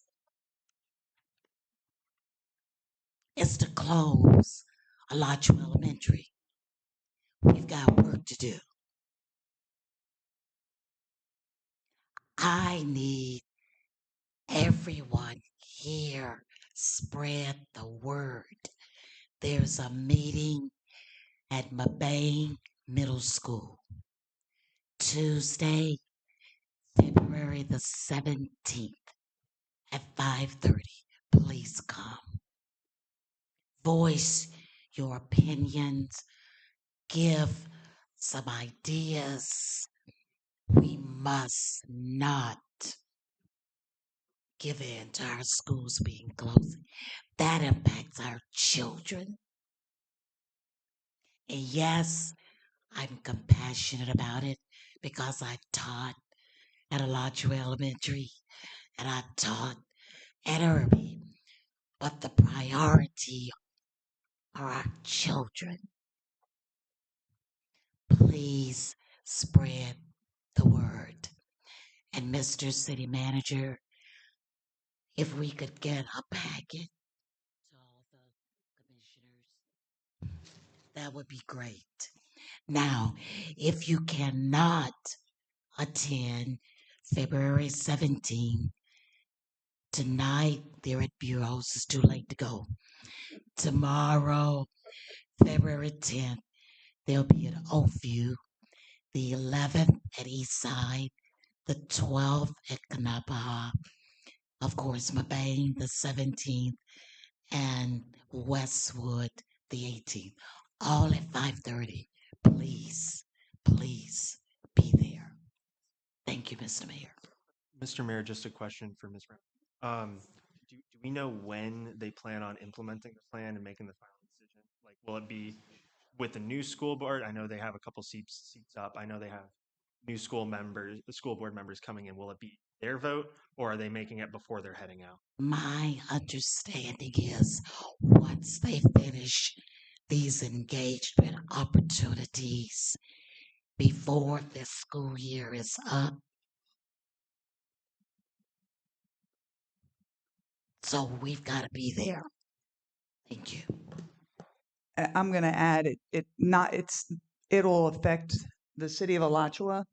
It's also going to affect children in Alachua. I have been on with several different schools in Gainesville, and the zoning will affect, I mean, kids that can walk from here to the chief are now going to go to a school that is 3 miles away from them.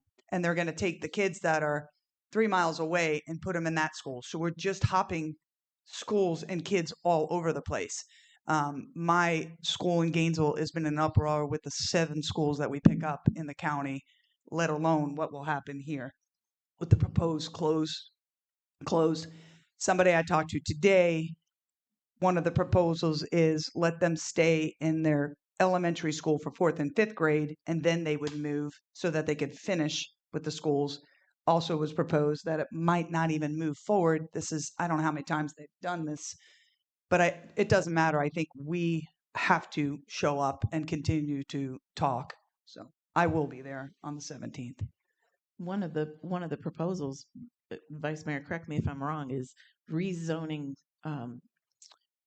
Turkey Creek southeast, whatever, down 441, taking them into schools into Gainesville.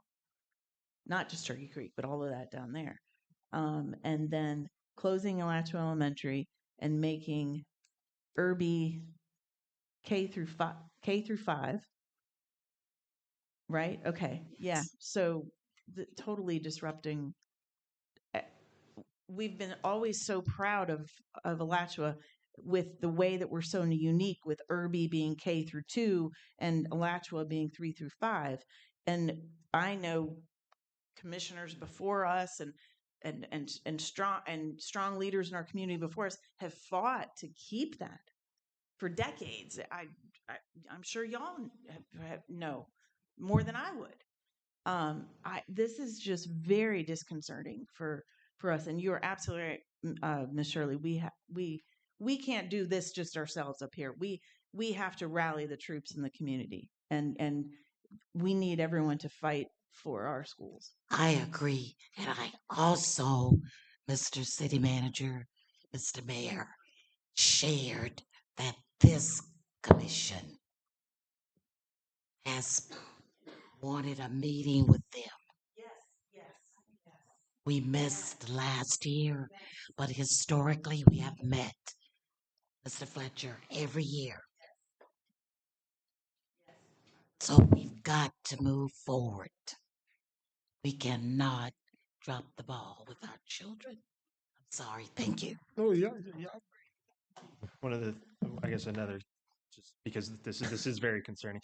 Is there a way we can leverage our own, as a city, our own outreach channels to inform the public that, hey, there's this meeting going on? Like, our PIO's strategic plan, is that something we can leverage to inform the community, hey, these things are being proposed, this is the meeting?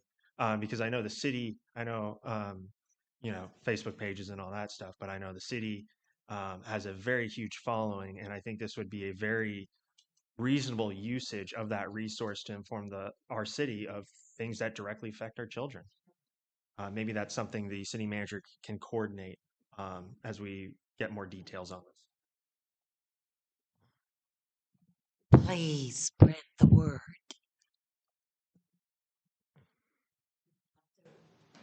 No, you're fine. Got something to say. I mean, not to keep adding, because I think it's, triggering things, but I mean, flyers posted, utilize some of the churches and people that we have in the community. If we could get something, I mean, I know I can send something out to about 2,000 families in the county to attend something if I get it to the right person. But 2,000 families, at least, between all the schools that I have. But I'm just saying, I'm not a social media person, so I'm not going to be, I will share something, but I'm not somebody that's on social media to do all those kind of things. But I will do it for something like this. But maybe something that we could get that could be shared and then sent out through different techniques that churches use, daycares use, and things like that to get people to come out. The stakeholders is what we've said from time and time again. Those are the people we've got to get to these meetings. So. Mayor, I'm done. You can go now. I'm sorry. Oh no, y'all fine. Is there any other before I say anything?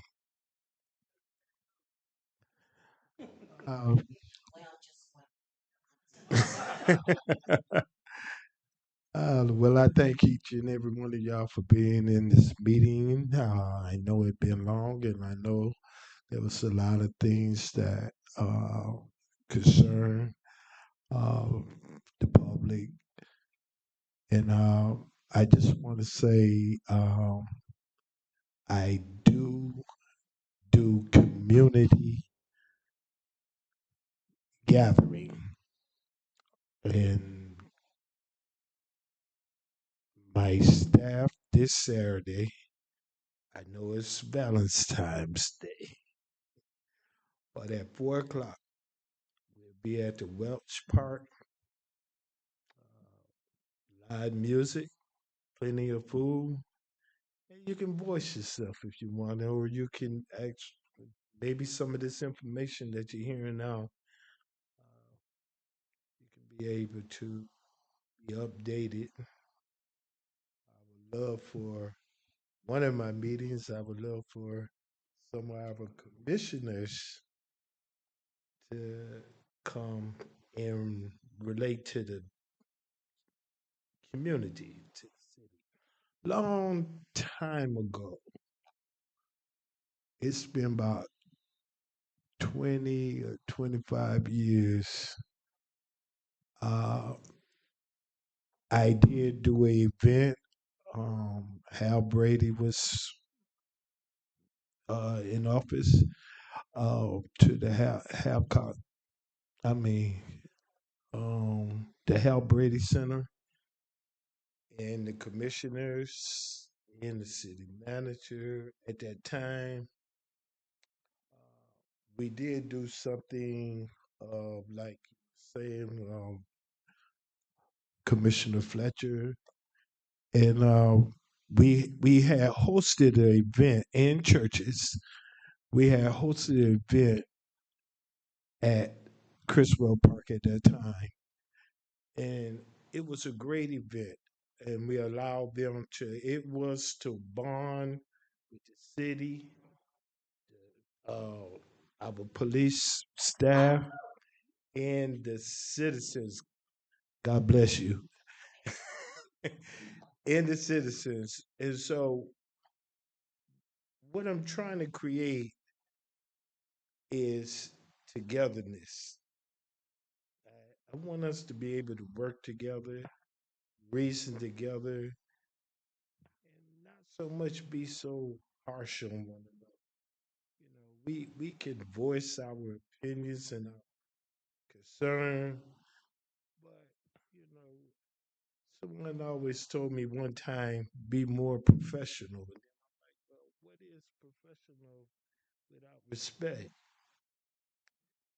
So my thing is that, that if we learn how to respect one another as we trying to voice some of our concerns, I think we have, I think we achieve a lot of things, and we can move forward. And I love each and every one of y'all. And for you to know, I pray every day at my church. I pray every single day. And I be there with whosoever, but I pray every day for the same unity. I'm like, Lord, just help us to come together. Because He did say, a house, a nation, a city divided cannot stand. So if you believe what the words say, let's try to work together. I love you all. I thank you all for all what y'all do. I'm so amazed of the staff that here in the city of Alachua. I always come and stop by and say hello to the citizens. So I love each and every one of you, and I'm so proud to just say I'm a citizen of Alachua. I love Alachua. So thank you. That being said, wish you all have a blessed night. Motion to adjourn, Mayor? Second. Motion to adjourn. So we are adjourned.